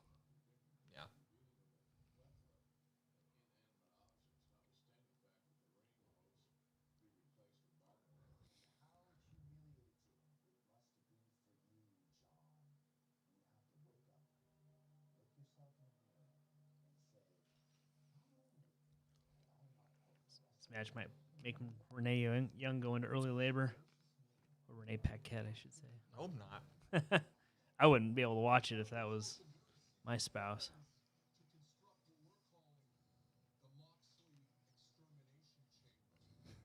Travis Bird said, AEW is on my last nerve. They don't turn Sting heel. They don't push Brandon Cutler.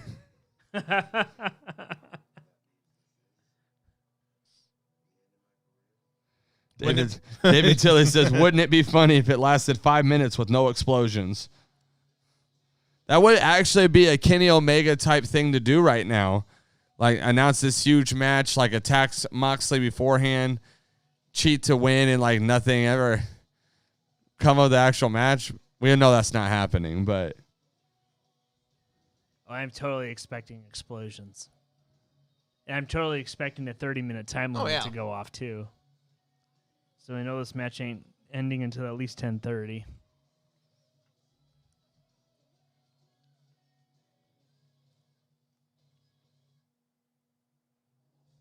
All right, here we go. See what this ring looks like.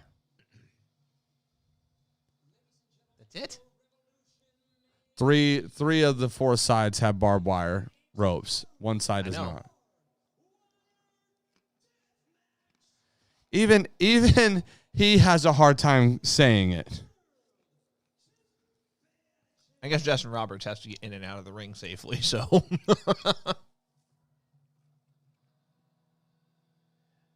They do have the referee in the bomb suit. Yeah.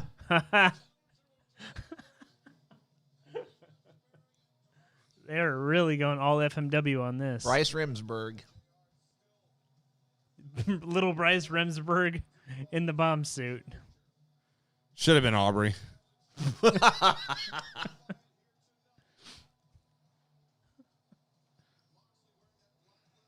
Zachary asks, who's coming to save Mox if the Good Brothers interfere? Brian Nelson responds, Roman and Seth. Well played. I love it.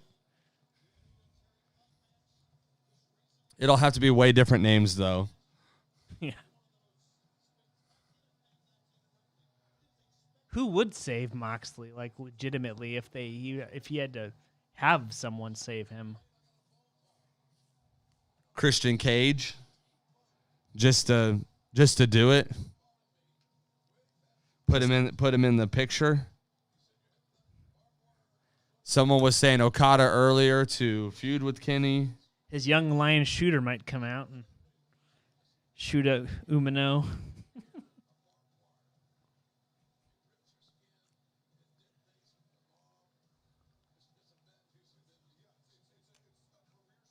I like the jacket. Decent amount of people in attendance for this. Yeah, I think this is the biggest crowd they've had since the... I think it said 1,400.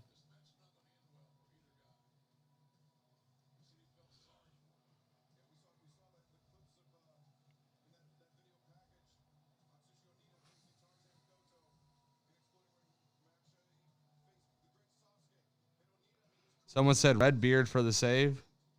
That could be. The Sunday Night Messiah and the large dog.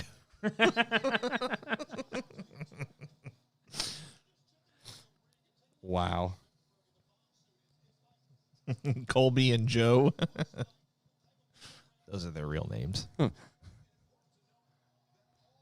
I think they You could... didn't see...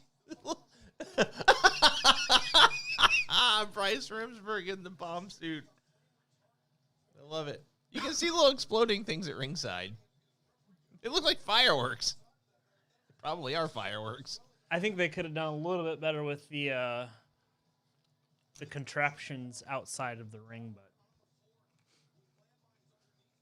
landmines. Landmines? That's what we're calling them? Landmines? And I think he said mortars.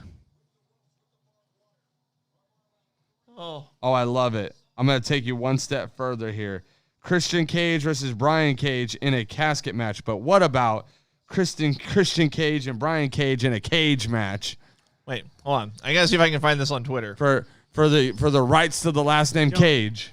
Don't accidentally touch the ropes, John.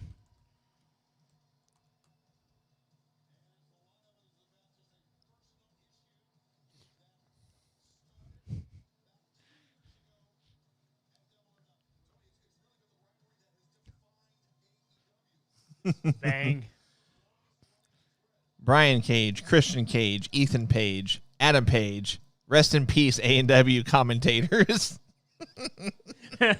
Oh, you already know JR is going to get every one of those names wrong at least once. All right, we got to hear the North Carolina reference.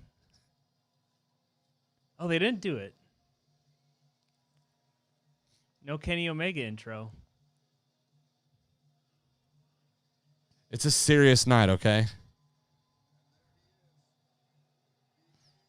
Oh, he even has his own exploding barbed wire death match shirt. Listen to this. Christian Cage versus Brian Cage versus Ethan Page versus Hangman Page versus Diamond Dallas Page versus Nick Gage in a steel cage with Page as the referee. That'd be all the rage. One for the ages.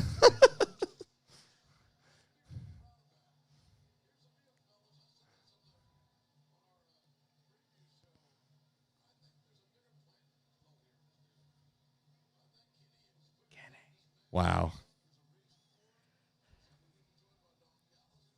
Someone said, what if they played the angle where Christian is Brian's father?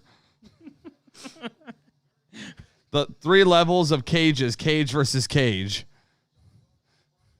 The first cage to the top of the third cage becomes the ultimate cage. We've gone off the rails here. Someone said Snoopy and Woodstock for Seth and Roman. By the way, Kenny's wearing the new shirt that I mentioned. Oh, the barbed wire deathmatch shirt. Well, so far it hasn't exploded yet, but also 30 minutes hasn't gone by, so. Kenny Omega's got jeans on and then, like, knee pads. They look like metal knee pads. Yeah, they do.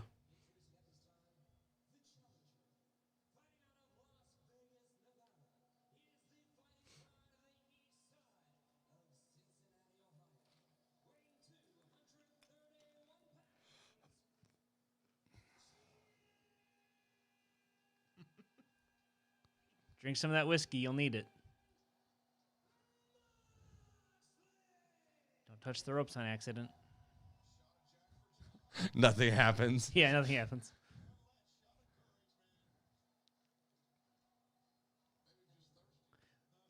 Wait a second.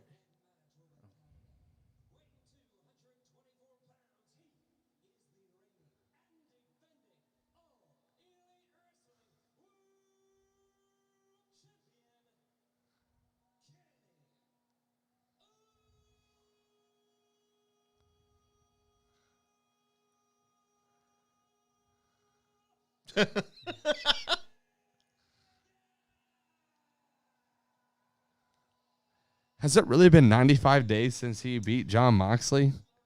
December 20th. Man, he has barely fought. Like, Hey, Bryce Rember looks so dorky. oh, the memes that will come from this. Oh, it's gonna be awful. You might be right about the whole "it's so horrible, it's hilarious" match. Why does Kenny look like somebody's dad who just found out his kid got bullied at a football game and he came to defend him? It's a good description. Said, an oddly no one touches detailed. my kid. The explosions are armed. Those mortars and landmines. Watch out for the landmines. Eugene, a classy looking death match. Oh yeah, Bryce Remsburg's got to make sure he doesn't touch the ropes too. What if the 10-year-old girl and the blow-up doll come to attack Omega? well, she's not 10 years old anymore, so she's probably like 20 now, you think? Probably. But the blow-up doll's still there. It's probably deflated. It's got holes in it. Just got to air it up a little, patch it up. I bet you it could take this barbed wire like a champ, though. Brian, I'm sorry. I disagree. I respect your opinion and everyone else's opinion, but I love Justin Roberts.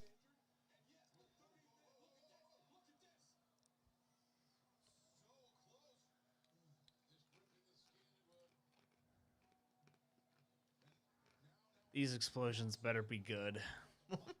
What the time's wrong? Someone touches it and like 10 seconds later, then it goes off.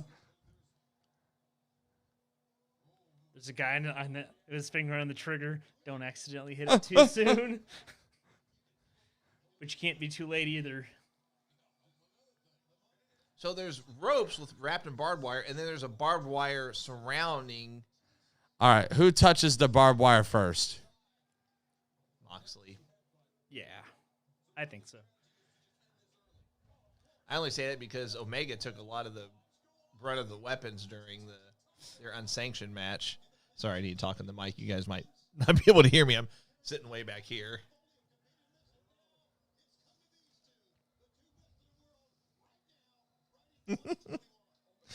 Jason Coggins, Omega's pants, skinny Omega.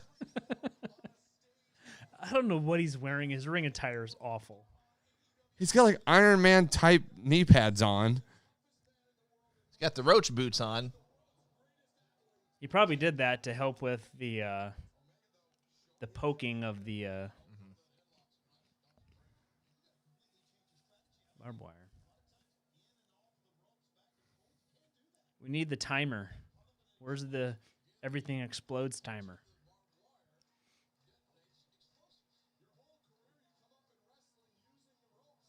Oh, Don Callis is on. I didn't even notice.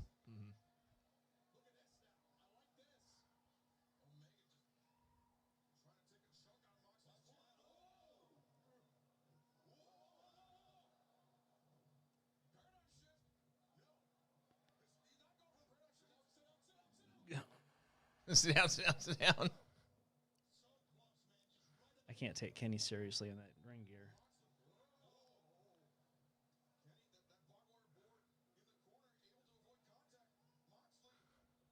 Uh-oh.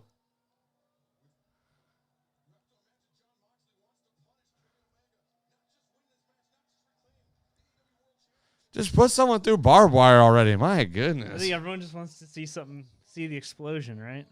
It's kind of the.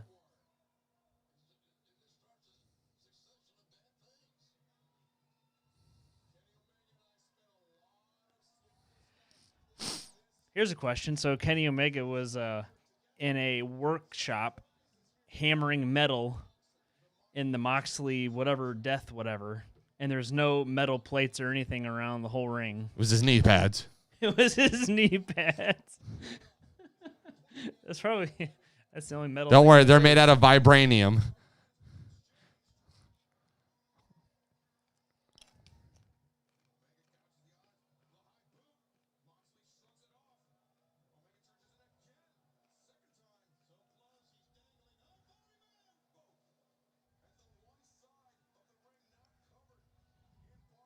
And that's not going to trigger explosions on the rest of the ring. No, of course not. Triple hell. Barbed wire landmines. That's a gnarly chair. That is.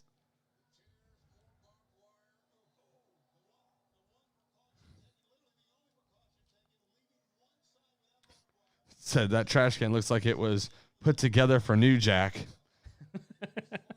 Yeah. That's something he'd take out to the ring with him.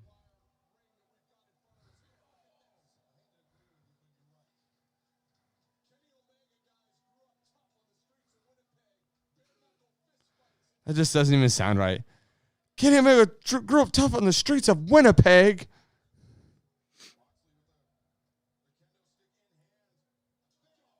Why isn't the kendo stick wrapped in barbed wire? Yeah, like exploding barbed wire death match. Grab the kendo stick. The only non-lethal thing in the whole ring.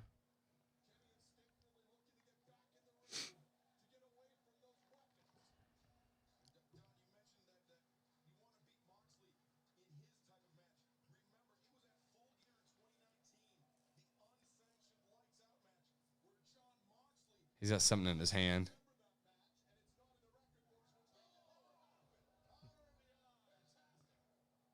Ooh. Hit Watch Riversburg. out, Bryce. Oh.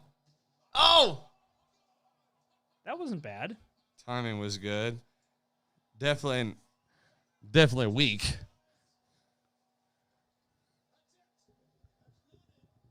Oh, those little round things. Those little black round things, I think, is where the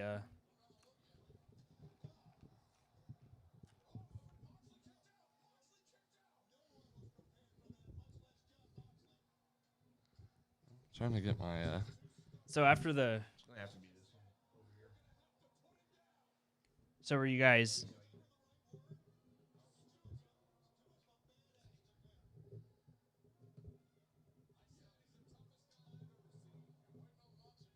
There we go. Perfect. were you not impressed with the The explosion. I was not impressed. no? I think it was better than the old FMW matches, but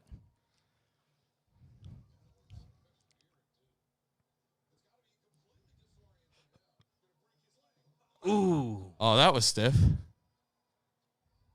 that's a new spot I don't think I've ever seen before. Jamie says, "Dude, I'm from Winnipeg. Those streets are negative 52 in the winter." The street life. Jason says, "What if the explosion is like a bottle rocket dud?"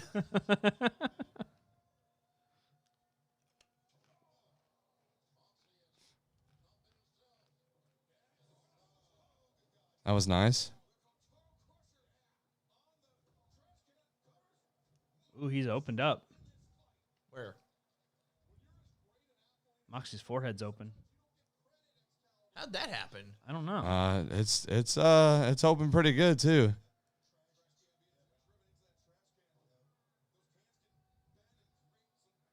They're saying the trash can.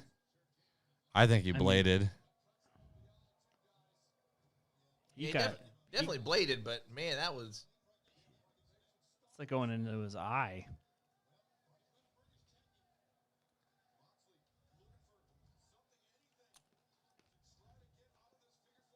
I'm kind of shocked that street fight with didn't have any blood in it.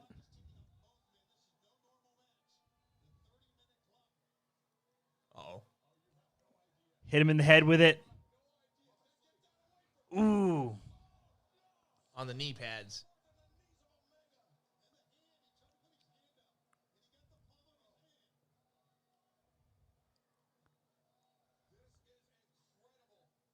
Holy cow, that's like Eddie Guerrero bad. I wouldn't go that far. No? Oh, that table just went in half.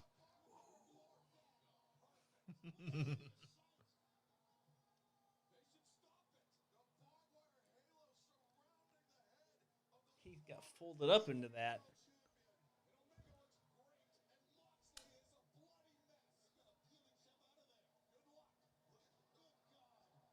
Cracked it clean in half. I'm sure Renee's probably turned this off already.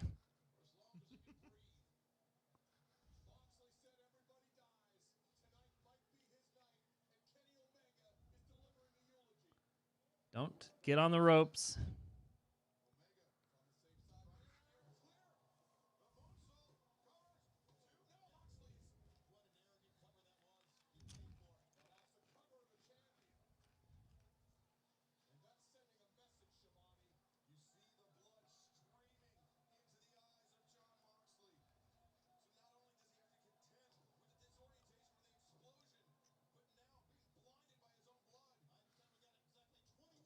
Ooh, that was a good. Trying to get that up. table out. Yeah, sticking. Oh.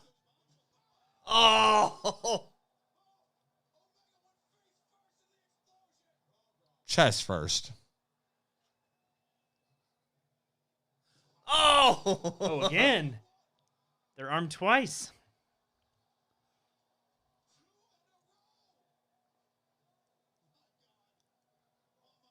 Katie's got to take his shirt off. Oh, you can see the blood coming through the shirt already. Can you? Yeah, in the back.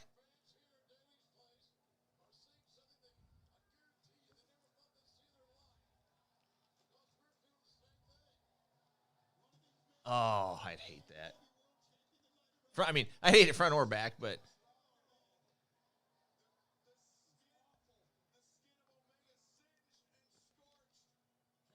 Scorched.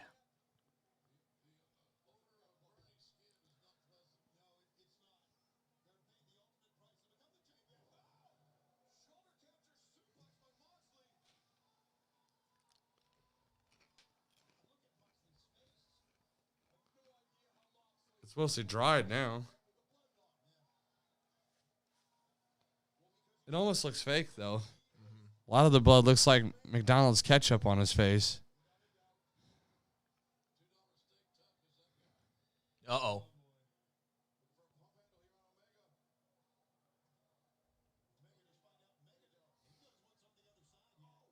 Ouch. No.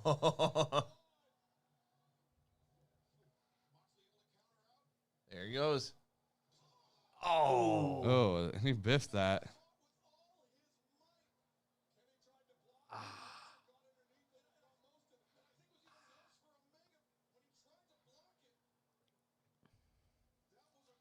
Barely got the bottom of the table.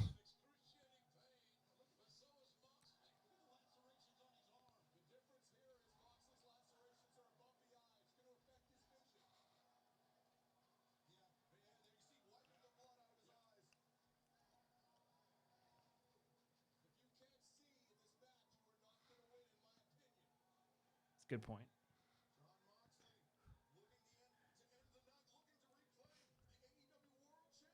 DDT onto chair.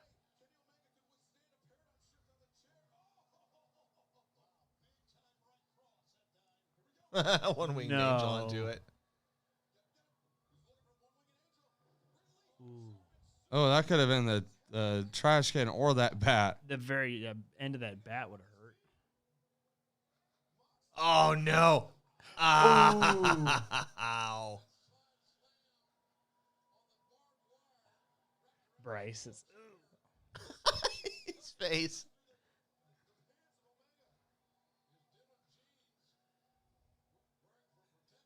Right on the butt. I know he's holding his It was stuck, too.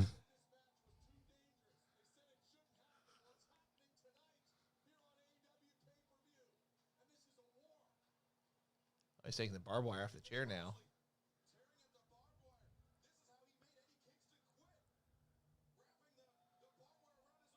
How does that not hurt?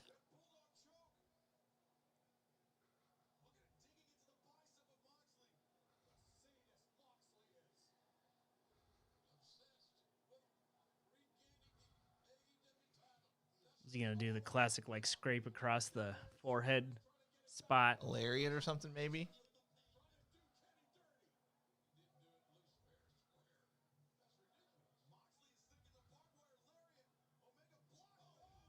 Ooh. He's going to do it.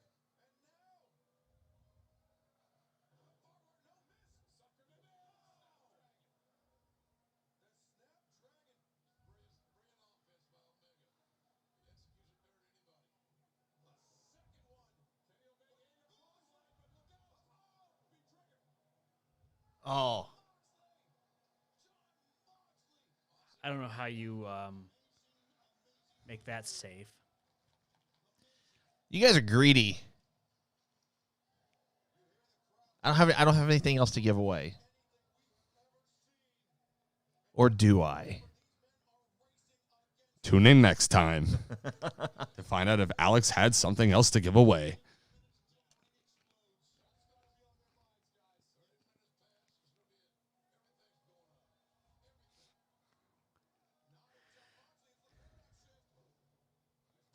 Oh.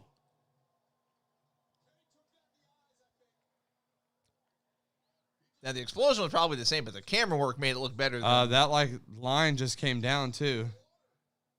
What did? They pulled it off on the bottom. That explosion line.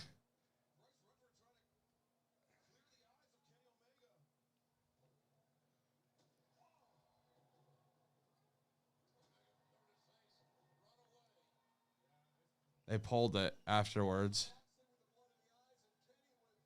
Oh yeah, so he could probably roll out. I don't know why they did it, but they pulled it really quick. I see these landmines.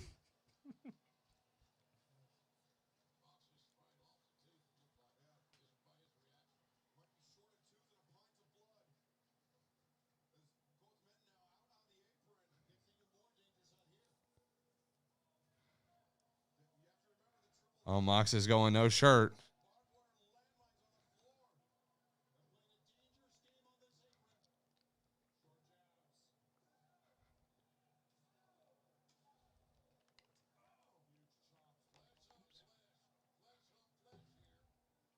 Don't forget there's barbed wire on the floor. Yeah, gotta use those. That's where the landmines are. Get the landmines out. Oh. Yes, we are.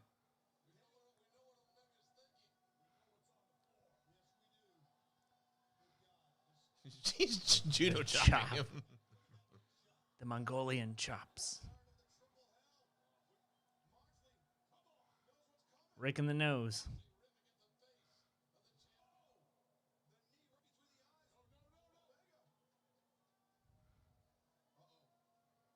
Both of them? This could be bad. Oh. Oh. Oh. Moxley definitely took all of that. He is right in the middle of barbed wire. Although Kenny landed on the back of his neck. Moxley took all of that, though.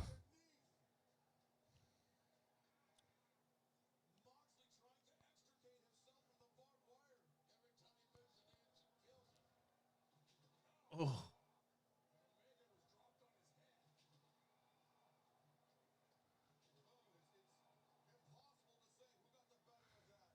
He said, just relax.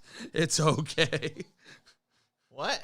That's what Moxley's saying up on the top screen. He's mouthing, just relax. It's okay.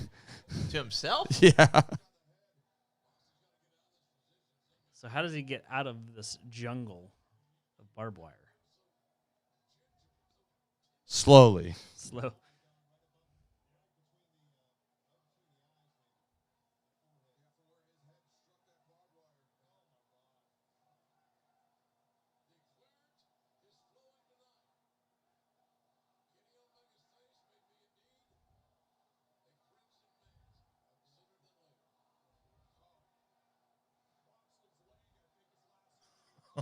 Nuclear bomb match next week. This is the first time I've seen Kenny busted open like this.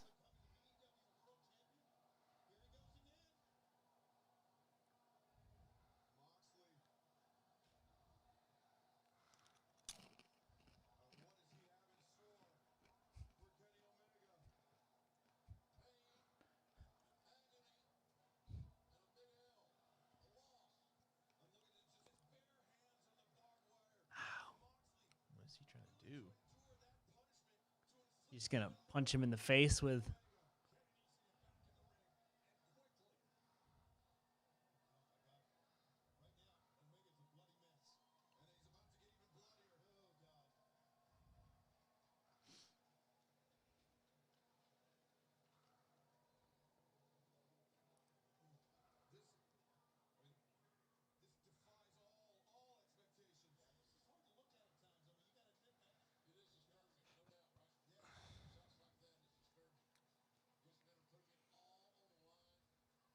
Sorry, guys. I know we're kind of being a little quiet. Yeah, it's kind of fascinating to watch. She's just going to rake him in the face with it? Ooh.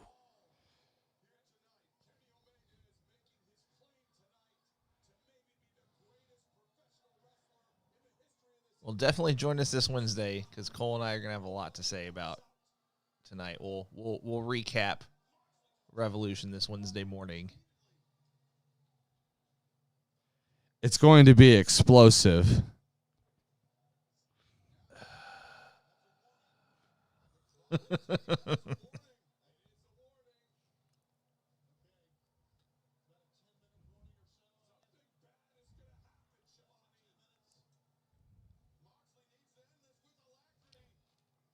What, is the whole ring going to explode if it doesn't end in... We got to be approaching 30 minutes. Lady just said there was like a 10-minute warning or something.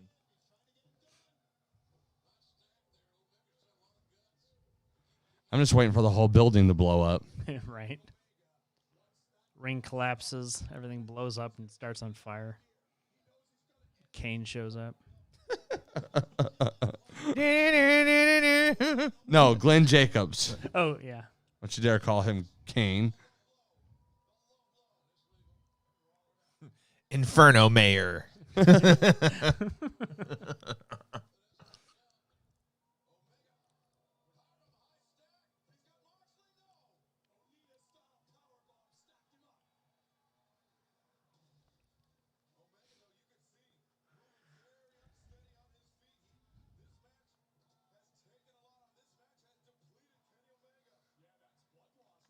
What's the ref doing there?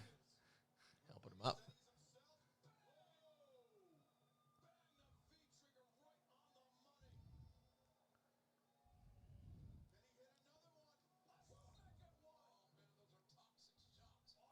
Do they have Moxley kick out of the one-winged angel? I was thinking, I don't know if this is the type of match you have that happen, though. Oh, He's going to do it. Ah! Oh! Okay, that wasn't a kick out. That was... They said it wasn't a kick out to save the match and still keep the wing angel protected. Smart.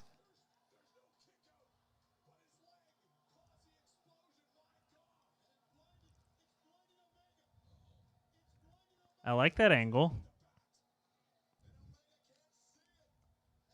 Call him Abel in AEW. Abel. Kane. Abel.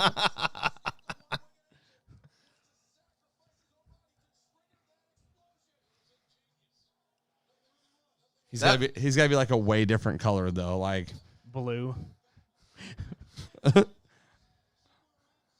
gotta admit, that was really creative how they did that. Yeah, I like that. Because it was like, it's either going to be over or he's going to kick out, one of the two. And I actually thought they were going to have him kick out. And they still protected the good move. brothers. With barbed wire. Ooh. Oh, man, he's laying into him. Man.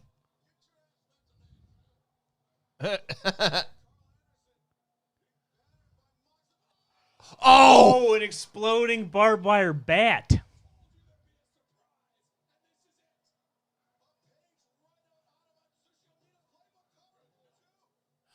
Oh. And he kicks out of an exploding barbed wire bat to the face.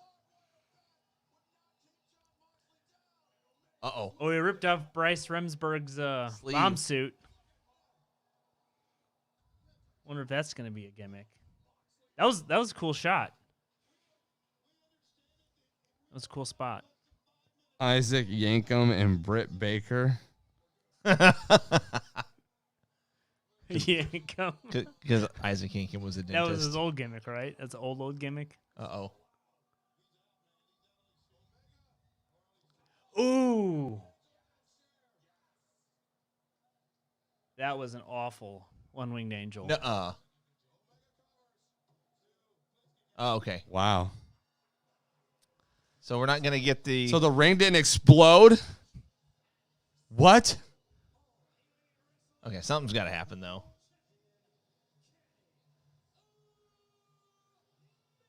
Well, like 3 of those platforms didn't get used. Where's all of John Moxley's blood? Makes you wonder if it was if it really was fake. No, well, guys, Kenny Omega got the pinfall here A one-winged angel threw a chair with the help of the Good Brothers and an exploding barbed wire bat. That wasn't a bad match. It was better than I thought it would be.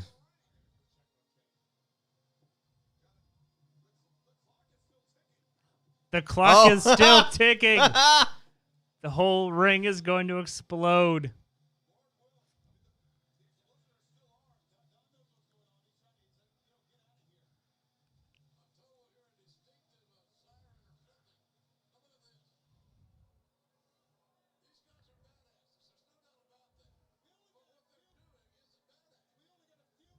Oh, they're going to handcuff him to the ring for when it explodes. Okay.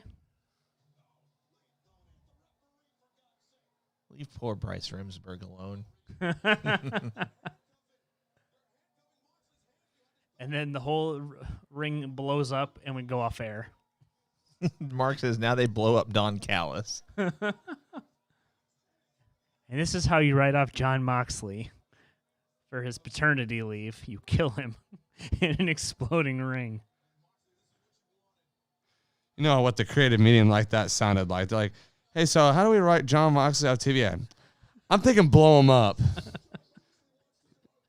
think that's the best way to go.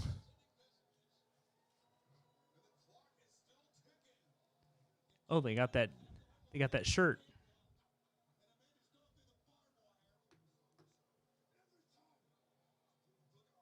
Oh yeah, it's opening up again. Yeah.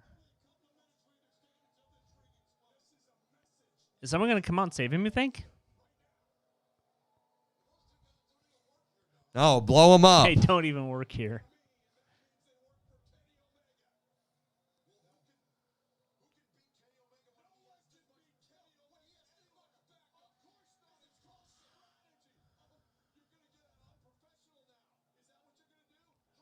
Ooh, raking a barbed wire bat on his head. Oh.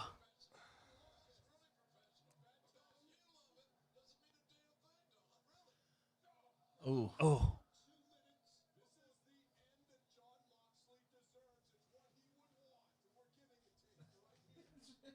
This is what John would That's what want. he would want. He'd want to go out with a bang. Oh.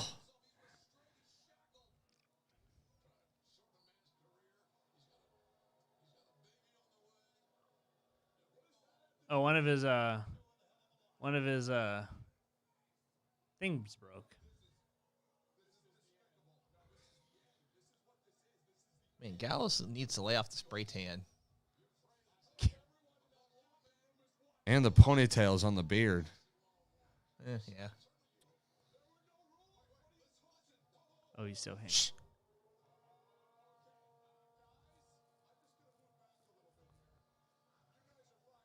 Okay. This could make this whole match even better.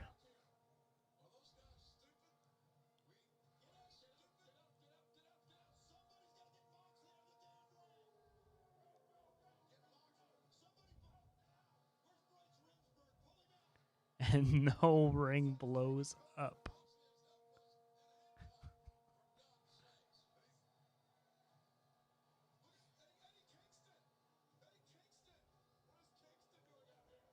Oh, Moxley's friend.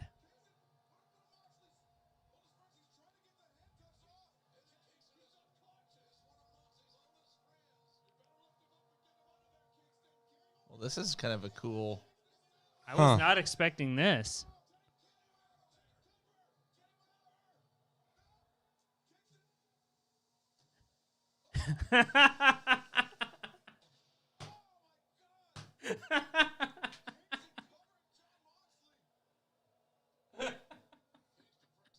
Was that it? I think that was the big surprise, maybe.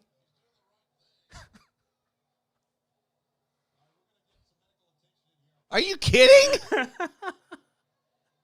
That was the whole ring. That was explodes. I think it was supposed to be like a rib, like a Don Callis and Kenny Omega rib.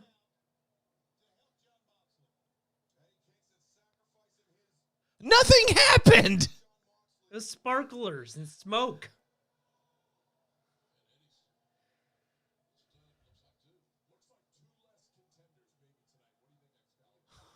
And now they're acting like they're dead? Oh my gosh. That just ruined the whole thing. That's the kind of ending I was talking about.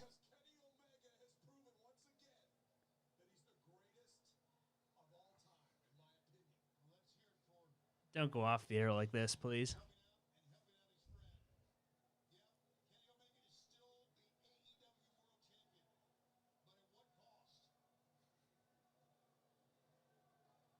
You could hear the fans booing right after it happened.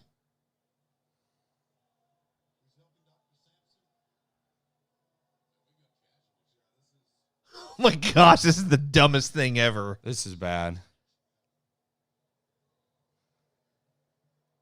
Now Eddie Kingston's dead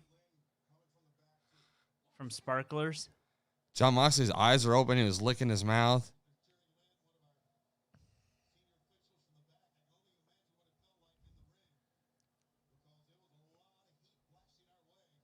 What? Bombs? When the When the bombs went off? You mean when the Roman candles went off? Those were sparklers.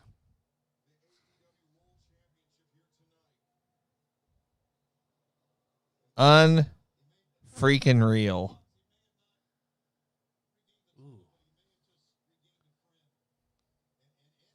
Oh, he didn't regain a friend. Eddie's dead, remember? Because of the sparklers? Jeez. You think John Moxley's laying there like no selling right now because of how bad it was?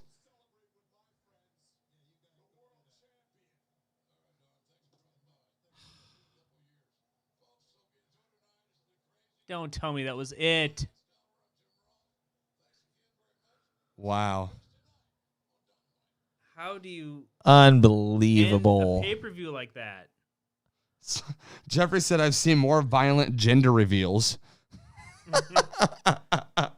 Are you kidding? Oh, my goodness. Well, That match. David was good said until Meltzer the gave it end. 5 stars already. I mean, I called it. I didn't call it. I said I was worried that we would get a good build to the final match. And in all fairness, the final match wasn't even that bad. Right. So I was like, okay, this will at least go home happy. And then they end with that garbage. I thought at least it would be like a bunch of things going off at once, a lot of smoke surrounding the ring so you couldn't even see Something. what was happening in the ring at least. Like a Kane-style flames or Flames. something. Several type pyrotechnics going off at once. To again, where there's a lot of smoke covering the ring. Maybe even send off smoke, fog, whatever, so you covers the ring more. So we didn't see that it was just them him laying on top of him and nothing hit them. Or Jamie says that ending soured the entire match. I feel like this might be an extreme because I might be kind of talking out of emotion right now. That soured almost the entire event for me. Yeah. That was awful. That was that's just a bad ending. Unbelievably awful. I mean, David actually beat me to it. I was getting ready to say I could play a sound effect that would sound worse than that looked and sounded. I mean, that it was unreal. Unreal. I mean, I was underwhelmed with the spots whenever they hit the rope and barbed wire, but I'm just like, okay, whatever, no big deal. And then we got that pile of garbage at the end. I wonder if something malfunctioned. But then the announcers played it off like there was Like they died. like there was all this heat from sparks. Like I legitimately thought that it was going to be like Don Callis and Kenny Omega pulled a rib on John Moxley. Like Yeah, that would have been a better sell. Like how every we got you. Superhero ending, like where it almost gets down to 1 and then it never goes off, or So, not to get off topic, going forward, guys, whenever we have these, really whenever we have our podcasts, period, but whenever we have our watch parties, I'm going to say throughout the night, and this goes for all of our broadcasts, please keep our chat thread free of any kind of profanity or language or whatever.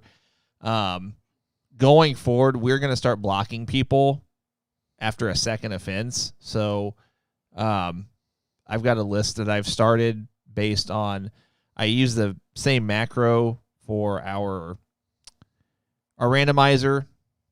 I use the same thing for picking up that kind of language and things like that, and it creates a list for me. So after tonight, if there's any second offender, I'm sorry, I'm gonna have to block you guys because I don't want that on our chat threads. So just a heads up on that. If you could keep it clean, I'd appreciate it. But nonetheless, I do agree with a lot of the sentiments in the chat thread tonight. We'll have a lot to talk about on Wednesday. I guess as we leave, Cole, any final thoughts? Guys, as always. No. Thank you for watching the greatest wrestling broadcast ever. Wrestling broadcast. Tonight was a broadcast, not a podcast. Yeah. I'm just shaking up. I'm at a loss for words. That was garbage. No, it was an exploding barbed wire death match with garbage cans. Do you have your randomizer up? Yeah. Is it easily accessible? It is. Right here, right now. Alex says to me, no, we're going to give away this Sting hat. Oh, are we? Right here, right now. I feel so bad that you guys stayed around with us. Right here, right now. Okay. I will sign it. I'll crow call it on the bill underneath the whole 9. How do you do that? Like, you write. I will write crow call and sign my name on the bottom right here. Okay. Of our Sting hat. Alex will sign it. We are going to leave you guys with something. So I'll tell you what. What should the word be? Sting. Can we do 2 words or does it have to be 1 word? No, we can do 2 words. Just crow call. Okay. I need you to type crow call into the comments right here, right now. If you want a chance to win this Sting hat signed by me on the bill, crow call right now. We'll give you, let's see here. It's 10:49. We'll give you 2 minutes. We'll give you 2 minutes here. Until 10:51. Crow call. The hat will be yours. Remember, we only ship to the 48 states, free shipping. Anything outside of that, you will have to cover the cost of shipping. But yeah, we got to leave on a better note than that. You know what? Let's add to this little giveaway. Oh no! Oh no! I do have a little something extra. So I have this was our second run of, if I can get over my headphones. This was our second run of t-shirts and hoodies. This is one of our Alex Cole Bebe hoodies. Now, this is an extra large, I believe. Let me double check here. Yeah, this is a 2XL. So the winner of this giveaway will have a 2XL Alex Cole Bebe hoodie and a Sting hat. So I'll give you another minute to reply with the word crow call. By the way, guys, you only have to do it once. If you reply with it multiple times, you still only get 1 entry. So it is 10:50. Give me till 10:51. So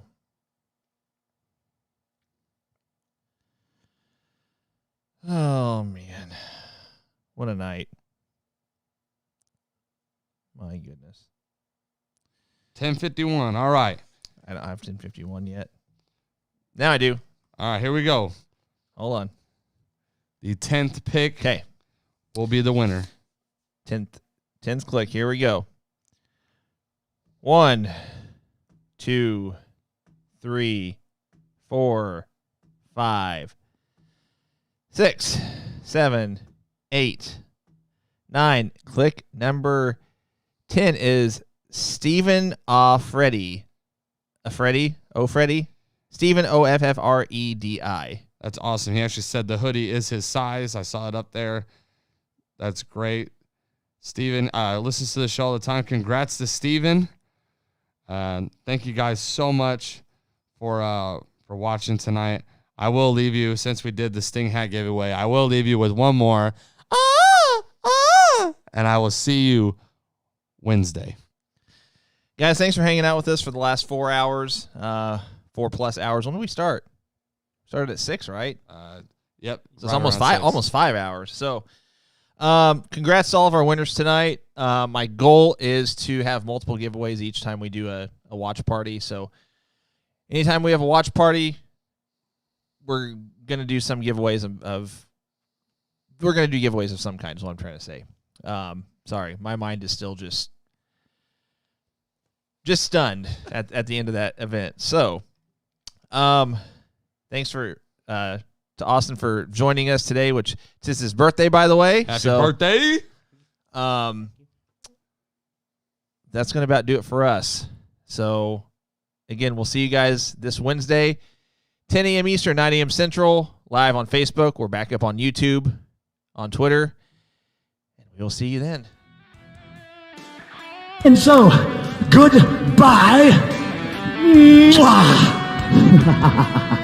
And good night. Bang!